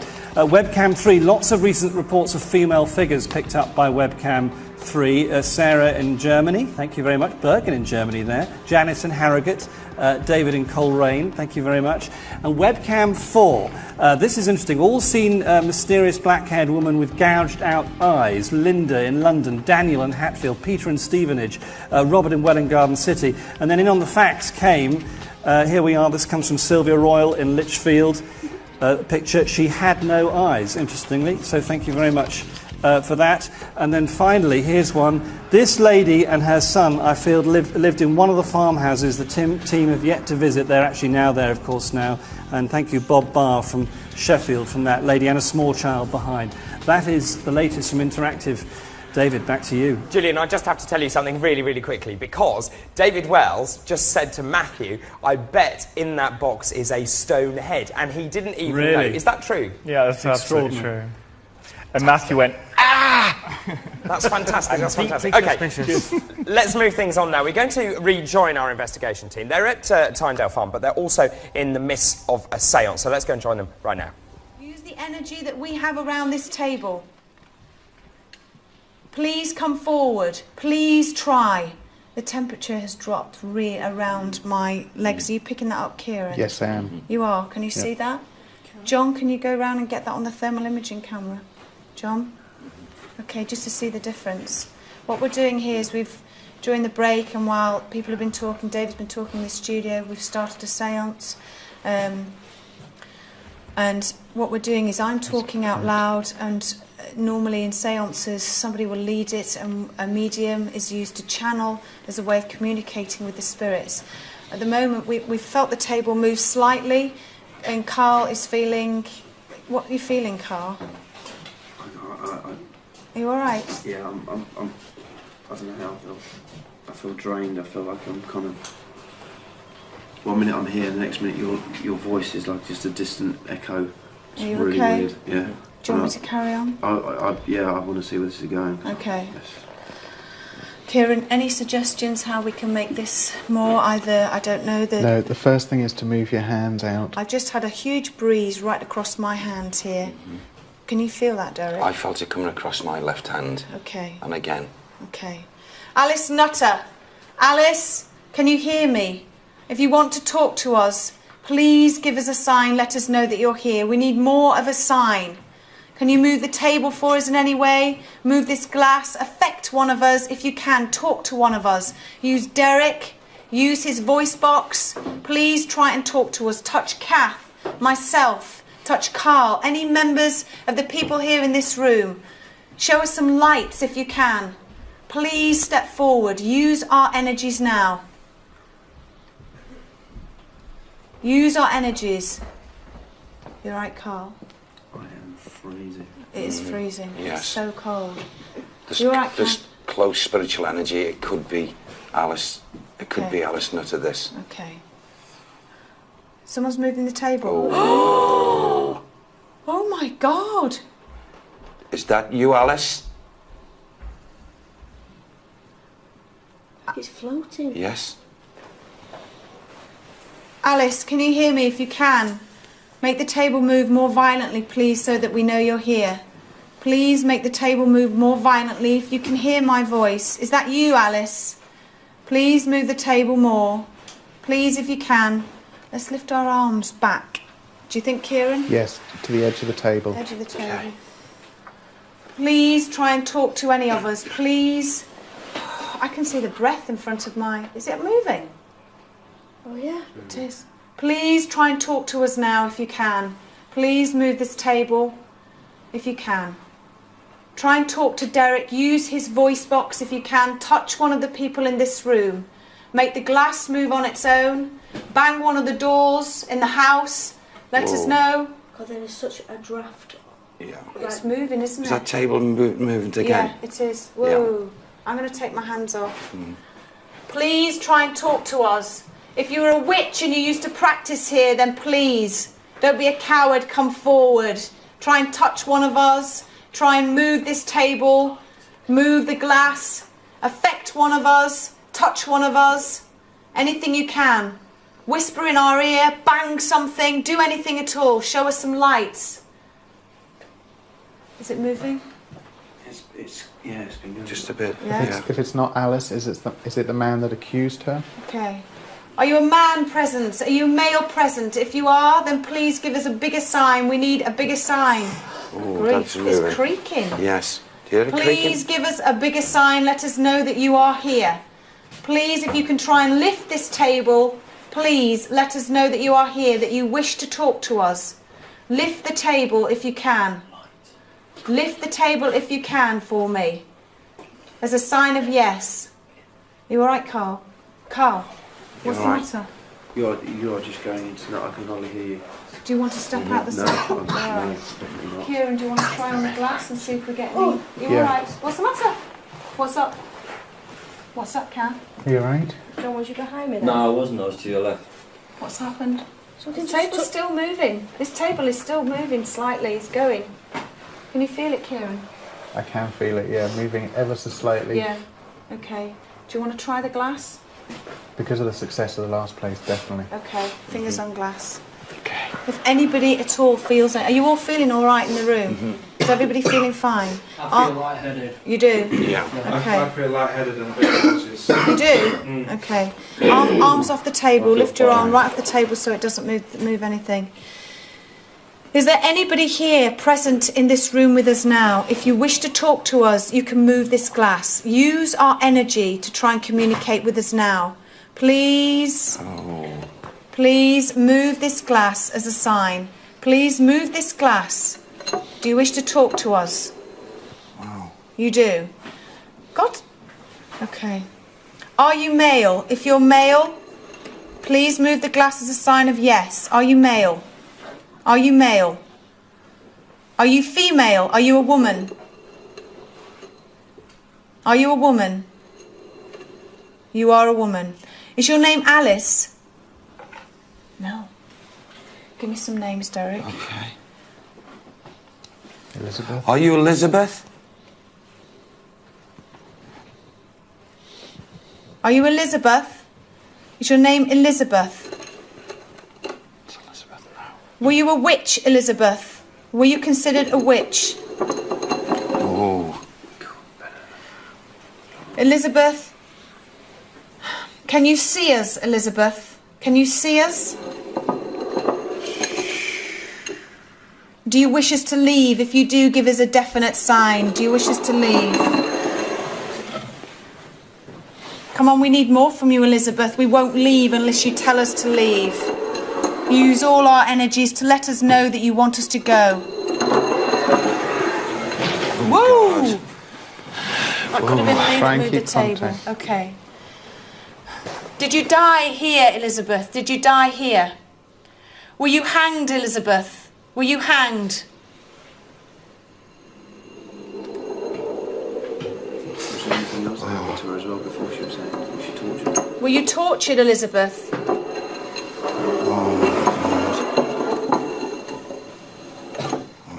Did they take her fingers off? Did they take your hands and fingers off, Elizabeth? Can you try and move this table for us?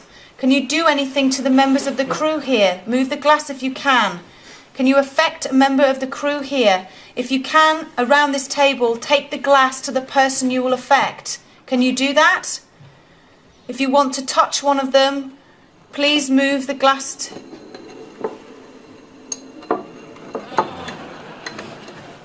Okay, I'm waiting, Elizabeth. I'm waiting for you. Are you going to affect me? Push the glass towards me if you are. Okay, I'm waiting. I'm waiting, Elizabeth. May not be now. Are you going to do it now? Are you going to do it later? You're okay. What's up, Kath? What's the matter? Kath, what's the matter? I feel sick. You feel sick? Are you on your own, Elizabeth? Just me and Kath. Are you on your own? How many other people are with you? Are there many other spirits here?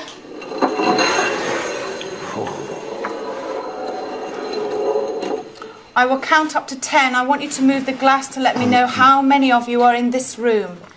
2, 3, 4, 5, 6, 7, 8, 9. You are joking. Go on. Nice.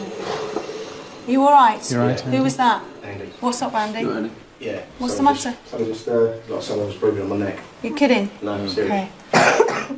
Are you going to affect any other of the crew members here? God.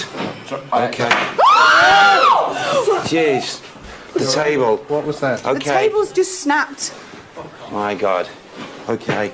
So It's snapped. I pressed hard on the glass end because I didn't want it to go off. No, no. On the floor, but Is it snapped? Yeah. Snaps off the bottom, yeah.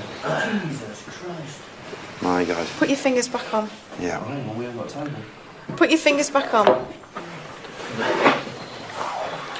Elizabeth, are you still here with us now? Oh my God! Oh my word! Elizabeth, we need more. Can you move this table? Can you move the table for us now? Can you try and lift the table for us? If you want us to leave, you need to do something else. You need to really scare us, Elizabeth, before we'll go. Come on, Elizabeth, do something else. Do something else, Elizabeth. Elizabeth, come on. Do something else. Do you need our help, Elizabeth? Are you happy where you are now? Are you happy where you are? Do you hate us, Elizabeth? Is it because we're good people? Is that why you hate us?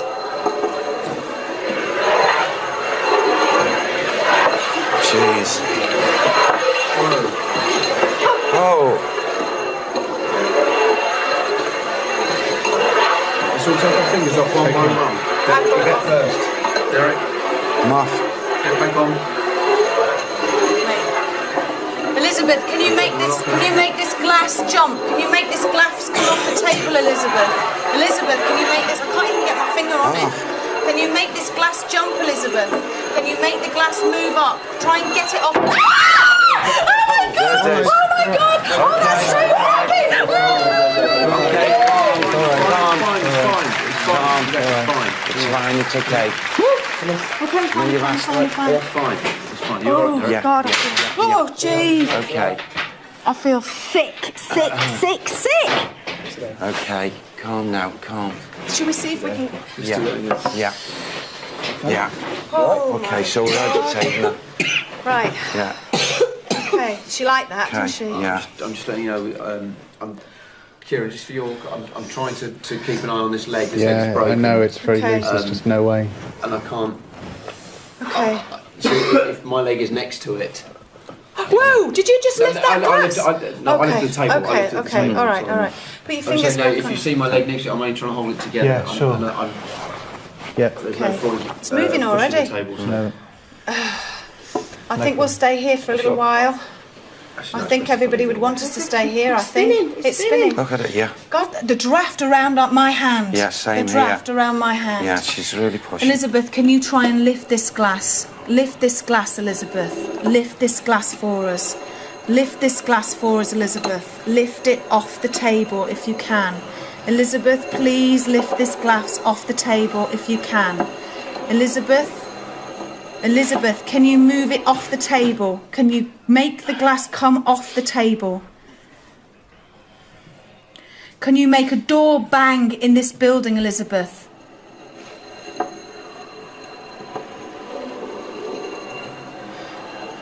Can you shout out, Elizabeth? Make a noise, Elizabeth. Are you going to do that for me? Move the glass as a yes if you can shout out. No. Okay. Is she near anyone in particular? In this Are you room? near anybody now? Point the glass if you're near anybody now.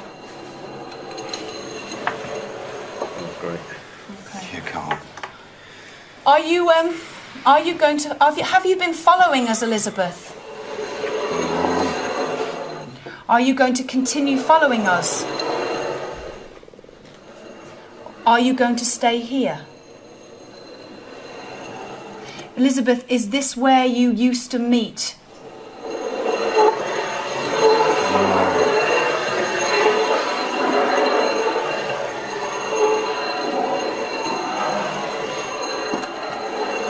Did you torture people here, Elizabeth? Did you? Oh my God, that's Yes. really freaky. Oh, yeah. I'm so What freaked out. Okay, come on, lad. Come on, Kim. I am You tortured people here, didn't you? Oh, yeah. She did. Do you know how nasty you are? Do you like being nasty? God. Don't you wish to go to the light, to cross to the other side? Don't you want to go to the other side? Are all 9 of you still here? Are all 9 of you still here? Can you do something else apart from spinning this glass? Can you do something else apart from spinning this glass?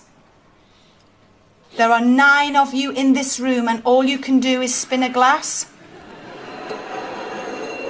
No, not really, not really.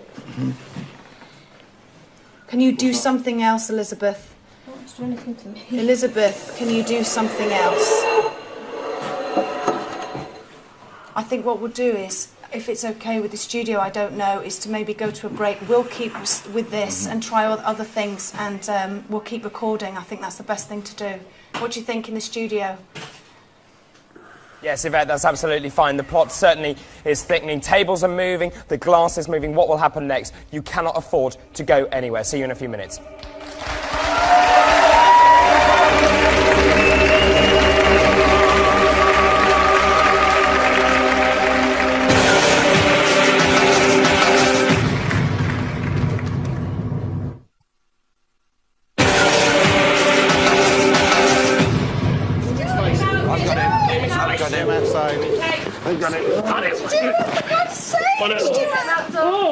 Okay, Stu, we've got you, lad.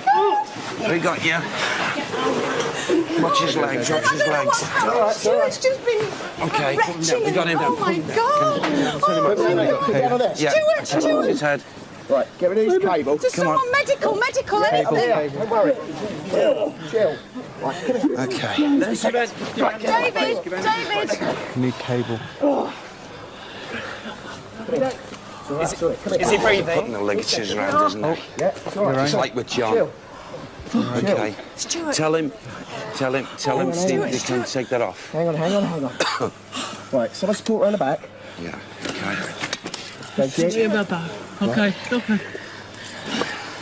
Oh, Stuart.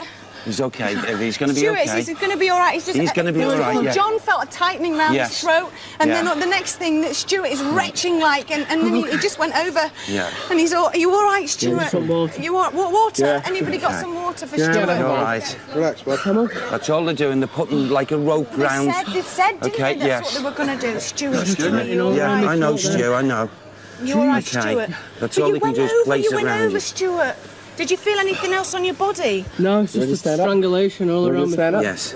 Yeah, I need some water. Yes, Yeah. Oh my Come on, God. big guy. Right, hang on. Okay. Come down here. Come down here a second. I'm okay. You all right? Yeah? Yeah. Let me have a look at your throat. Oh my God, apparently you've got a clip of what happened. Oh God, let's have a look now. Let's have a look. Have a look at what happened. Is the table moving? You all right? What's the matter, John? John. What's up? John? I can feel it tightening. Oh God. Okay. You right, John? Okay. You're right. Oh. He's got it again. Okay. You're right. You're right. I'm all right. You right? Okay. You're right, John. Okay. Let's loosen that. It's loosened it, John, okay? All right. Someone's just put that around you, that's all, okay? She's just trying to dishevel, okay? You're going to be okay. Go on. You can breathe. I can, yeah. Okay? John, are you all right, darling? Yeah. I'm going out for a bit and I'll have it. You all right? Sure. John. Oh! What's that? Okay.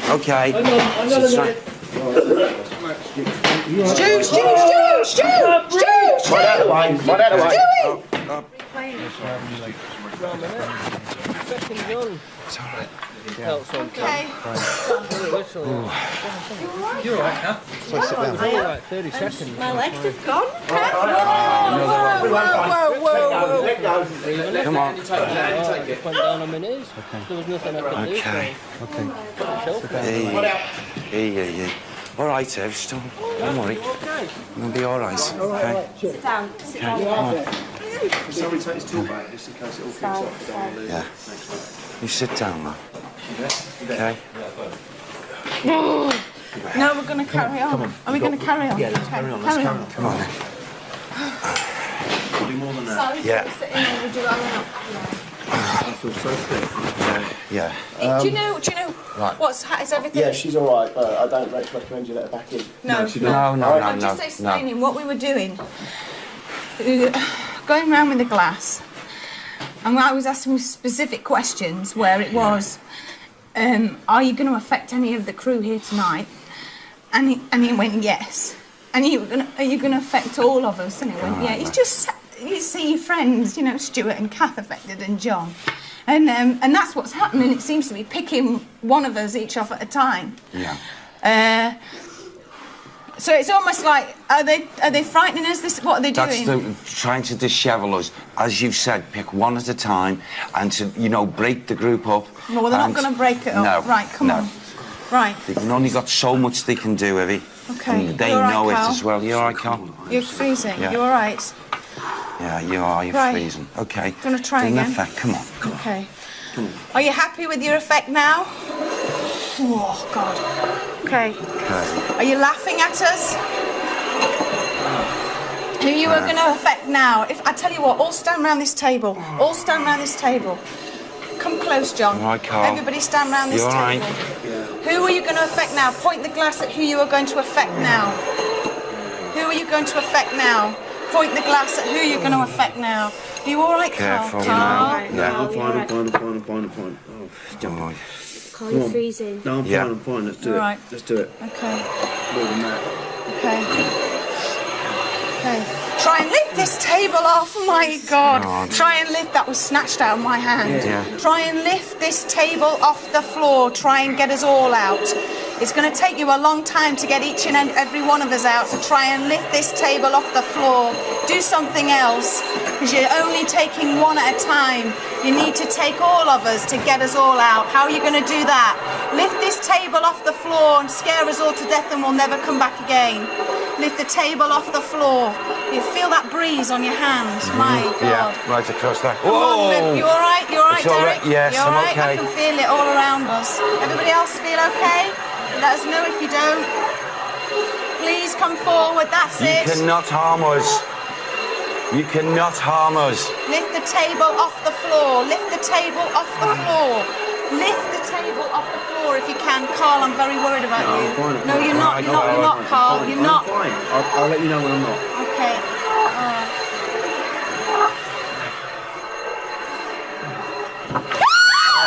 Okay. Okay, that's good. Yeah, okay. Okay. Whoa. Lift it higher. Lift it higher. Elizabeth, lift it. Oh my God, that is just weird. It was only me and you. Lift Yeah. the table higher. Come on, you're enjoying this, aren't you? You're enjoying yourself. Lift the table off the floor, Elizabeth. Come on, Elizabeth, do it again. Do it again, Elizabeth. Come on, you're affecting Carl, aren't you? You're enjoying it, aren't you? You all right, Carl? Yeah, you're okay, Carl. You're okay. Come on, Elizabeth. I feel like I'm not here. Are you all laughing You're all right. together? Are you all laughing? Are you me. thoroughly enjoying yourself? Okay. You can't do any more, Carl. Carl, you're shaking. Carl. I don't know. Kieran, what questions should I ask now? There isn't any more questions. Yes. If you want us to leave now, please, one final attempt. Try and throw this table across the floor. Try and lift it up and throw this table across the floor. You know you can... What's the matter? We've lost Yvette, Derek and the rest of the team. Okay. They've come back. We have now got regained a signal. Happened? John, explain. John, what's... Somebody just tapped me on the back of the head. On the back of the head. Yeah. You're right. You okay? Yeah, come on. Yeah, well, you've got to stop it now. You're all right. Okay, good. Sorry. No, come on. What's happened? Who's did that? You all right, Sally? Okay. Carl, are you Come on. okay? Come Yeah? on, come on for a minute then. What would happen if we stood around and didn't have our fingers on... I think that the glass thing is giving the energy around, isn't it? Do you want us to keep our fingers on this glass? Yeah, you're freezing. The glass? The glass is moving on its own with my finger on it. Okay. Please join us after the break. They're picking us off one... Well, we're going to have to take a very short break, but don't go anywhere. We'll see you in a few minutes' time.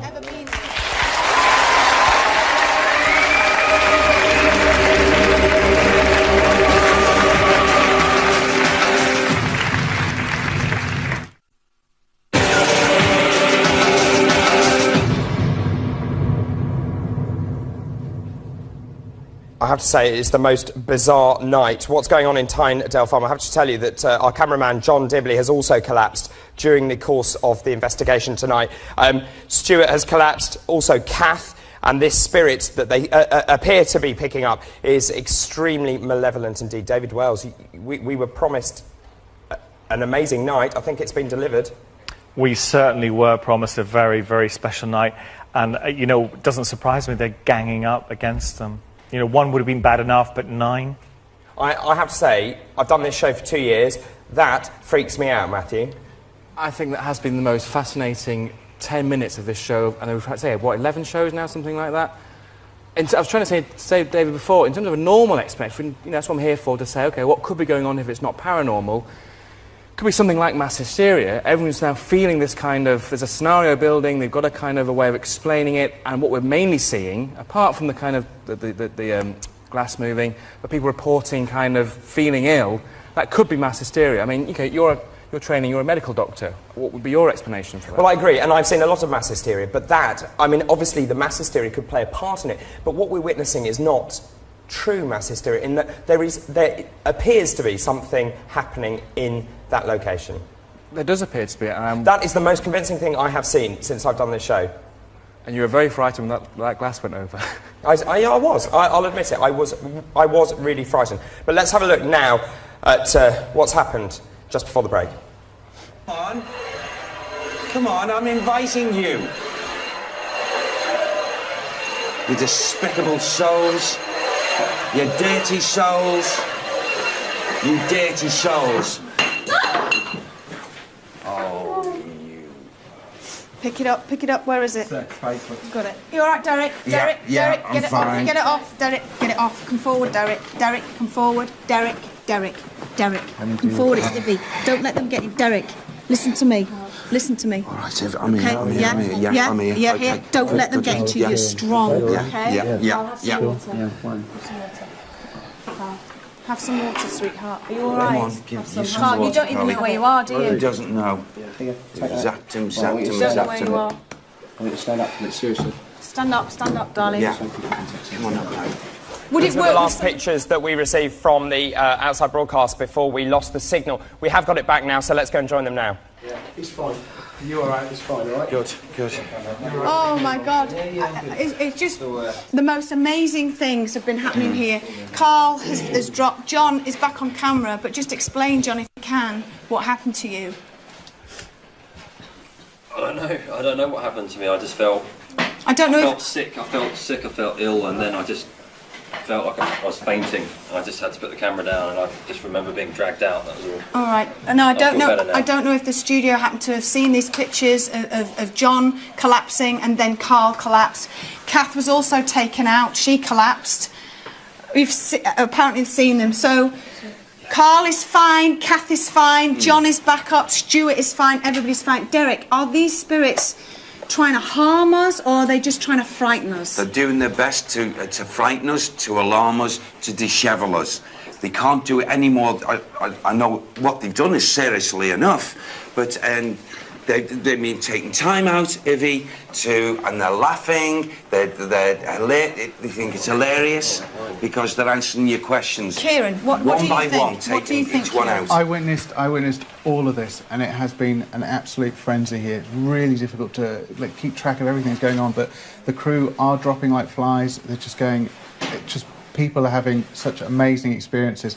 EMF, normal. Air pressure, normal. The only thing is, if there are any comments about infrasound, that's a possibility, but there's just so many people having just bizarre experiences. And how do you feel yourself? I feel fine. I'm just trying to keep level-headed because Okay. that's my role here. I'm trying to keep level-headed, but Okay. it's so tough Oh. with everything that's going on. All right, it's back to the studio. We're going to stay here, okay? So it's back to you, Mhm. David. Well, Yvette, it is such amazingly gripping stuff. It is the most bizarre night. So what I want to do now is just to say a very quick thank you and good night from all of us here in the studio tonight. But do remember to join us again tomorrow at 9 o'clock when we will be investigating the dark and the unknown. What will happen tomorrow night? Now, we will be live again. We'll be in a haunted Tudor house in the shadow of Pendle Hill. But a very big thank you to everyone involved tonight, to all of our experts, to all of our audience here in the studio and also to you at home. We're going directly back to Tyndale Farm to join in that séance once again. But rest assured tonight, and this is really important, that whatever happens, Derek will close down the séance and he will leave the house clear of all spirits. Let's go back to Tyndale Farm now, but good night from us. Have we got somebody else to stand by? Well, they can do it. Okay. Okay. It's moving already. Can you feel it? Yeah. Andy, can you feel that? Andy, can you Yeah. feel it going? Yeah. Now what we've done is, are we on air? Are we on air?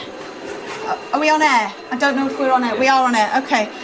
Okay. What we've done is Andy, who's security, who's been helping everybody, we just thought because everybody's dropping like flies, is that Andy's just stepped in just to experience what we're experiencing. Can you feel it, Andy? Yeah, you can feel it moving. Yeah. Okay. No pressure on the glass. You Okay. can feel it moving. All right. Elizabeth, are you still here with us now? Okay. What do you think to the new member sitting around the table? Are you going to harm him? Can you see him? If you can, point to him. Point to the new member sitting around the table. Oh my God. Okay. Can you try and harm Andy? Try and frighten him?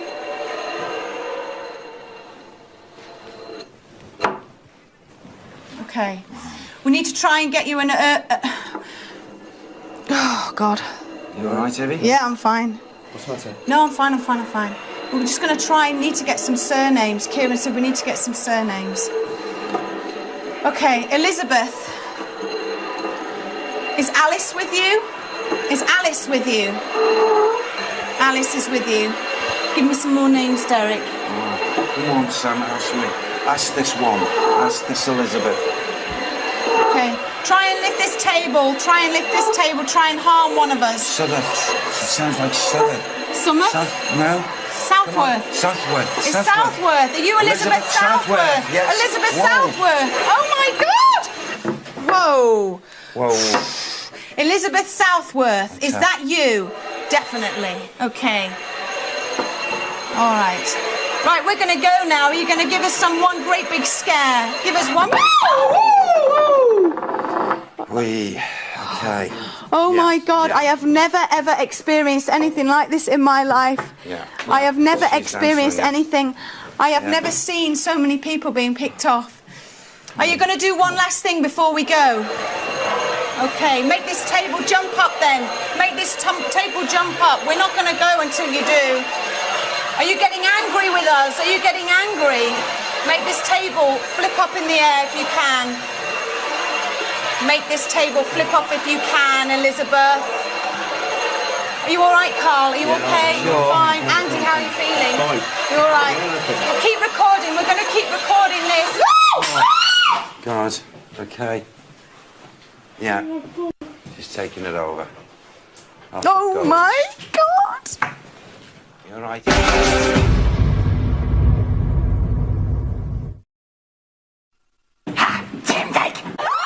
Okay. The Okay. table's just snapped. Try and get it off. Stu! You know you can. Recording this. My God! Well, those were some incredible moments from last night's show. And if you want to find out what happens afterwards, you'll have to watch tonight's programme. Tonight we are investigating a place where a young girl met her death tragically. Her name was Peg O'Neill, and ever since then she's been roaming this area and she's very angry indeed. We are in a place in East Lancashire and it's called Pendle Hill, and this is Most Haunted Live.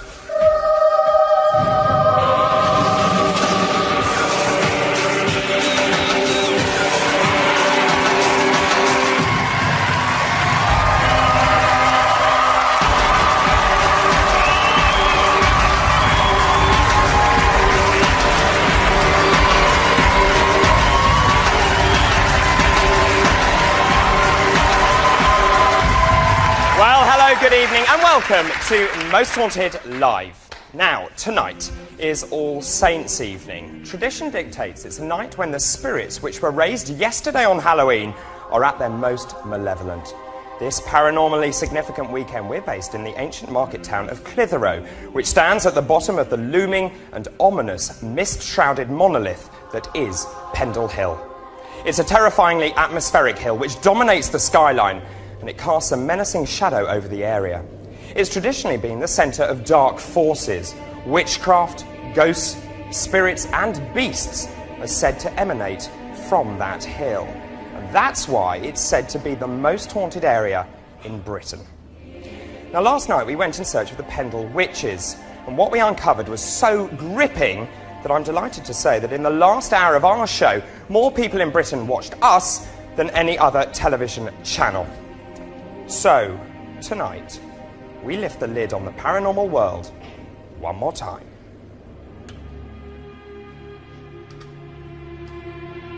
Tonight we visit Waddow Hall, a stunning and imposing mansion in the shadow of the mysterious and foreboding Pendle Hill. For centuries, the hall has hosted much paranormal activity, like Peg O'Neill, a servant girl who was murdered and wreaks her revenge on the riverside. Ned King, a notorious local highwayman, is said to haunt the local lanes and woods. And the scariest woodland we have ever encountered, home of the Pennines' most feared creature, the Beast of Pendle.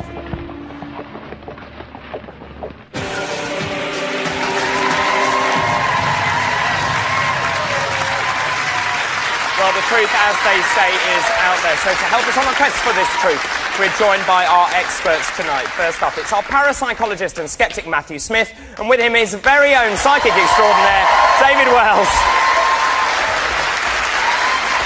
Now, behind the books is our historian and author, Richard Jones, and with him our paranormal historian, Richard Felix. And over on the far side of the stage is the interactive team headed by the man who is described as the matinee idol. It could only be Julian Clegg.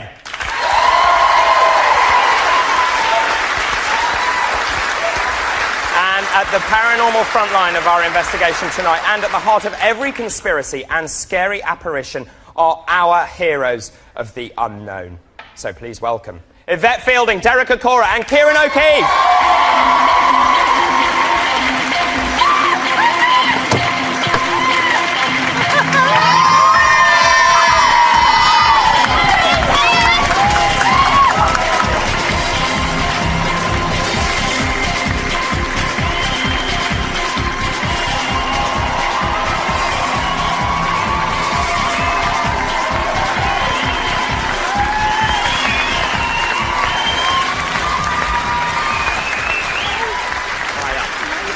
Hello there.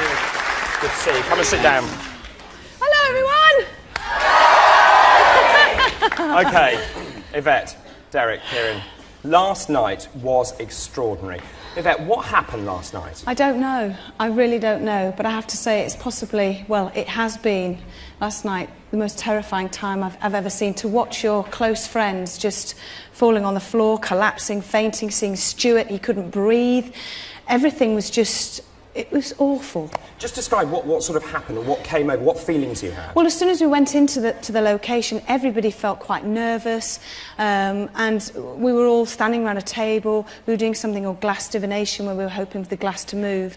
And as we were doing this, first of all, it was John, the sound man, sort of started off, and he said, I actually feel like something's tightening around my throat, and he actually couldn't breathe. And we were all, you're all right, you're all right. And then the next person, I can't remember. It was all such a melee and people running around. And then I think John collapsed on the floor. Then Stuart, we actually thought he was throwing up. I mean, and then he couldn't breathe. He had to be taken out. Then Kath went on the floor. And, oh, it was awful. Let me just ask Derek very quickly. It seemed from where we were that you appeared to be under attack. We were under attack, we were spiritually tested, and you know, we had eventually 9 spirit people, 9 women that were determined to follow us to each location and build this negativity that they brought with them to attack us. Do you know, it's one thing actually, I think, for us sitting here watching you, it must have been quite something else to have been there. But what I want to do now is actually to show you some of the highlights of last night, just so you can relive it, really. Have a look at this. She wants to scalp me.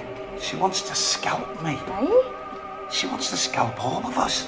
What? Hear that? What? See that screaming? The door pushed. It was joking. Closed. I had hold of it. Now here we go again. There's a group, there's about 5 or 6 of them. Derek, come forward. Please make this glass move as a sign of yes that you are.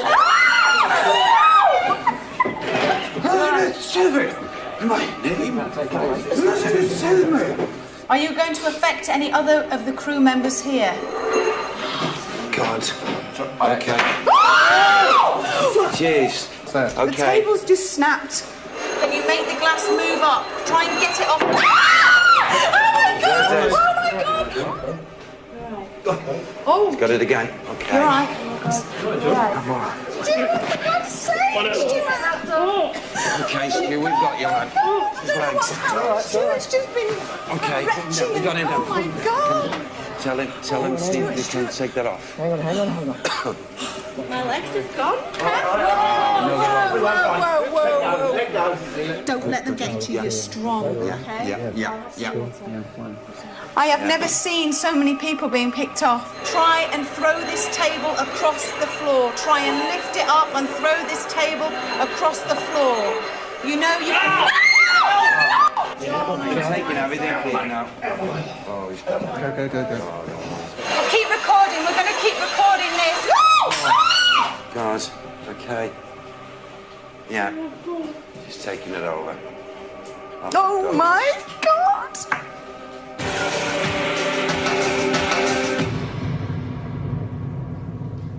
Do you know, it sends an absolute shiver down my spine to watch that, but I can see that it's really upset you. Yeah, it has, because you don't actually know what's... you can't see any of that. You just know what's going... But you just see your friends, and it was real. Everything that happened was real. And I know many people will say, oh, you were acting it, things like... You know, we weren't. It was genuine, and it was really frightening. And a lot of the crew members, they couldn't sleep last night. Poor John, he actually had to turn the telly around in his hotel room because he thought something in the room was watching him. Poor Kath nearly knocked on our door because she was so frightened in the hotel room. We just couldn't sleep. I mean, I think I got 3 hours of sleep last night, and you're so worried that something's going to follow you home, but it's just seeing it there, you know, it's just... It brings it all back. Yeah, it does. I mean, I have seen that before, but I've been nervous all day about tonight and everything, and it was just really freaky. I have to say, you know, watching it last night was terrifying sitting here, let alone being there. What did you make of it, Kieran?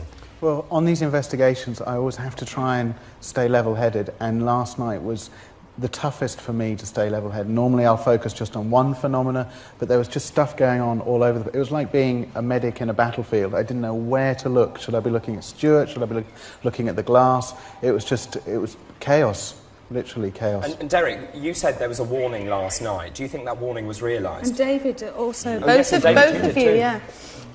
Absolutely. It was part realised. I believe it's to be topped up tonight, unfortunately.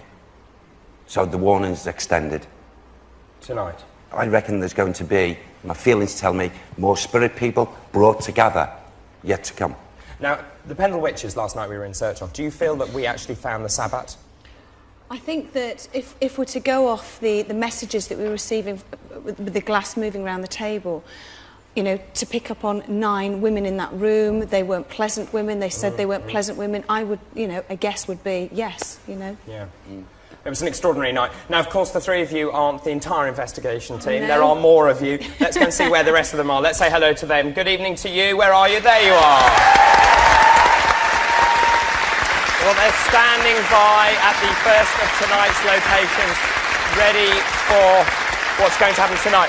They look very happy at the moment. Now, what I am going to tell you, though, Yvette, Derek and Kieran, is that you will be joined tonight by David Wells. I don't know if you knew that. So if all of you would now get ready and prepare to leave. Yes. Ladies and gentlemen, give them a big round of applause as they leave and wish them very good luck.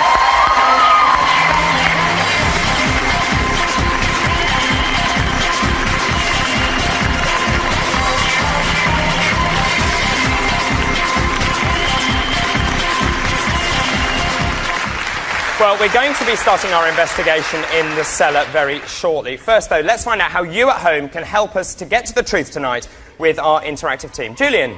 Well, David, I've seen extraordinary response since we came off air last night, the most texts and web visits we've ever had after a show. And you ought to know at the beginning of last night's programme we had a lot of texts saying that the team would feel a tightening in their throats whilst the show was on. We had a lot of those, and of course it turned out to be true. And then after the programme, strange phenomena, Yvette talking about the team having problems. Look at this. Sue from Pembroke woke up to find bruises around her neck this morning. Chris from Swansea said as she went to bed a light bulb exploded even though it wasn't even switched on. And John from York said his radio kept turning itself on for hours after the programme. Lots of emails from people saying they'd seen a group of figures hovering behind the team when the glass was moving. And there was also a lot of concern for the team. I have to say lots and lots of texts and web hits on this after the programme saying, what, are they okay? And a lot saying they may be hurt again by a spirit tonight, including Chris from Lincoln, Emma from Stratford, Sheena from Littlehampton, all saying that, and many more as well. Thank you for those. And it looks like we're on target for the most successful, most haunted live yet. Since our show went on air on Saturday night, we've had 110,000 viewer interactions and 13 million web hits on the website. Quite extraordinary, quite extraordinary. So, as I always say, you are our eyes and ears to help us monitor the paranormal world, and we'll have webcams permanently recording activity over various parts of Waddow Hall. Tonight we'll have a camera, we can see them here. Camera 1 there in the cellar, coming up there. Camera 2 and 3 in Peg O'Nell's room. We're already getting sightings on this one, camera 3. And camera 4 is in Crag Woods. Now, we want you to look at those webcams. We want you to tell us what you can see. Go online to the website livingtv.co.uk/mosthauntedlive or text your messages to 80088 and then start the text haunted, then space MSG, then your message, or fax us. Here's the fax number 01200 425 737.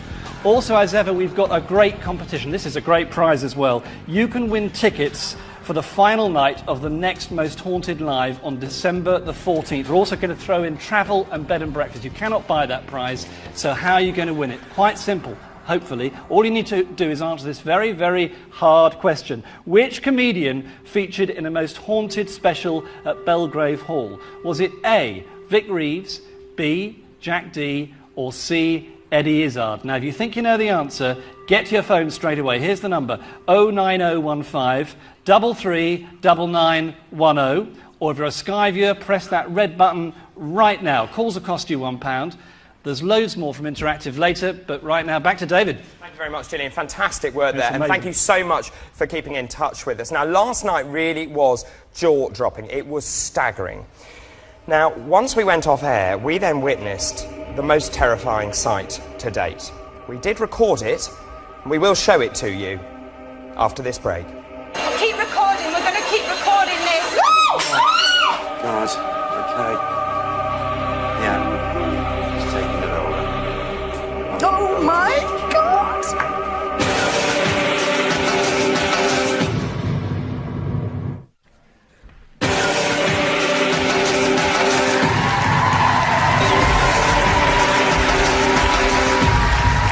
Well, welcome back. Now, last night we were searching for the Pendle Witches. In a parlour of a derelict cottage perched on the edge of Pendle Hill itself, it appears that we found them.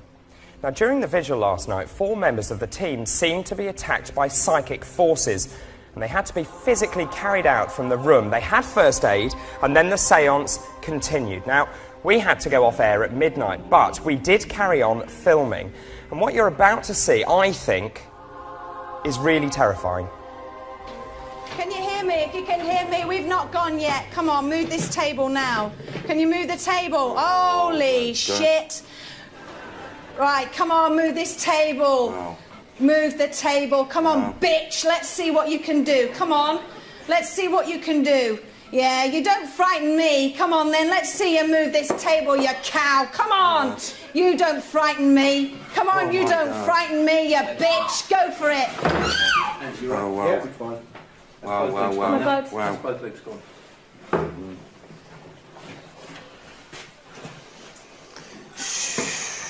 That's been wrenched out. Look at that. Yeah. Look at that. Yeah. That's been wrenched out. That's it as well. Oh my gosh. I think the reason I found it so terrifying was that in context, as you know, Matthew, we sat here, we went off there, we were watching everything, weren't we?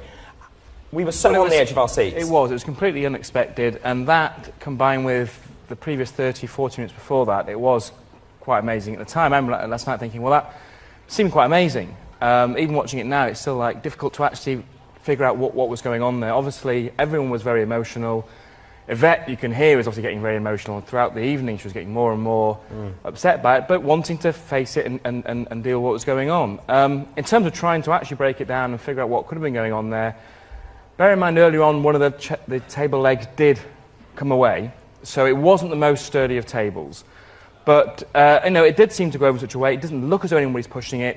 Again, as often the case, you'd never get quite the right camera angle, it's not easy to see, but again, it was absolutely fascinating, and it still makes compelling viewing. And how did you feel about the whole night? I was amazed. I think, speaking about the last kind of hour or so, the last 45 minutes was, I think, some of the best sequence I've seen on this show and all the lives that we've done.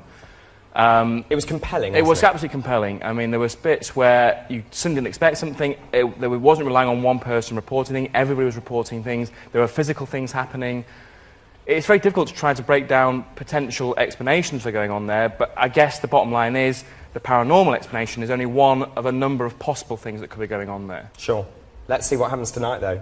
Because tonight we're basing our investigation at Waddow Hall. Now, Waddow Hall is a Tudor house. It's on the banks of the River Ribble, a few miles west of us, here where we are in Clitheroe. Now, we've chosen this site for our last night as it seems to encapsulate all that's happening in haunted Lancashire.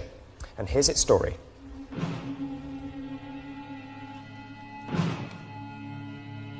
Waddow Hall has a dark and terrifying history. The buildings and grounds have a powerfully paranormal atmosphere which is tangible and unnerving. The house itself was originally built in the 15th century as a family seat for the De Tempest family. Tragedy struck quickly when a serving girl died in either this well or the river. That girl was Peg O'Neill, and her vengeful ghost has been one of the most enduring in the whole area. The river which runs at the bottom of the gardens has also been the site of countless drownings, and spirits and beasts are said to lurk in its darker reaches.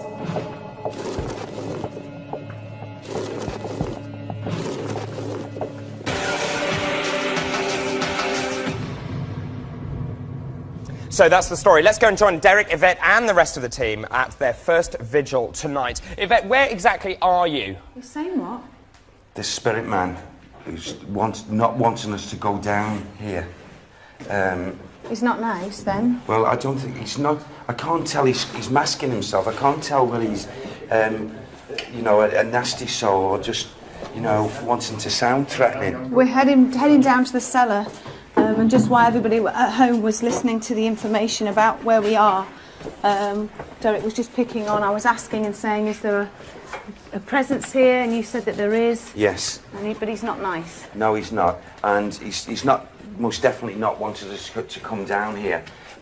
Because I get the feeling with him and his energies, I don't really feel that he belongs down here as such that he would be down in this level often. But I feel this is like, with his energy, as if he just wants to take the whole of this building. And, I get this authority with him. And I can't tell whether it's a negative authority or a positive, because he's masking himself, he's keeping himself a little bit back. Sam's helping me with this. What I do know about him, Sam says he's a poor soul. He's a poor soul. What do you mean, a poor soul, Sam? Right. He left his physical body in a very, very distressed way. It wasn't a natural way that he died. He left the physical body. Richard, is that his name? Does he want his name to be known? Did he tell you that? He's told Sam that. Richard. So he can't be that bad if he's wanting to communicate or... Well, I think what? What's that? You see that light then? The light was me. Just checking. Okay. What's that noise? Can we just... I can hear something. Is it a plane? I'm not. It's coming from over there. It's something. Yeah, we've got generators off here to the left. Okay. All right, so it's Richard. Richard. Okay. Go on. Can you get me surname, please? It would help. Ask him personally. Richard. It sounds... Okay, I'll spell it. I'll say it that way. And you correct me if I'm wrong. Richard, it sounds like the name... Tempest. Tempest? Tempest. It sounds like Tempest. And he left his physical body. What was he? This was his place. He lived here. He lived here. Can Sam give us a date? Can you give me a date, when Sam? He lived here? Come on.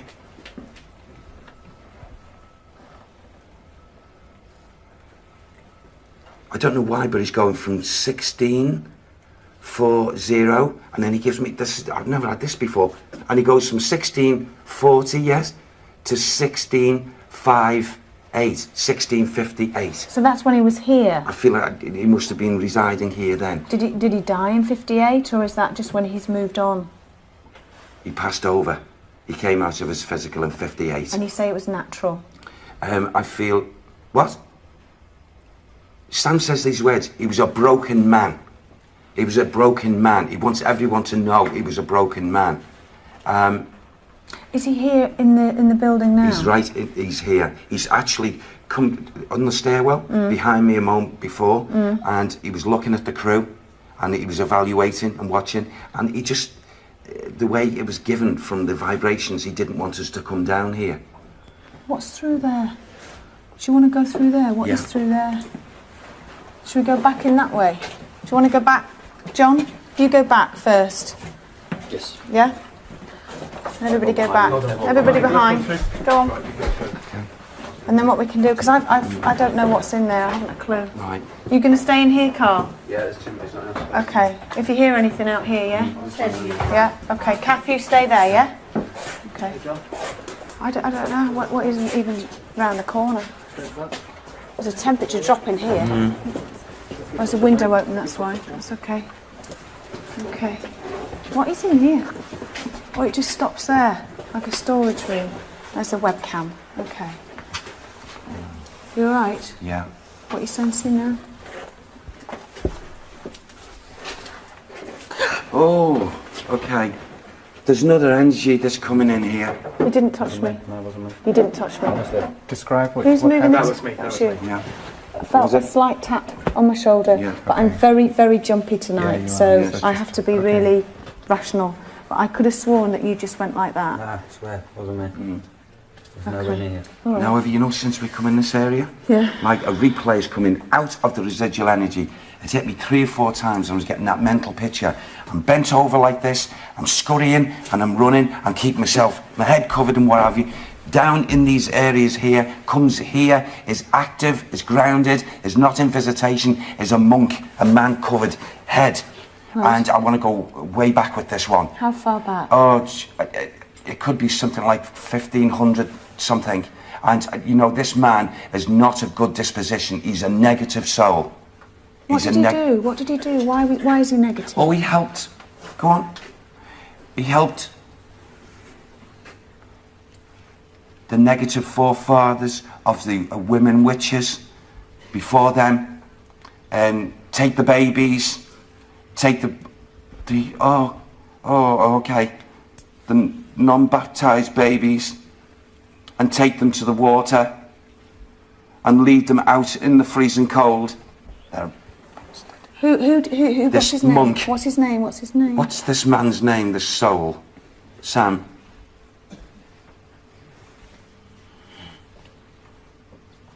Is he close? He comes in here, this monk. Is he His around us energies now? see down here, Yeah. there's activity goes on, and it's caused not by that fair spirit man, but this bad soul who helped people in these rites with children. Let me tell you what I saw. He helped, I feel, these souls linked with witchcraft, and they used to steal newborn babies that were not baptized because they were no use unless they were. They would not enter the devil hell state. They weren't allowed, but the unbaptized, and they used to allow them in the freezing cold to perish, hypothermia. They would then bring the child and the children to this area, and they'd go to the work, and it's disgusting. It's diabolical. Don't tell me what they did. I don't want to know what they did. You sure? I don't want to know. Can we try and get a name? Can we try and get more information? Yes. Sam says this, can I just tell you? Yeah. Sam says this one, he's determined, he's joined this group of the women, the bad women, to try and, in his own way, hurt us tonight. Are they here again? I feel they're in the outer area and they're aware, sorry, but I feel they followed us. And, you know, there are a number of other things that they've called from the lower dimensions to try and attach themselves to us tonight. God forbid. Right, okay. Do you want to, what do you want to do? I'm so nervous. I'm so sorry. How is everybody else feeling? John, how are you feeling hearing what Derek's just said? Not exactly reassuring, but I feel okay, to be honest. This feels like there's quite a few of us in here and I don't feel that uncomfortable. Okay, Stuart? Good. At the moment I feel happy at the moment, but who knows, later on tonight things may change. Okay, John? I feel fine in here, but there are some places we're going later that I'm a little bit worried about. Okay. Carl, I know we can't see you, and Kath, but are you okay? Yeah, we're fine in here. Yeah, Kath? Yeah, fine. Okay, all right. Sally? Yeah, fine. Okay, you're there. All right, we're going to hand back to the studio. Everybody's feeling fine at the moment. We're all just a little bit jumpy after what happened last night, and especially now that Derek's told us what he's told us. So, David. Thanks very much indeed, Yvette. OK, we'll leave them there just for the moment. But now we're going to catch up on some interactive news from Julian. Thanks, David. Well, first up, here's a bit of psychic art that came through on the fax number 10 minutes before Derek was talking about a monk. This one comes from Aaron in West Sussex. Wood's connection feels more like a druid than a monk. He says, for some reason I felt compelled to draw two branches bound together, not sure why. Aaron, thank you very much indeed. Keep that psychic art coming in. And we ought to just conclude something from last night. Do you remember there was an item in the box, a head, a stone head? Well, here is the stone head that was actually in the box. Have a look at that. Lots of psychic art coming in on the fax machine yesterday. We picked this one out as an example. Is that close to that? I don't know. But thank you very much, Sean in Dudley, for that one, and many more as well. Now, this truly is an interactive show, and if you think about it, the location for Yvette and Derek and the team last night was chosen by you on Saturday night's Psychic Resonance experiment on the website, and we're going to do that again tonight. This is where you make the real difference and decide where we're going to go. Now, Waddow Hall is a rabbit warren of rooms and corridors, and over the years has had all sorts of disturbances in all parts of the house, interestingly. In one night, we can't visit all the rooms, so we'd like you to help us pick which room or corridor we should investigate. Now, there's the map of the house, and you'll find that on the website, and obviously we need as many people as possible to do this. Saturday night, 45,000 people did this experiment. We need even more tonight, because obviously the more people who do it, when we pick the most popular location, it's statistically much better, so please get online. It's livingtv.co.uk/mosthauntedlive. Find that floor plan, use your mouse and your psychic intuition to pick out a room, and later in the show, Derek and Yvette and the team will visit that room, so please do that straight away. Also, our audience tonight is going to do that as well. They've got maps which we passed around earlier, and they're going to pick a location as well. So let's do this straight away. The parapsychological phenomena is psychic resonance. That's what we're talking about, and it assumes that all the combined energies of you choosing that location will pick the most haunted location. Go to it, David. Thanks.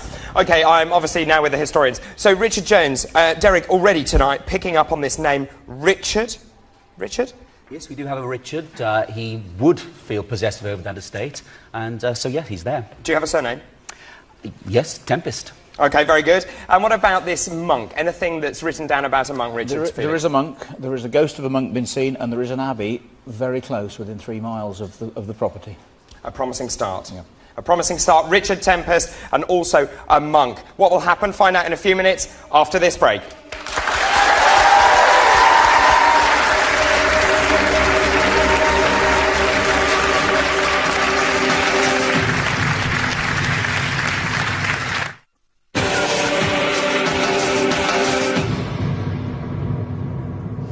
Okay, now we're still down here in the cellar, and what we've decided to do is bring David Wells here. We have Kieran. Just explain to us first of all, Kieran, what scrying is and how it works in your view. Well, essentially, scrying is another form of communication, but essentially, David is going to be looking into the mirror, and the hope is to pick up some sort of a facial image or spirit image of somebody that's focused here, rather than his spirit guides or anybody else around. So it's another form of communication using this essentially perfect scrying mirror. What is a scrying mirror, David, and how are you going to make it work? Well, it's distinct. You can see this is an ordinary mirror. There's an ordinary mirror here, but this scrying mirror is a black mirror. And the image you get, if you look into a scrying mirror, is completely different. Your face is in shadow, obviously, and it's just fantastic, this mirror. I can't begin to tell you. So what are you hoping to do, and how are you going to communicate with the souls here? Well, what I'm going to do is, I've asked, because you can use this to contact your own guides, etc., as Kieran said, but I've specifically asked, I want to contact anyone connected to this house. And what I will do is I will stare into the mirror, keep a fixed stare, don't blink or blink as little as possible, and allow your own face to change, to transfigurate, or you sometimes catch an image just to the side, another image behind you. Okay. Well, you've got a walkie-talkie, I've got a walkie-talkie. If anything happens to you, we're only going to be in the room next door. I want you to let us know. We've got the webcam up here that's going to be obviously looking at you all the time.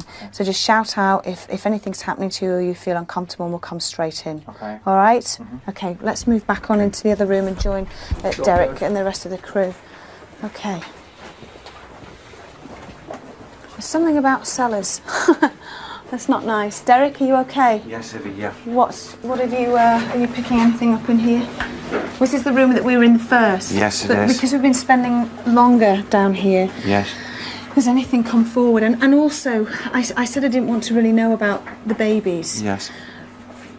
But I do want to know. Tell me. Yeah, tell me what happened. Well, this monk, this horrendous negative soul, used to help these groups of ladies, and one of his prime roles was to go and steal, take away from newborn babies that hadn't got to the point of baptism, and used to stay with these children in the cold weather for them to suffer hypothermia, to actually die, and then bring them back to these women who would then, oh God forbid, would cut up these babies and take away the body fat, and they'd have large containers, and they put the body fat into these containers and put herbs and spices, mix them, leave it for a while, and then they would make these effigies alongside, and they believed that the power within this body fat from these newborn babies, they could send a curse to a person they didn't like or had offended them, and would eventually kill that person. So the wax effigies you're saying are made from these babies? Well, a lot of them, yes. A lot of them. From newborn babies. You see, they had to be newborn. They had to be non-baptised because they were no use for the hell state. When would they have done this? What time period were you talking about here? These were the people before this group of witches that we've already invoked, if you like, and touched upon. People before them, and they were the real, even more cruel and more negative than what we've encountered, and we've got them here. So God forbid if these two lots come together tonight in this investigation, because I don't know what they can actually do. Are you feeling any presences now here in this room with us? Evie, you said that now, and this is quite amazing, because now I've got this. Although she's not here, she's sending thought messages from above, and I feel not a negative soul, certainly not a witch, and it's as if she's wishing us to go up to a higher level, because she wants to, I don't know if she's going to announce herself, but the mental messages that are coming here is if she wants us to go higher. I feel this is quite a relatively young woman. I feel that she would have left the physical body quite young, and again, it wasn't in natural ways in which she left this physical body, and she also, although, you know, the amazing thing is she's in these energies. She comes into this home, so she's had something to do with this building, and she also goes outside. She doesn't always stay in here. Are you saying, sorry, that she was murdered? I feel that this woman, she did not leave her physical body, this young woman, in a natural way. However, I can't say whether she was murdered or whether there was an accident. I'm in between two things here with this energy. Maybe Peg. Surname? Peg.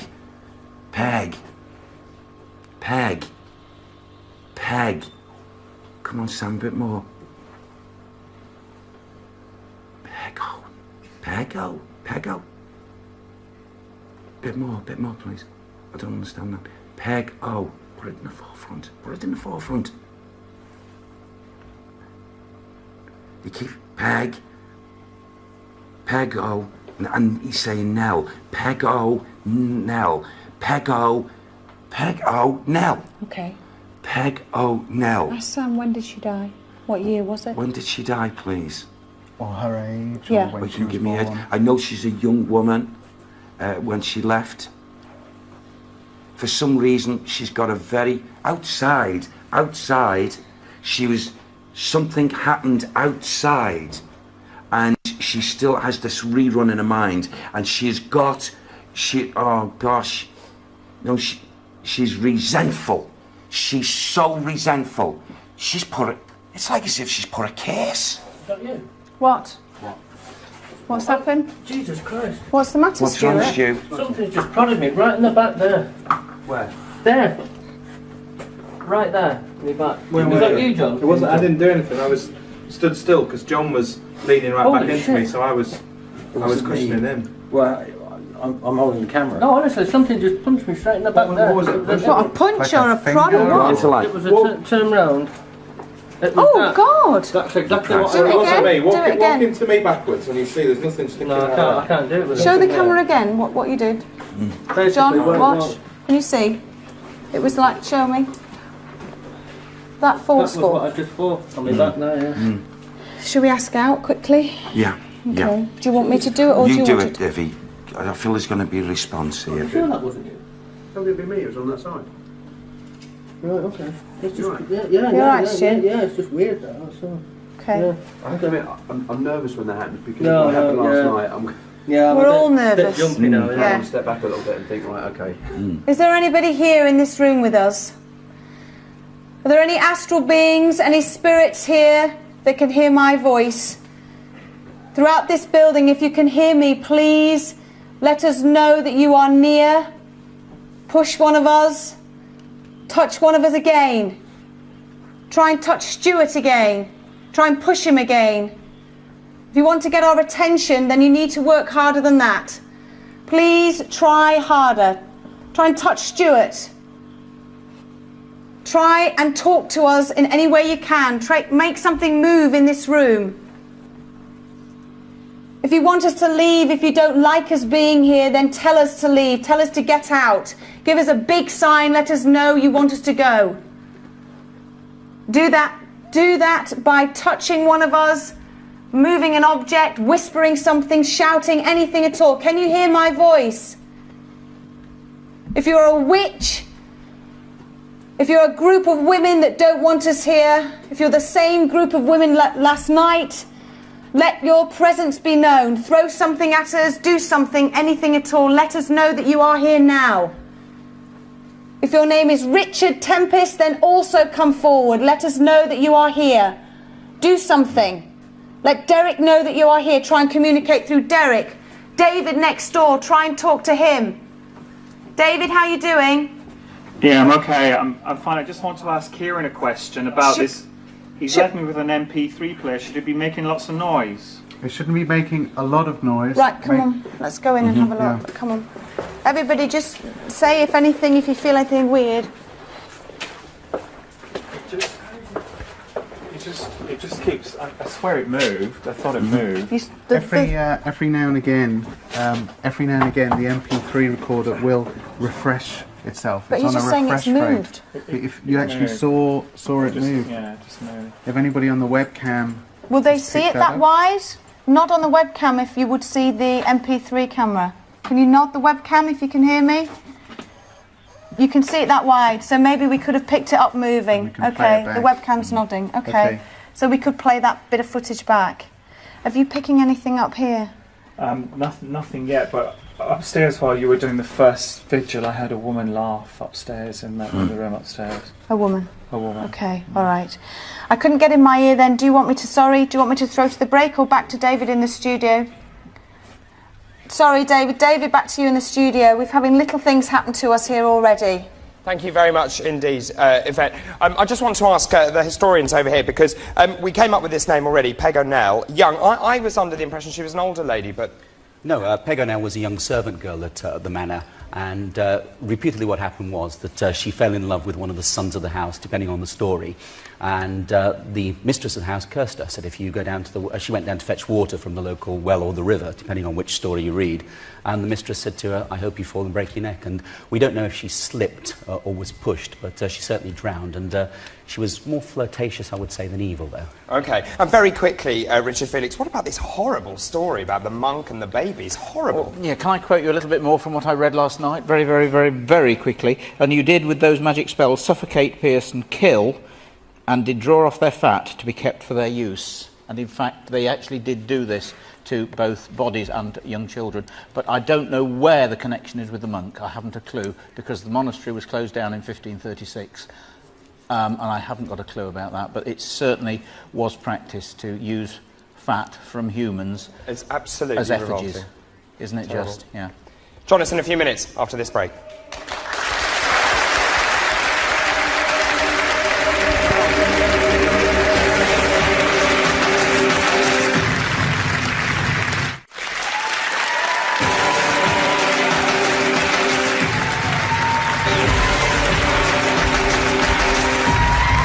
Well, welcome back to Most Haunted Live on this, the final night of our investigation here in Lancashire in the shadow of Pendle Hill. So much is going on already. The team are already in the cellar at Wadder Hall.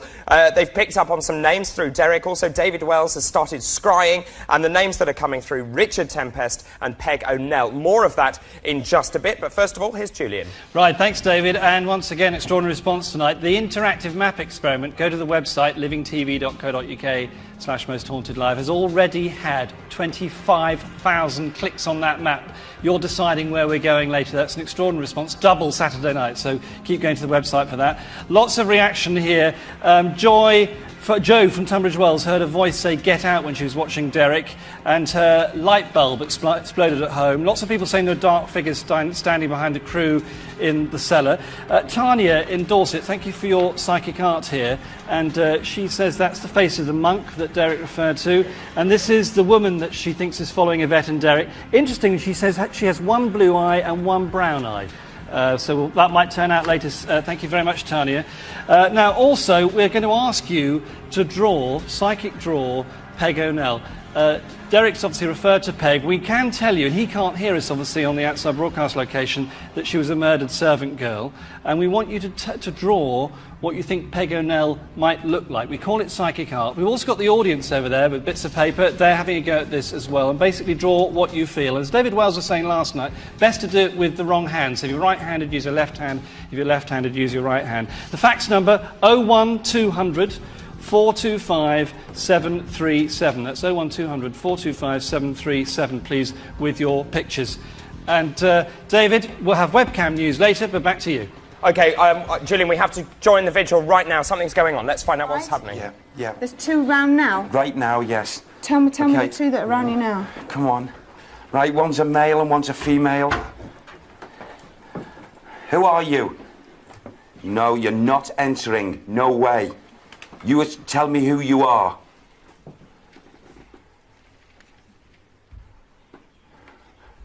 The male. Push him forward, Sam, push him forward. Let's expose him to me. Jemmy. Yes. What is he? Yes, the Black Arts. Yeah, okay. Jemmy, and who's the other one? Is what? That's his sister. Jemmy.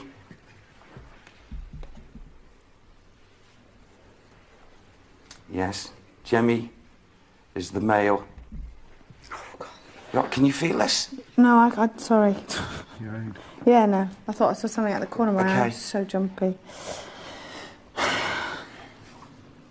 And Janet. Janet. Janet. Not Janet. No, Janet. Janet. Janet. Can you ask them to do something in this room for us now? Device. The door went then. No, the door. I heard that door. Earlier, These are devices as well. Earlier on, that door went. We were on a break and Yeah. the door went and we tried to see, and I tell you what it did. It went like this. For me, I heard it. It went. The handle wasn't down, but it went. Just not as loud as that. Right. But it's just. I heard a crack, a creak over here. We test the floorboards to see if it makes a noise. Device. You came up with that name yesterday. Yes, there's more of these devices. There's a lot of them. And these have come. And they've joined the group. What they're going to do later. Oh. What? And there's another one. There's another one. She's determined. She's going to cripple. She's what? She's going to try and cripple us. She's trying to... What? She's got the two... Tell me what? They're outside? Okay. She's got the two demon dogs. Who's got the demon dogs? She's brought them? Yeah? Go on. Anne has brought them from the lower dimensions. Anne who? Anne who? And what is she? There it is again. And you hear it? That's, yes. Yeah, you heard that then? Yes. Yes. I want to check it's not this. First time I have heard it. I want to check it's not this. Oh my God. Okay. Are you all right? Yeah. What were you saying? You're looking worried now. Oh. What's the matter? Look, they're around here now, and they're just going to pick us. Oh, not. We've got to be very, very careful now. Anne Shepherd. She's the leader of them here. Anne Shepherd. Is she? Yeah. She was very, very, very far forward in her, yes. Alison learnt a lot of her. There it is again. Yeah. Yeah, they're Where just did you think it responding. came from then? Over They're in the here. corner. What? Just so we know where we are, we've come down right to the bottom of the house. Just testing. And this is actually, you picked up on a lady called Peg O'Neill. Yes. This was her room. Yes. Okay. Well, Peg's nothing to do with these. This is just. No, they've come in here, and Peg O'Neill's got nothing to do. What? Peg O'Neill, she hates the water. Peg O'Neill hates the water. Mm-hmm. She hates the water, and she's yes. Oh no, you can't influence that soul, you lot. These witches are trying to influence her thoughts, and she's not anything like them. She's just a simple girl. How old is Peg? Sorry. She's only a young lady. I don't know, possibly 17, 18. She was, I feel she's a serving girl, a young girl, quite innocent. Oh no, she is innocent. Yes, the mistress had it in for her. The mistress, You all right, Dad? yes, yeah. You all right? The mistress. You all right? Hated her. Is the mistress connected to these women? Yes. Come on. Mistress.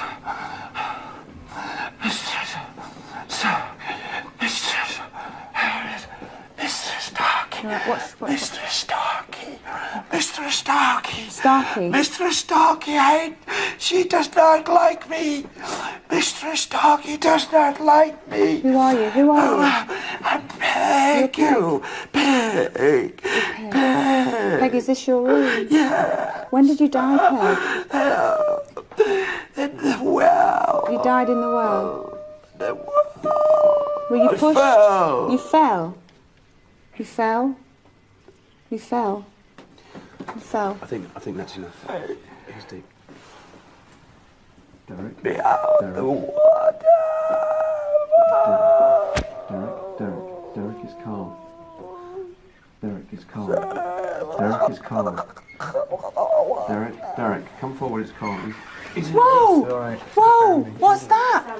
Derek, come forward. Derek, come forward. Derek, Andy, let's just get Derek out. He's in bed. Okay. Come here, mate. He's got the door. Okay, right, hang on 2 seconds. I'm ready. Oh my God! What's going on?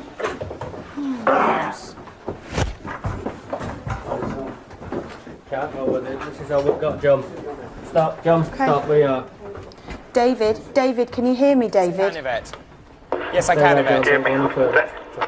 No, not you, David Bull. Sorry, darling, David Wells. David, are you okay? David, are you okay? Not really, no. Do you need help? Do you want us to get in there? No, I'm okay. I'm just picking up on a male, and he just tried to take over my voice. Do you want me to come down there? I want to spend just 5 more minutes with him on my own, Yvette. I just want to know who he is and what he wants. I think I know who he is. You call us if you need our help, okay? Okay, will do. Thanks.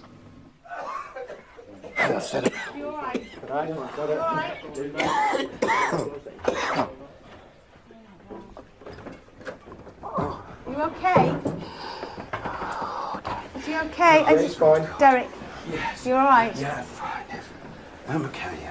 Okay, David, can you hear me? David Bull, sorry. Sorry, we've got David Wells down in the cellar. I don't know what's happening there. He said that he's feeling the spirit of a male presence. Derek is okay now. So what do you guys think of that already? Well, I mean, extraordinary stuff. Derek appears to have been possessed by this character, Pego. Now, the Mistress Starkey does not like me. And these names, Janet Device, Anne Shepherd and Alison. Of course, we met the Device family last night. We'll find out more about that in a few minutes after this break.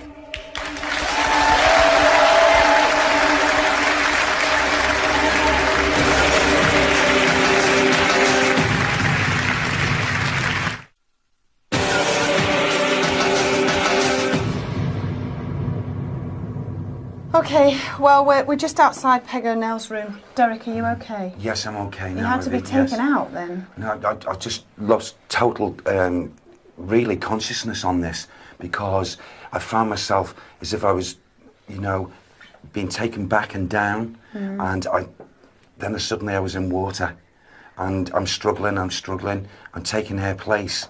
So she's landed and ended up in water. But you are in control when these things happen. Absolutely, yes. Yeah. Sam's always there in attendance and only let me feel this for a little while.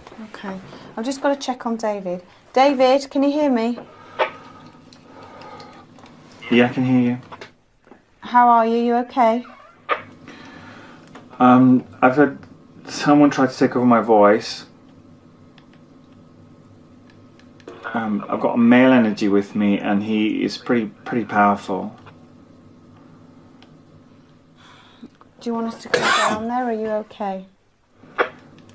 I'm okay. I really want to confront him, Yvette, but the camera went off, the guy came down and it kind of stopped things. I just want to give him a chance.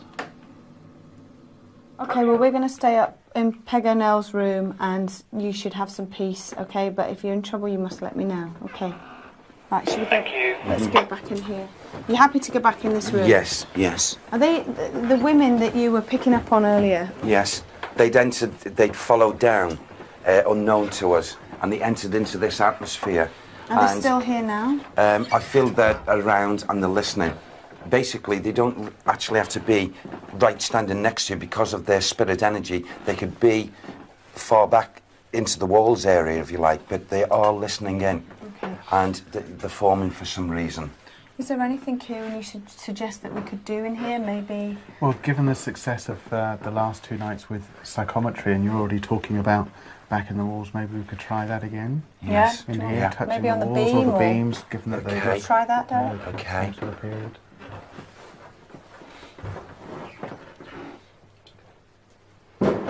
Oh, sorry, God. It's Did you get all right. it? It's a firework. Yes. I know. Firework. It's all right.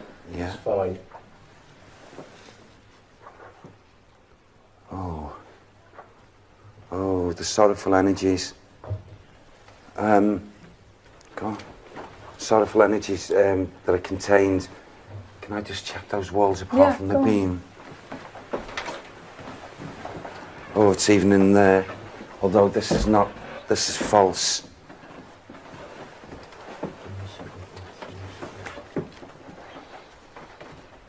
Oh, okay. It's the same. I'll go back to this beam. Okay. She's walking up and down. She walked up and down with worry. And this young girl walked up and down with worry, and because she became aware that her mistress was jealous, and her mistress was very suspicious, and her mistress was a very, very demanding lady, Mistress Starkey. And you know, her master paid plenty of attention to her, and the mistress didn't like this. And it's pleading her innocence. I didn't, mistress. I didn't, mistress. You did! Go! Leave the home! No, you! Leave! You all right? Yes. Can I just make a suggestion? This is just come to me now. Derek is focusing on the mistress.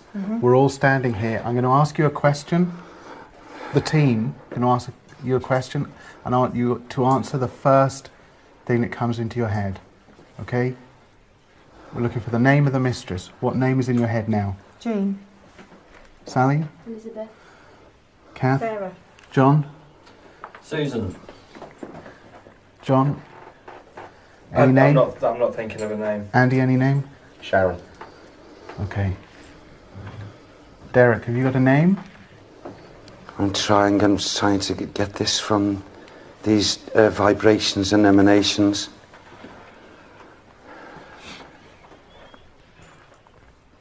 The fear of this young lady would not dare even utter a first name, but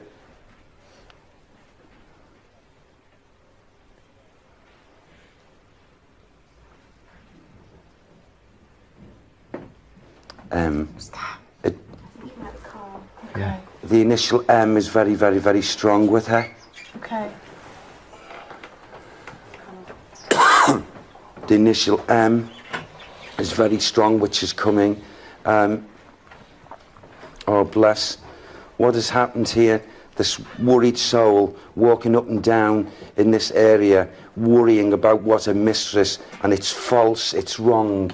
She did not do what she's accused of, what her mistress told her to go out.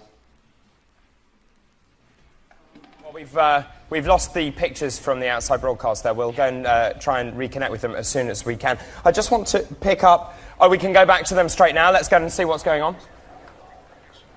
All right. You all right? Yes. Okay. Whoa. Oh, the poor young thing. She was accused of something she didn't do, Evie. She didn't do with the master. I think we should repo and go into another location now in the house. Yes. Do you think, everybody? Yes. I think we spent enough time down here. Yes. Okay, should we do that? Yeah. David, if you can hear me, we're going to go and repo into a different area of the house.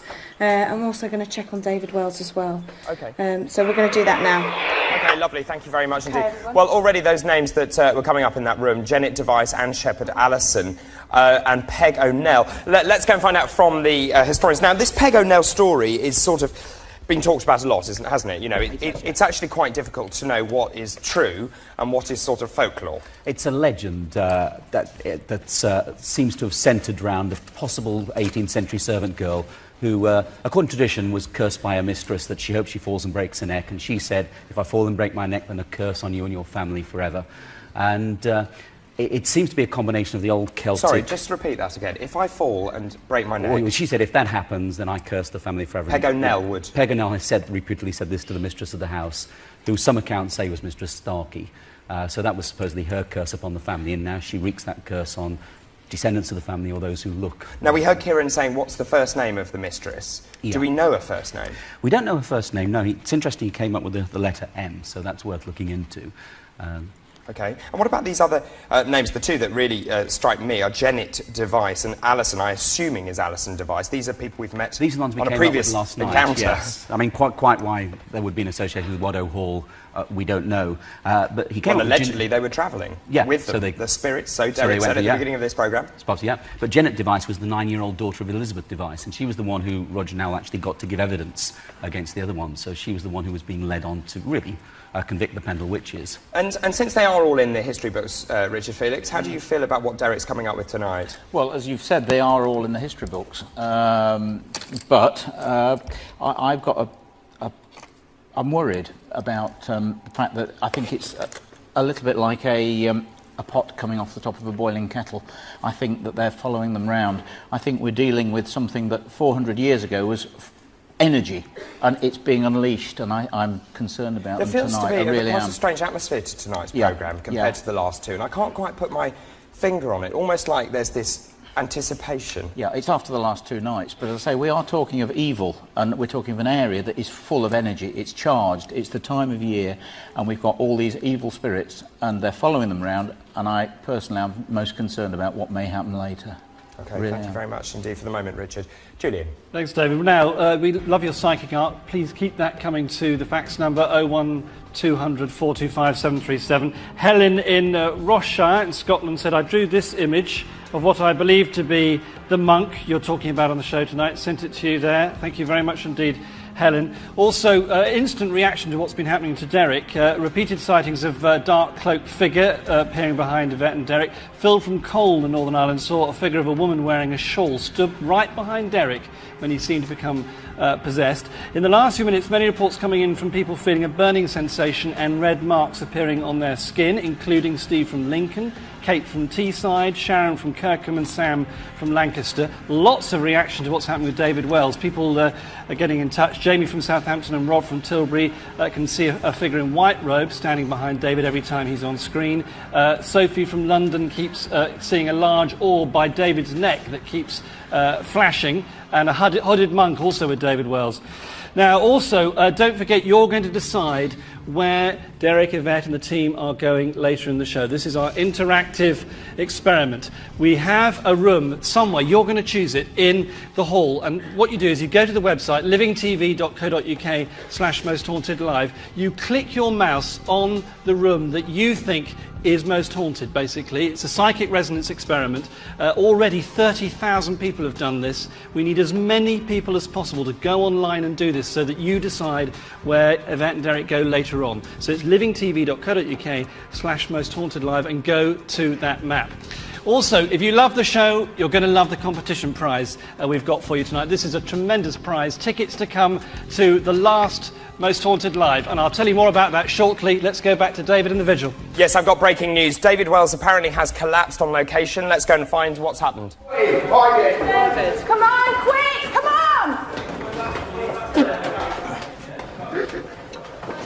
David? David. Okay, okay. All right. Two seconds. Come here. Oh, sorry, Derek, sorry. Sorry, no problem. Oh my God, No problem. you? Right, 2 seconds. 2 seconds, come here, David. What's happened? Oh my God. Okay. It's all right. Right, guys, I want to stand him up and I want to walk him out, all right? Yeah. You have a problem? No? Is that okay? Is that all right? Yeah. Make it Right, clear. excuse me. Right, David, stand up. Sorry. Leave it clear for Andy to get out, guys. What's going on there? We'll find out from Yvette just in a minute what's been going on. But I think whilst we reposition, whilst we find out where what's happening to David, and make sure that David is okay, we'll go back to Julian with news of tonight's competition. David, wasn't it strong? People have been saying they've been seeing something in the room with David Wells. We had lots of reaction to that, and then as we said it on air, yes, there we were. Quite I amazing. agree, and also I have to say that David Wells I thought was really interesting last night, and I'm excited to see what will happen. Exactly. Now, would you like to come to Most Haunted Live? If you would, it's December the 14th is the date. We're going to give you tickets We're also going to give you a bed and breakfast and travel expenses to get there. Really lovely prize. If you like going to Most Haunted and being here, we'd love to see you in December. Here is the question. Very, very hard one. Which comedian featured in a Most Haunted special at Belgrave Hall? Okay, which comedian featured in a Most Haunted special at Belgrave Hall? Was it A, Vic Reeves, B, Jack D, or C, Eddie Izzard? Now, if you'd like to come to Most Haunted Live, you get to your phone now. The lines close at 11 o'clock, so you've got to get to the phone right now. 09015 339910, or if you're a Sky viewer, press that red button right now to join us in December. Calls will cost you £1. We look forward to seeing you. David, back to you. Thank you very much indeed. Well, I can tell you all sorts of things are happening at the location, but what we're going to do is take a very short break, and then we'll fill you in on exactly what's going on. It's extremely odd.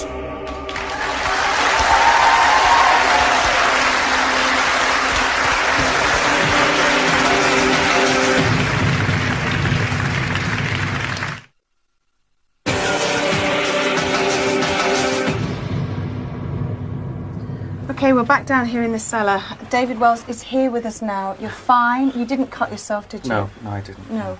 Now, okay, we're going to have a look now because the webcam actually caught what actually happened to you. Okay. So if we can look at that now, everybody at home can see exactly what happened to David.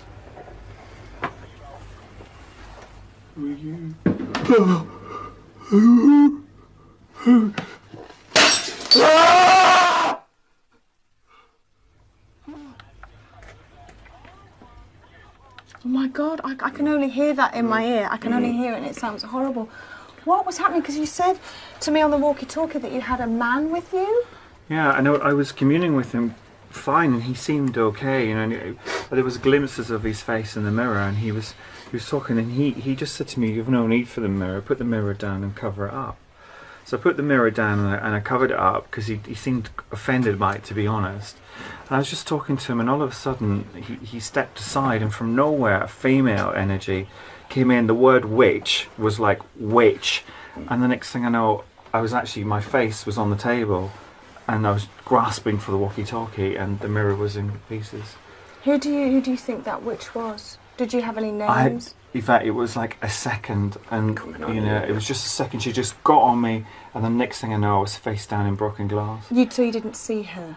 No, not at all. From nowhere, she came from behind me. Okay. So now you said, Derek, whilst this was happening, you Yes. mentioned Anne Shepherd. Just prior to David.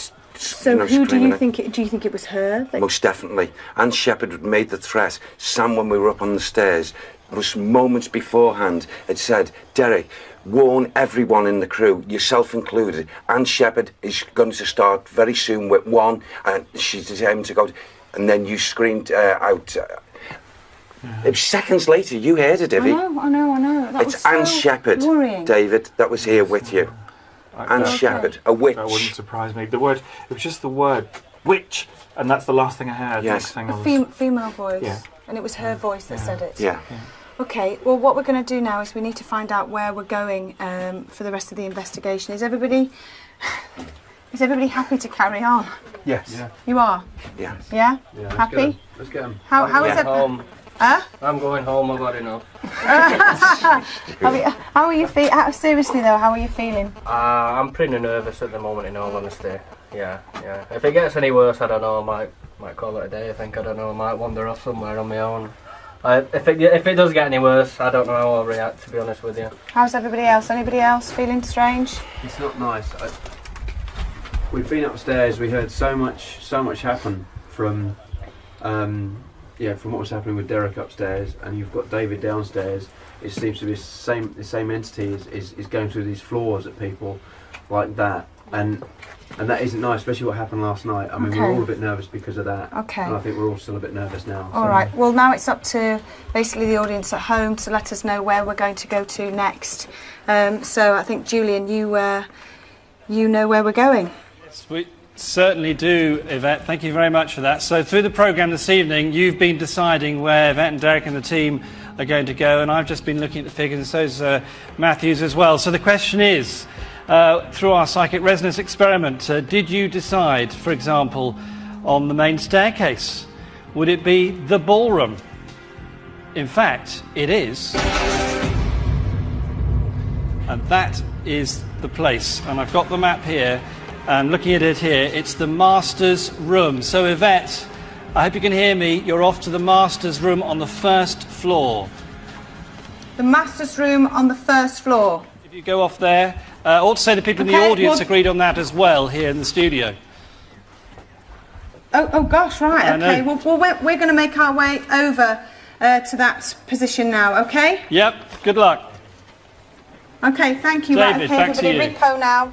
OK, thank you very much. I have to say, I'm absolutely amazed by what's happened to David Wells tonight. Matthew Smith, what I want to do is, before you comment on it, I do want to just see it once again, because for me, it is so out of character from David Wells. Don't say anything yet. Don't say anything yet. Let's see that clip once more. Oh my God, who are you? Who are you? Who?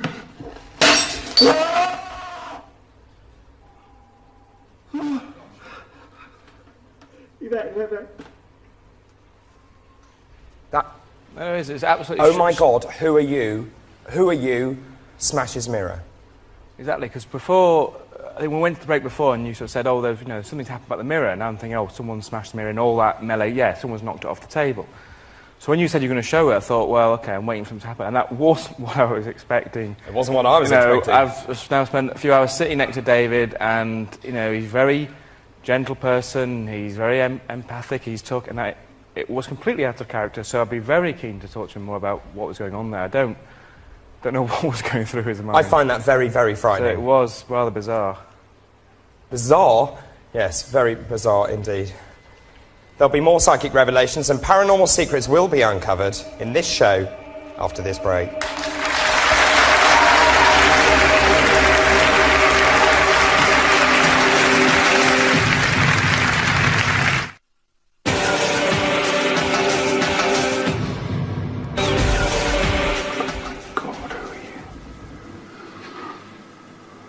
Who are you?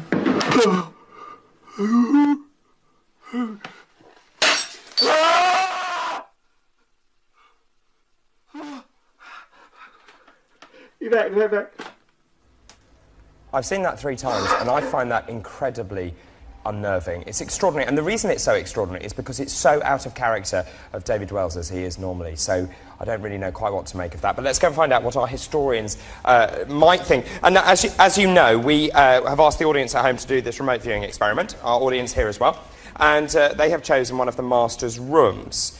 Is there any significance to that? Well, it might well be, according to the tradition, one of the reasons for Peg being cursed by the mistress was that she had an affair with the master, and the mistress was furious, and that's when she placed the curse upon her and said, "I hope you break your neck when you go to draw water." Because of the affair, so this room might be significant? According to one of the traditions, yes. OK, anything else, Rich? Well, there is another possibly, that actually the mistress and the butler actually took Peg out and threw her in the river. They never found her body, and I wonder if that's why she haunts the place. But what relevance would that have with the Master's room? Only the fact that she probably had an affair with him, and it was obviously in that room. Could she have been dragged out from that room? I doubt it. Okay. I would have think she'd have been dragged out from the servants' quarters, to be honest with you. Thank you for the moment. Julian?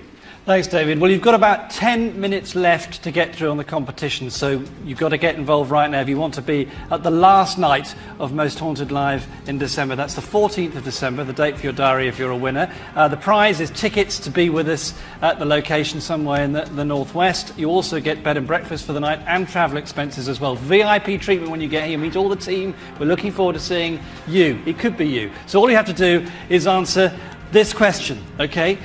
We want to know, please, which comedian featured in a Most Haunted special at Belgrave Hall? Was it A, Vic Reeves, B, Jack D, or C, Eddie Izzard? Now, if you know the answer to that, get on the phone right now and dial 09015 339910, or if you're a Sky viewer, press that red button right now. And be a winner, be a VIP at Most Haunted Live, the last night of the December programme on December the 14th. Calls will cost you £1, by the way. Good luck. Get dialing. David. Now, what's about to happen is completely up to you, the audience at home, because you have chosen to send our team tonight to one of the Master's room. Well, the team are now assembling at that room, so let's go over and find out what happens tonight. OK. And we're walking towards this is the master's room. Now, during the break and all the time in the studio, we've managed to set up a table in here, and we'll talk about that in a minute. Now, Derek, as you come into this room here, yes. This room is significant with the lady that you mentioned earlier on, Peg O'Neill. Yes. I just wondered, maybe as we're in this room, if you could possibly let us know if you can pick up on any atmosphere in here, any presence that are here with us now. Well, you see, as we come into this atmosphere, the conditions, you see, again, it's in this ether here, in the residual energy as well, of the conditions of liaison, if you like, you know, two people talking at given times and being in each other's company, and you know, is the picture wrong? What is being portrayed? Someone being very anxious, a personality being very anxious, to be blamed for something that is really an illusion. It's not really what it seems to be. Okay. Well, we've set up this table here. Now, yesterday everybody saw us do the glass divination. Yeah. But Kieran, do you want to explain what it is that we're going to try here? We're taking it a step further, aren't we? Yeah, hopefully we're going to take it... Starkey is conditions belonging to this area, and Who is Starkey? He's the master. Okay. He's the master. Shall we see if we can communicate with him here? Yes, okay. please. Go on, yes. Kieran. What were you Okay, saying? so yeah, we're hoping to take the glass pushing a stage further. This is very rough and ready. Basically, thought of this today, but essentially, we've got words around the edge of the table, and they're words from the language or the dialect of the time that the spirits are focused on from this particular location. I've chosen these words, and only I know the meaning of these words. Okay. So I'm going to direct questions, and I'll make a note of the answers. Shall we sit down, and Carl? we'll just see if it works. Yes. Okay. Okay. Kath? Okay. Comfortable? Yeah? Yeah. Happy, Carl? You're right, Kath. Yeah. I'm a bit worried about you, Carl. Don't worry, I'm fine. I know, but... Okay. Now, we're relying on you totally, Kieran, because I've no idea what questions to ask. Should we just put our fingers off and start off talking Yeah, like we just would start normally? off like you would normally, and I'll direct you to ask questions. We'll see how it goes for the first few questions. Okay. If it doesn't seem to be working, then we'll leave it aside. Okay. Okay. You okay? I can't actually even see the words. I can't see any of the words. Well, that's either. better. Yeah. Okay. Suits me. What was the name of the woman who you, the witch? Anne Shepherd. Anne It'll Shepherd. be emblazoned in my mind forever. Okay. Are there any spirit people here in this room with us? If there are, please can you try and communicate with us now by moving this glass? If you can, please try and move this glass. Use our collective energy straight away. Please try and move this glass now for us, if you can. Please, can you come forward, use our energies here, and move this glass as a sign of yes, you can hear my voice. And Shepherd, can you hear my voice? If you can, please move the glass. If there are any witches here in this house, this building, please move this glass for us now. Are there any spirit people here, astral beings here in this building that can hear my voice? Is Richard here? Is there a monk here? Anybody at all? If you'd like to talk to us, you must move this glass for us now. You must move the glass for us now as a sign of yes, you want to speak to us. Please try hard. Please come forward. Please move the glass for us now if you want to talk to us. We can only communicate with you if you move this glass. Please try very hard. Move the glass for us now. Move the glass if you can hear my voice. Anne Shepherd, you hurt my friend David. Don't be a coward. Come and talk to us here now. Come and move this glass, Anne, if you can hear my voice.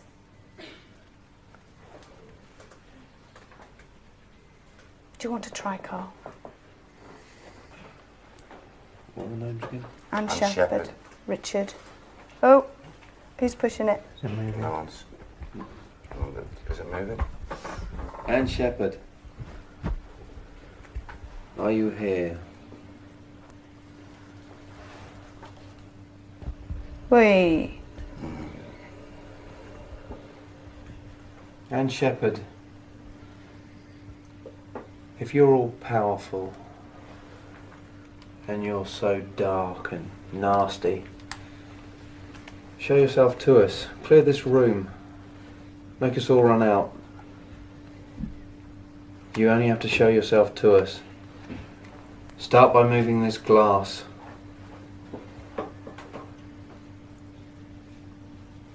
Anne Shepherd, are you here? It's moving.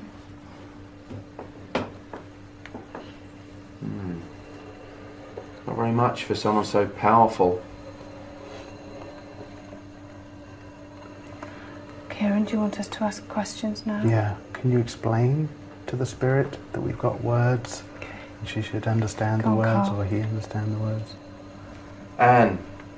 God, that's horrible. That's just moving so slowly. It's heavy, isn't it? That's exactly it. It's Oh, heavy. how Yeah, weird. it's heavy. That is so horrible. controlled, isn't It it? is. How many words have we got? We've got 5. 5 words. Anne, there are 5 words around this table.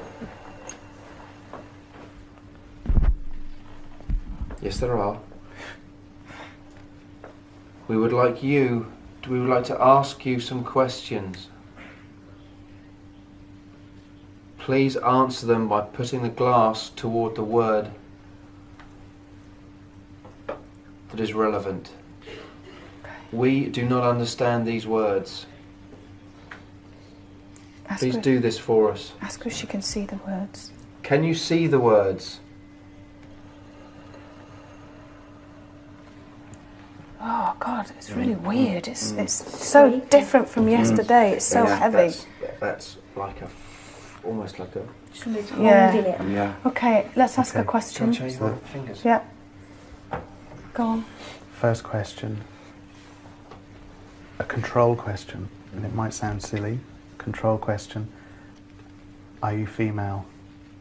Sounds funny, but it's just a control Yeah. question to start with. See if she understands the words. Do you want me to ask it, Carl? Sorry, I was waiting for her to reply to you. Sorry. Do you want me to ask it? You Yeah. ask it, yeah. Are you female? If you are, please can you move the glass?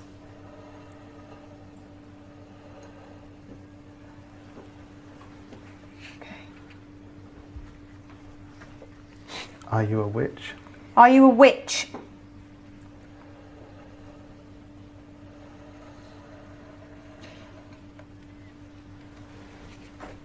Okay. Okay. Are you with others? Are you with others?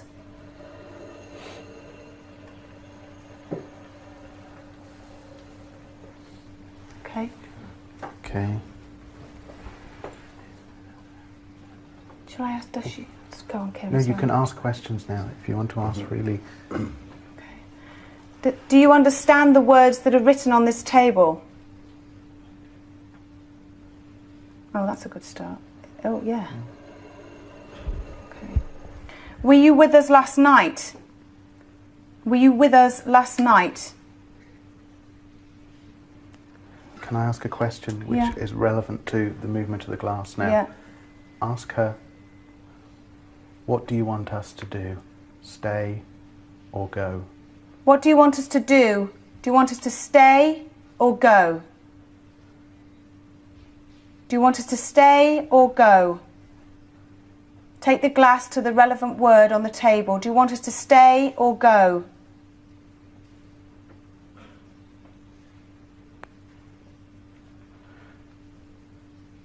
Okay. How many others are with you? And then go count through. How many others are with you? Are there 2? 3? 3. Okay. What year is it? Start off with centuries, reduce to decades. and then reduced to single years. Okay, so what's the What earliest? year was she? 11th century. Yeah. Are you from the 11th century? Are you from the 12th century? 13th century? 14th century? 15th century? 16th century? 16th century. Okay. Oh, this isn't much movement, is it? No. Very forced. It's very weak. But strong, but it's weird. It's like a slow, strong movement. Yeah. Okay. 16th now, the Okay. decades. When she died? When they died? Yeah? Well, she said she's from the 16th century, so yeah, we could do the Okay. death. Yeah. Want to find out when you died? 15, 10. 16, what, all the way through? No, Just the decades. Oh, right. Sorry. Start Tell me when you 15, died. 1610? Go back. 16th 16th, century. 16th century. So that's 1500s. 1510, 1520, 1530, 1540, 1550, 1560, 1570, 1580, 1590, 1600s. 1610, 1620, 1630, 1630. Okay, so there's a bit of confusion there. Okay. Okay. Sorry, I didn't understand what you... No, that's fine. You're being a bit silly there. And now 1631. Oh, blimey. Etc. 1631, 1632, 1633, 1634, 35, 36, 37, 38, 39, 40. It's not moved. It's not moved. No. Okay. Maybe 1630 then. Okay. Okay. She doesn't seem to be focusing on the words. Okay. No. Doesn't seem to be focusing Can on you the words understand the words around this table if you can? Can you move this glass for us? No. She said yes before. She did say yes before. She did. Okay. What do you want us to do now? There have been some correct answers and some illogical and incorrect answers in terms of looking at where the glass is moving. So I think there must be some sort of confusion. Yeah. So maybe just continue with the glass pushing, but perhaps ignore the words, and I'll just be focusing on where the glass is going. Okay. If the glass starts to move quite dramatically, like it has done, Yeah.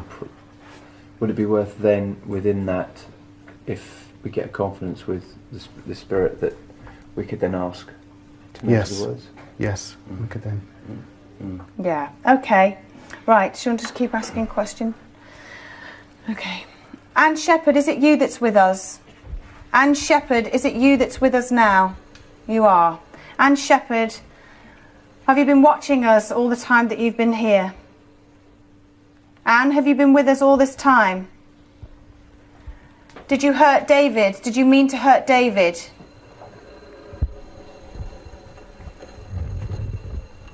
Do you want to hurt anybody else here in this team of people? Who do you want to hurt? Do you want to hurt? Yes? I've just seen flashing lights. You what? Silver lights underneath the table near your legs.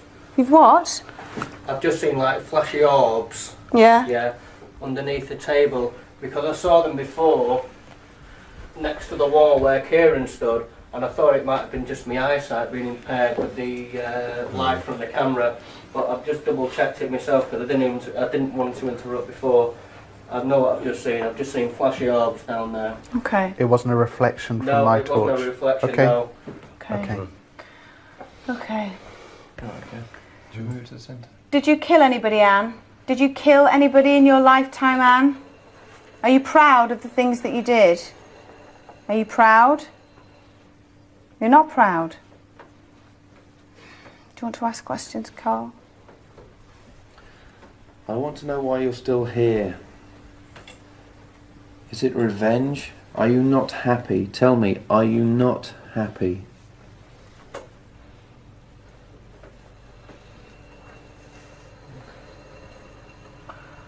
Is she going to do anything to remember the crew?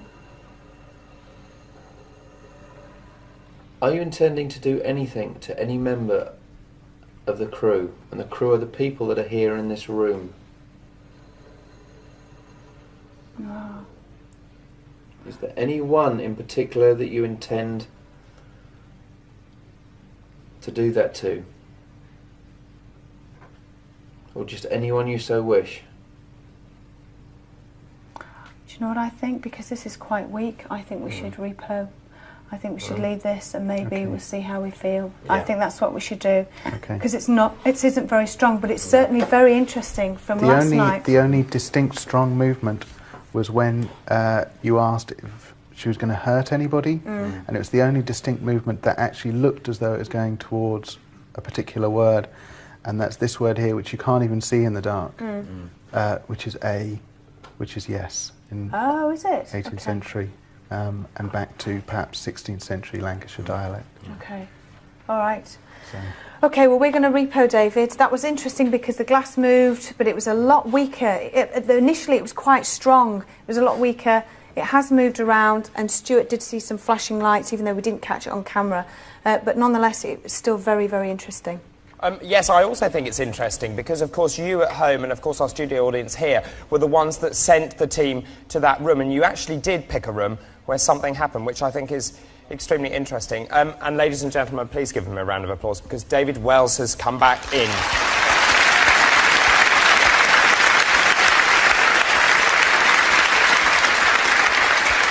David Wells, I have to say that even since you've been back in this studio, you do not look your normal self. No, I don't feel quite my normal self yet. I have to say I'm a bit shaken. What do you remember of what happened? I remember opening a dialogue with a man, with a male spirit who seemed to be a highwayman, to be honest, and though not very pleasant, he wasn't aggressive. And he was a highwayman? Yeah, and he wanted to give me a story, but he wasn't aggressive, and I was allowing him to use my throat, my voice box. I wanted to encourage him to do that, and there was a little bit of interaction there. But he asked me to cover the mirror. He said, "Can you cover the mirror? Because you don't need the mirror." So I covered the mirror. And what do you mean you covered it? I covered it with a cloth which I'd used to clean it before I'd started scrying. So I covered it, and I thought, well, that's fine. And then I was starting to talk to him, and then from nowhere the word "witch" screamed in my ear, and then that's the next thing I know. In the same voice? No, it was a female voice.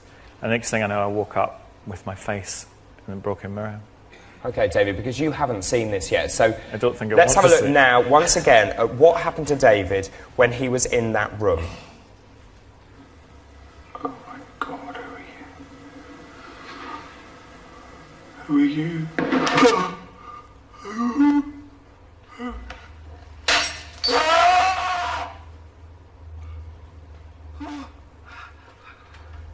You back, you back. I don't remember any of that. How does it make you feel to watch it back? A bit upset, really. I don't remember any of that at all. It's quite shocking. And when you watch it back, what emotion do you feel? I feel quite tearful, but you probably didn't see, but afterwards I was in floods of tears upstairs. When you came back, you looked extremely drained. I still feel drained. I feel like I've been smacked by a truck. Matthew? Well, I think as I said at the time, it's such... it caught us all by surprise. It's, as I was saying before, you're such a gentle person. It's not the kind of thing you would do. And I mean, you were not as if you're feeling as though you had to do anything. So I really don't know what to make of it. I mean, you know, there are occasions... I don't doubt it's a very genuine experience. I really can see that David is very disturbed by seeing it and experiencing it. And obviously there's a period there where he doesn't remember that happening. It's very, it's very difficult to interpret, and I think it's important for David to try and think about what might be happening there. I mean, I have to say, David, I do agree with Matthew there, because there are times on this programme where, we've become used to seeing the unexpected, and yet last night there were a couple of times I completely jumped in the air. And when I saw your clip back, it really, really unnerves me. It unnerves me now I've seen that, because I have no recollection. Prior, that just the second prior before you can, if something happens, you want to smash the mirror, or something makes you smash the mirror. There is a kind of something there was a bang or a click or something, and then you kind of jump. Do you have a memory of what that was, or by that then are you just completely gone?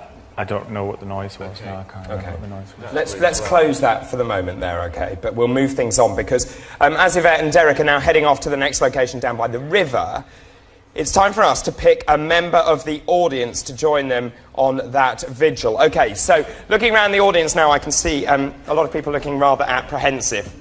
Now, what we've done, we've put all the names of our audience into our computer, and one person has been picked out at random, okay? And that person tonight, joining the investigative team at Waddow Hall, will be Melanie Baldwin. Melanie, stand up, give her a round of applause. Melanie, if you'd like to go and join Neil, he'll take you out to the investigation team.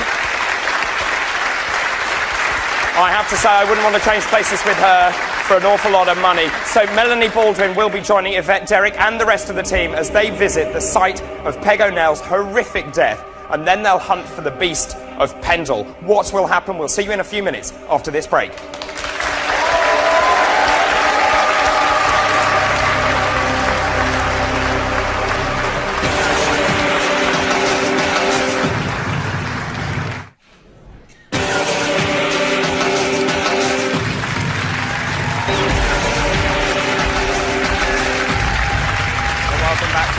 Last night of Most Haunted Live over Halloween. So much has happened over the last 3 nights, and tonight is no exception. Now, just before the break, we saw David Wells apparently communicating with a spirit that he felt was a highwayman. He was then in the middle of this communication when he then smashed the mirror on his head before he collapsed and was taken out. It was just extraordinary stuff. And the thing about where we are is this location is odd, because whilst they've been researching this location, our team have uncovered a startling take on the whole of this region, the Pendle Hill region, because in much of the literature about this area, there are references to the ley line activity. Now, as you probably know, ley lines are thought to be ancient lines of energy which connect old sites like stone circles and burial chambers. So what we thought we'd do is have a look. So this is the map of the local area right here. Okay, there's the local map. And then if we put on there the nearest ancient sites, there they are. Okay, and as you can see, if you draw a line from all of those sites, it indicates a focal point on the highest point of Pendle Hill where we are. Does that explain, David Wells, in some way why we're seeing so much, or what we appear to be so much paranormal activity? I think it could go some way, but there is a combination. Remember, we've got powerful women, we've got Halloween, the veil's at its thinnest, and now we've got these energy surges. It's a combination. What do you think of ley lines? I've asked you that before in a previous show. Can you guess what my answer might be? I don't think that there's anything to suggest ley lines or anything paranormal. Well, there's a lot of tradition. Why, because you don't know it, or you don't understand Well, it, I don't think there's any evidence to suggest that there's anything paranormal or anything to make of them. I think there's tradition there, there's history about people's beliefs. Are ley lines important? I think they're important, yeah. I think they are very important.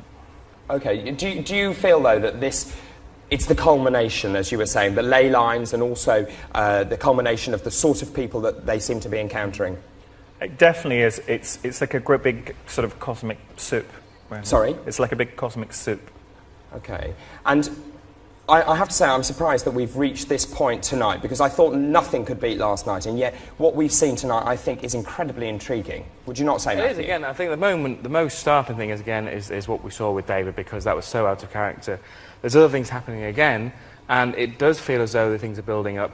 You mentioned before that it's a very different tone tonight. To me, it's one of apprehension. I think the whole team is very apprehensive, perhaps given what happened last night, thinking it may get repeated tonight. Okay. So.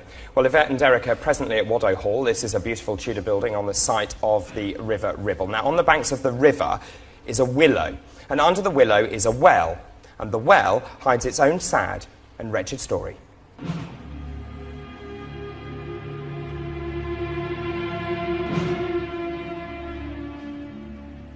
Between the house and the notorious River Ribble, Peg O'Neill's well lies hidden beneath the branches of a sinister willow. It was here that some say Peg met her grisly death. Her crying form is often seen on the river, and lights and sounds hover near the well. The legendary headless statue which stands next to the well is said to move and change colour. It seems Peg O'Neill is still angry.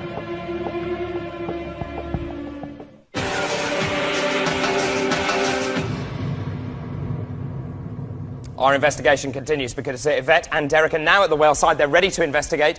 Yvette, what are you feeling there now you're there? Well, it's funny, we're actually here down right by the well, and it actually feels, it is very spooky down here. Normally when you're outside, you don't feel as worried, No. but we are all quite worried around here, and I can't put my finger on why. Kieran, what were you saying about air pressure? Well, I was taking measurements of the air pressure in the hall, and it was averaging about 998 kPa. Out here, it's gone up by about 4 or 5, and there is some research to show that people start to feel lightheaded or pressure on their head. There's a possibility it might be down to air pressure. So it's quite Okay, high here. fine, yeah. All right, Derek, we're standing right by the water. There's a well here. Yes. Are you picking up any connection? Oh, yes. Well, when I say yes, since the moment we stood here, mental impressions were coming. And you know, Ivy, as we walked this way, it was like as if, as a group, we were following 2 spirit ladies. And the 2 ladies, at times, come here in conference. And, you know, these 2 ladies, it's like as if one, here in this area, for some reason, I've got this, like, empathy, this feeling of sorrowfulness, this feeling of, you know, if I could make up for what I've done, I would do it. I want to prove to you. And it's like saying, I want to prove to you, Peg. I want to prove to you, Peg. Oh, now, you know, I feel so remorseful in my heart for what I've done, what I've said. It's like as if she's blaming herself. She's blaming herself. Who is it? Who is this person, please, that's blaming herself? It's the mistress. Oh, the mistress. It's the mistress. What's her name? Come on. Sam keeps on saying Mistress Starkey. Go on, Sam. Give me a bit more. You want me to touch? Okay. What? What is it? Okay. It should be up. It should be taller. What? Yes. Who did the... What? Who broke it? Who took it off? He was angry. He was angry, and he's taken her head off. What head? What are you talking about? Who what? Touch it again, okay. Oh, yeah, okay. Okay. It's a head. It's a head. It is a head. Who took the head off Who then? took the head off?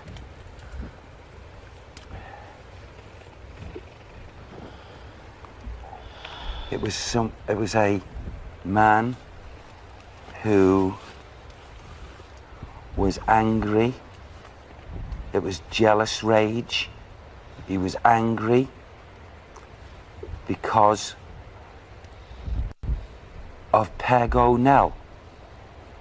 Yeah? This is in memory of Peg. This is in memory of Peg. And he lopped her head off. Who's he? Who is the man? Who is this man?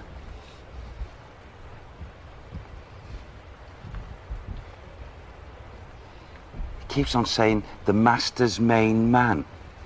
The master's main man? Or was it the master? Is that what you're trying to say, Sam? I can't quite make what he's talking about. Peg. Peg, the mistress?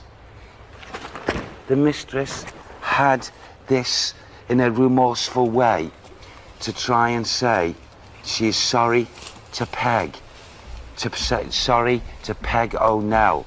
That's why she's sorry. Yes, she did learn the truth later, that no, Peg was not with the master.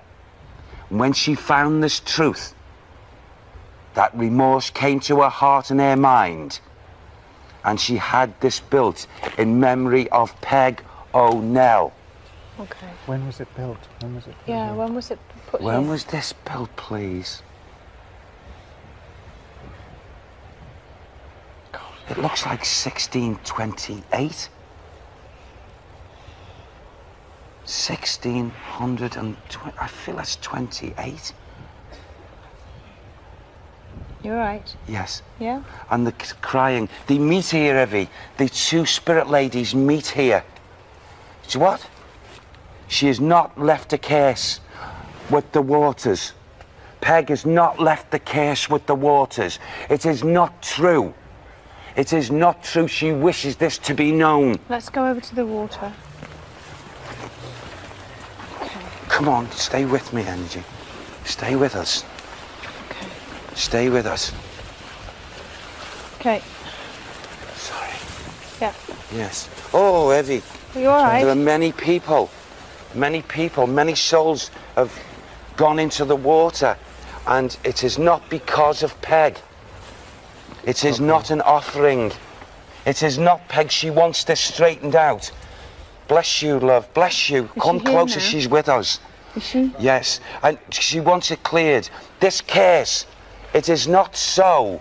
It is not so. Where is she? Please tell she's at the back of me. Where? Just right here. Here. And can I bless you? And she said, it's not so. Please, you people, it's not so. I did not. And they did this every year, plus the 7. Every year, plus the 7. The 7, no. People who lost their lives here in water was when the floods, no, not me. The floods took them away. The floods took them away. Is she the pleased? monk. Is she pleased that you're saying this? Yes. She is? Yes. So it's out in the Please open. tell the people. Please tell people truth. Please tell people truth. I walk here. The mistress, she is pleased with me. I am pleased with the mistress. We know the truth. I'm still in service to the mistress. So she's still trapped? She's still trapped? Yes, a little. So The she trapped needs in help? the... Yes. We'll have to help the 2 ladies, Evie. We will help the 2 ladies, Okay. Sam. Do you want to go from here and go back to the house? Yes. And maybe we can do that there. Yes. I think that's what we'll do, David. If you can hear me, we're going to go back towards the house. I think The horseman comes here. the horseman. He's along the bank. He comes along the bank. Who's the horseman? Ned. Ned who? Ned. Who, please? Who's that movement? Who's this? I saw that.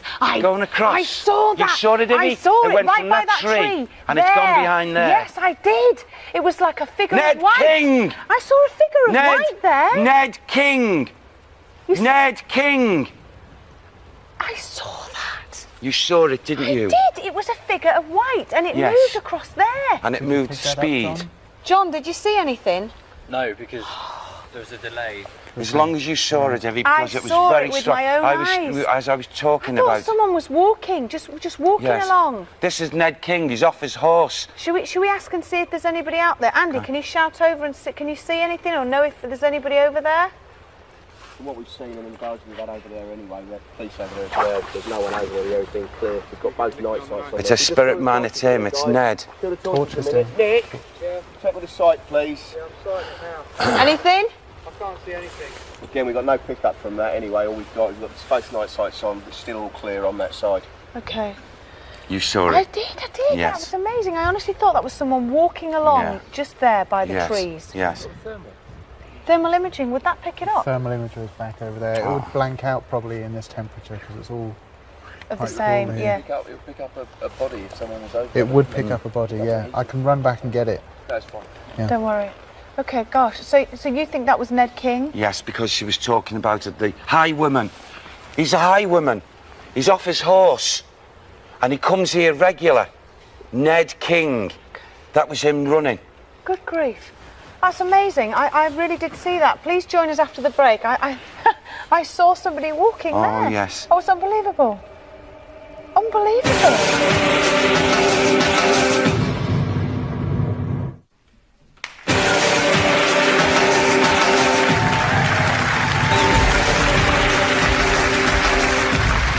Welcome back to the world's largest live ghost hunt. This programme has really caught your imagination at home. Thank you for all your emails and phone calls and so on. Extraordinary stuff that you're coming up with, and also what our team is coming up with here. I want to pick up very quickly with you, David Wells.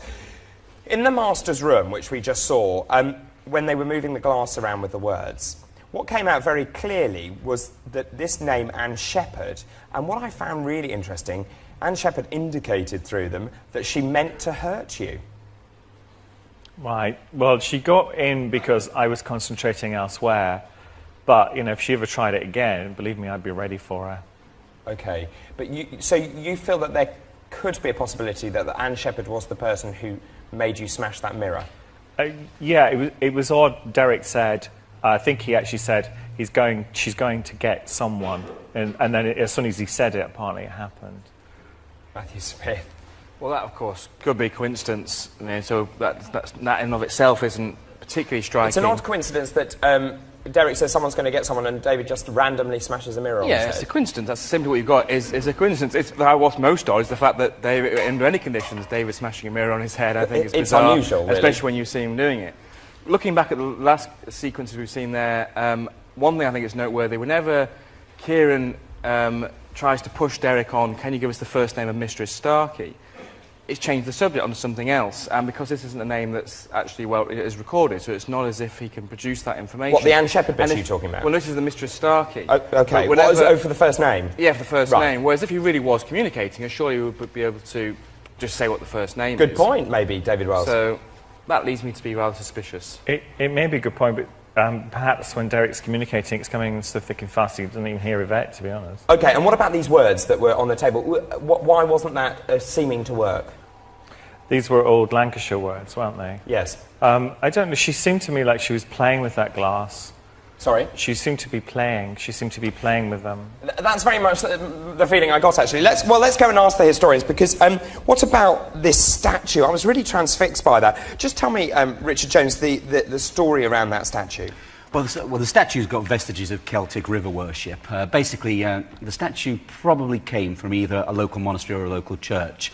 And with the dissolution of the monasteries was then brought to the area there, stood there. But the statue then became, if you like, the personification of Pendle. And whenever, for example, families around there, the Starkeys in particular, had any bad luck before them, it was always blamed on the statue. So the tradition is that one of the Starkey family then knocked the head off the statue. The statue went elsewhere. And supposedly this curse carries on until the head is brought back. And this is a 7-year curse which Derek picked up on? This is a 7-year-old curse that the river will claim a life every 7 years. And if it doesn't get a human life, there is a tradition that they will leave a cockerel or a hen in Paganel's room in the house until that time. Fascinating stuff. OK, it's time to join Yvette, Derek and the rest of the team right now. Hang on. OK, well, we're here in Crag Woods, and basically there's a river, as you can hear, it's running quite quickly by the side of us.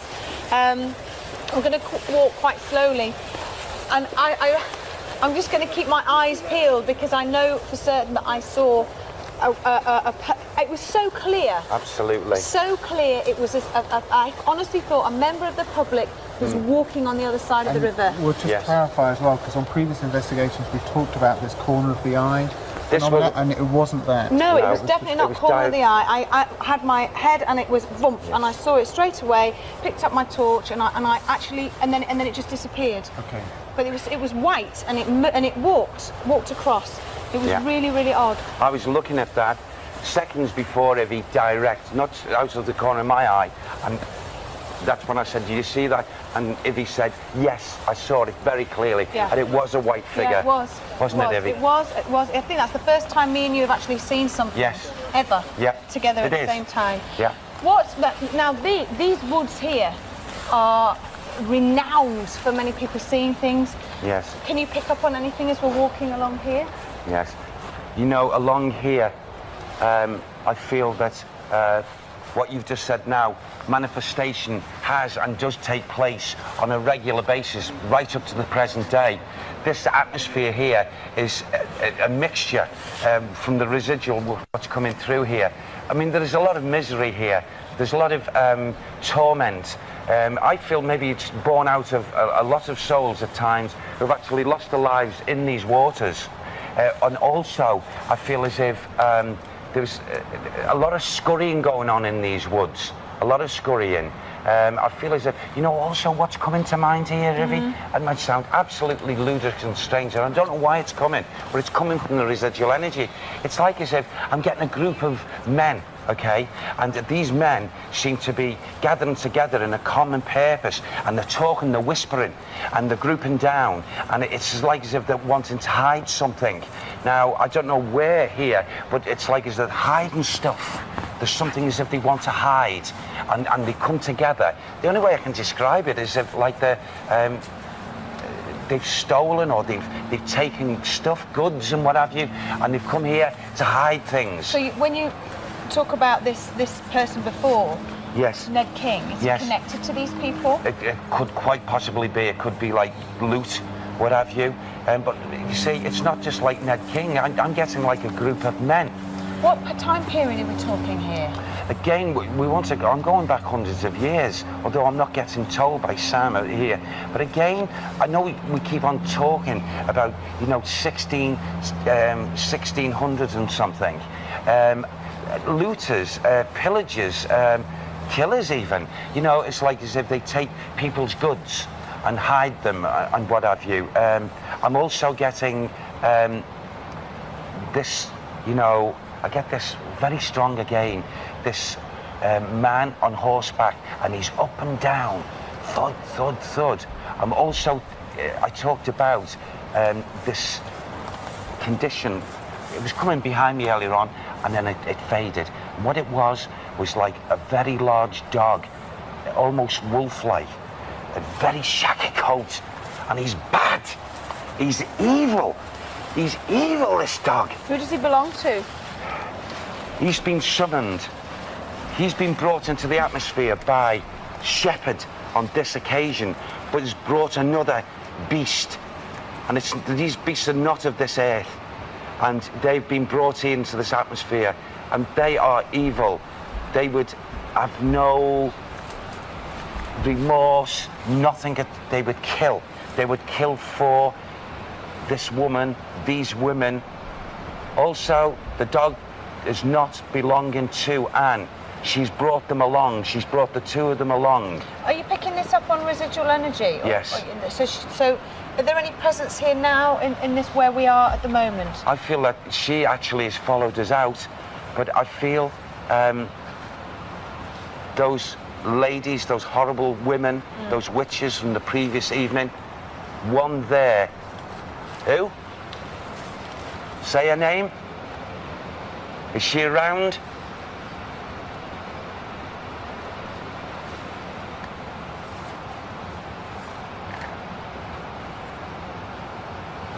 You all right? Yes, I'm okay. Yeah? I'm just trying to get them to give me this one. She's only a young woman, a young witch, but she's evil, she's very powerful. Her mother Elizabeth is proud of her still to this day. They come even into these woods. Who is she? Who's the woman you're talking about? Oh, God. Oh.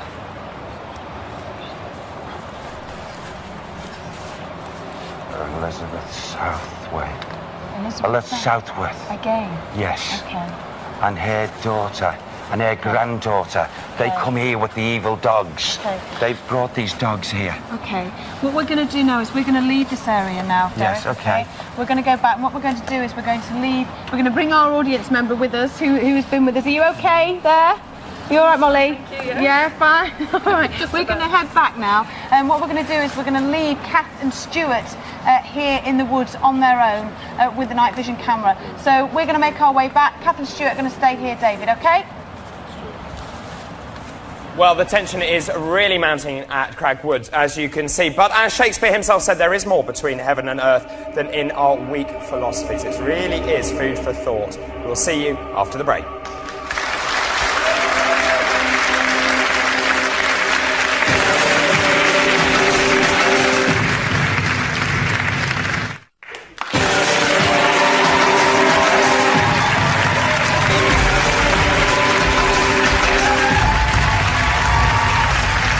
Well, welcome back to this, the climax of our investigation. It's the final part, our night 3 of our investigation here at Halloween. Now, it has already been the most successful investigation so far, and it's caused many cynics to rethink their take on the paranormal. But before we talk to our very own cynic, David Wells, I just want to pick up on what Derek was finding there in the woods. Ned King, he came up with a highwayman. You said that before you smashed the mirror, that you had actually encountered a highwayman. That's right, that's absolutely right. I just started a dialogue with him then. He wasn't particularly pleasant, but then he wasn't really evil. And earlier today, you also went into those woods. That's right, and picked up, I think, exactly the same spot for the highwayman. You picked up the highwayman, but did you pick up this Elizabeth? He mentioned Elizabeth Southworth, they said. No, I didn't. And what about the dog that they found? No. Okay. Now, when they were in the woods, Matthew, Yvette feels very strongly that she actually saw a figure near the tree. Yeah, again, I don't doubt that. I'm sure she did see something. It would have been great if more people had seen it, of course, because there was quite a large crew there, so you would have expected if there really was something there that more people would have seen it. Only I think Yvette and Derek says that he saw it as well. Reminds me of the time when I was, we did the live at York, and I was out there and I saw something. Alas, when it was me, I actually did see just people walking but Matthew, across. there were two people walking across the exactly, field. as I'm saying, it's just typical. My luck is I would love to have, apparently seen something. I'd have a harder time But if there was explaining. someone hiding behind that tree, they would have seen it, wouldn't they? Because Oh, no, the whole no. point was No, I'm not saying that I think it explains this one that there was somebody there. It's just my luck that when it was me seeing something there, it turns out to be people. Here, it suggests it's not people, but was it just the trick of the light? Was it just something Yvette and Derek thought they saw? It would be more impressive if maybe the whole crew had seen something. OK. Historians, just picking up on that last location there, what about the historical detail of Ned King, this highwayman, Richard Felix? Yeah, absolutely correct. Ned King was around. He was executed in 1781. He was in cahoots with someone from the local pub. He was gibbeted and left. His bones were left to bleach for a long time, and there is a possibility because of that, because he never had a decent burial, that his spirit, his ghost, still could be roaming. What about this black dog? Well, interestingly enough, one of the things that came up at the Pendle witch trials was that Alison Devises did say that she had a black dog who was her devilish familiar. And one of the things that John Law mentioned when he said he had the stroke was that when he came round, he saw a black dog snarling over him. Love it. Thank you very much for the moment, gentlemen. OK, let's go back and join Kath and Stuart. As you know, we left them at the location. How is it going there, guys? Not nice. What's happening, Kath? No, it's not nice at all. Well, there's just me and Kath at the moment. We're going to stand there now and do a bit of a visual and ask out and see if there's the Beast of Pendle and see if the highwayman's around as well. So me and Kath are just going to have a bit of a wander now down the embankment and see what's available. OK, Kath, how are you feeling? I'm terrified. I know I'm petrified as well because I've still not got over last night, so should we go off? Well, OK. Okay. Right. Come on. Are you sure? Yeah, you okay doing this? Yeah. If you're not, say so, we can No, stand there. I can Yeah? do it. Okay, come on then. Are you sure? Yeah. OK, we're going to leave them there just for the moment. Let's have some final thoughts from Julian and the interactive team. Thank you, David. Well, I can tell you tonight has been a record breaker. In fact, the last 3 nights have been a record breaker, and I will tell you the figures in a few moments' time. Just a few things that have been happening in the last few minutes. Sir Paul from St Anne's says Ned King, the highwayman, was executed by the Redcoats near Waddow Hall, and his ghost has been haunting the area ever since. Lots of people getting in touch by text and on the website about horses' hooves, and they all mention Ned King as well, which is interesting. And the webcams tonight, very busy. 3,500 sightings on webcam 1. Viewers experiencing a variety of paranormal activities there, including a face in the mirror. Thank you to all the people who've got in touch. Simon from Hemel Hempstead, Chris from Skelmersdale. Webcam 2, 1,000 people on that website. Thank you very much indeed for your sightings. Webcam 3, 1,500. And webcam 4, 7,000 sightings out in Cragswood, where Derek just was. What does Peg O'Neill look like? You've been getting in touch with all your drawings. Here's one from the audience, by the way. Sharon and Erin, thank you for that one. And here's a couple that have come through on the facts, but there's many, many more, so thank you very much indeed for that.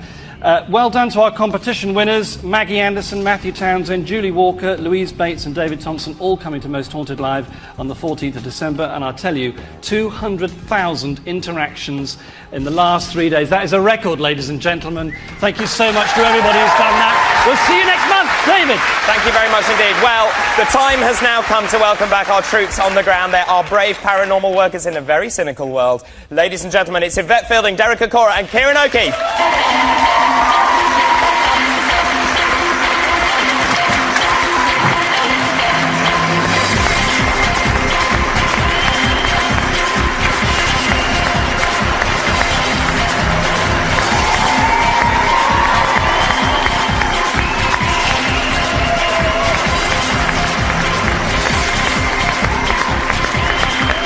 Come and have a seat. Oh, we've left them there. We've left them. Yes, we have left them there. OK, I just want to pick up on some of the most amazing stuff that came out tonight. Historically, it was really interesting tonight because a lot of names came up that we could talk to the historians about, and they corroborated. What was it like for you, Yvette? For me, it was a total contrast to last night. I mean, I think there was a different feel. All the crew were very, very nervous. There was a completely different atmosphere. It was almost like we were all waiting for something to happen.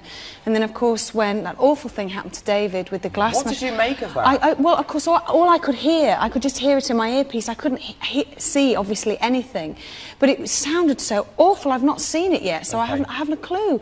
And also, for me, that I'm really chuffed about is actually seeing a white figure at the same time that Derek saw it. And you're sure you saw a figure? I absolutely 100% saw. I thought it was a member of the public walking on the other side, and I turned my torch on and it just disappeared. Matthew thought it may well have been a member of the public. No, I didn't. I was just saying that it's... I think again, you've misrepresented me there, David, is the fact that what it is that it's just typical that... Or it's a shame, rather, that more people didn't actually see it. I mean, Kieran, were you looking out in that direction? I wasn't looking at that particular point. Derek was actually talking. I was focusing on Derek, so I actually had my back to the other side of the river. Let me just ask Derek, what did you make of tonight? Because of all the things that came up, there was incredible detail in there. And again, the same names that came up last night. And you mentioned they were travelling with you as you continued your investigation. Absolutely, David. And also added, Sam had warned me about this earlier in the day.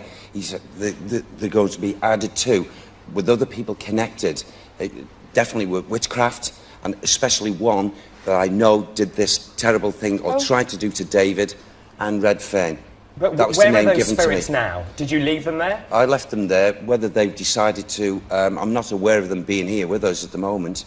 But no, I don't think that they will come back and follow us now. Kieran, what do you make of the investigation tonight? This evening I was actually overjoyed with the way the investigation went because, like Yvette's saying, it was dynamically just very, very different from yesterday. And I was a little bit concerned going into this evening's investigation, everybody would be really, really jumpy. And we kept on saying every now and again, right, take deep breaths, calm down, you know, and everybody kept very, very level-headed, but apparently still phenomenal. Well, it really was an amazing night. Have a look at some of tonight's highlights. Oh, God. Oh, my God. What? There's an energy in this room that is not of this earth. The only way I can say it is like alien. Oh! Are you okay? Something just tugged the back of my coat. There's a group, there's about 5 or 6 of them. Okay. Cheers. Try and get it on. Drops his legs. It's just been Okay. retching. We got him down. Oh my God! You know you. Come on, you don't frighten me, you bitch. Go for it. Oh, wow. Oh, okay. It's you. Something just prodded me right in the back there. Mr. Starkey, she does not like me. Leave the home now, you young.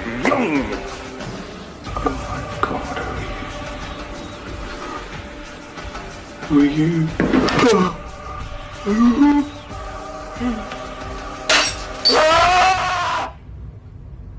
I saw that. You saw it, didn't you? I did. It was a figure of white, and it Yes. moved across there.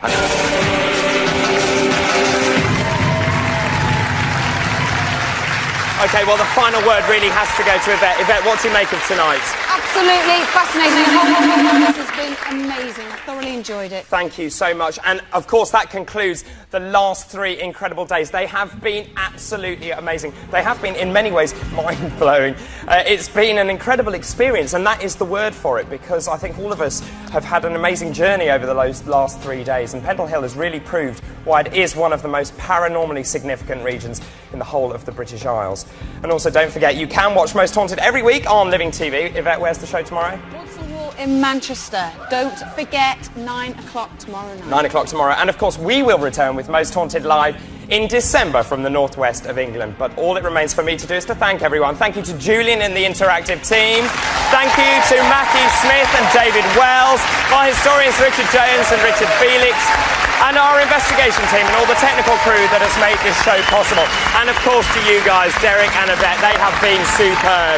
And thank you to all of you at home, our audience at home. You have been fantastic, which is why this show is doing so well. It's been amazing. Thank you to all of you guys tonight. It has been a brilliant night. And that is it from the world's largest psychic hunt. So from all of us here, do sleep well, and we'll see you very soon. From all of us here, good night.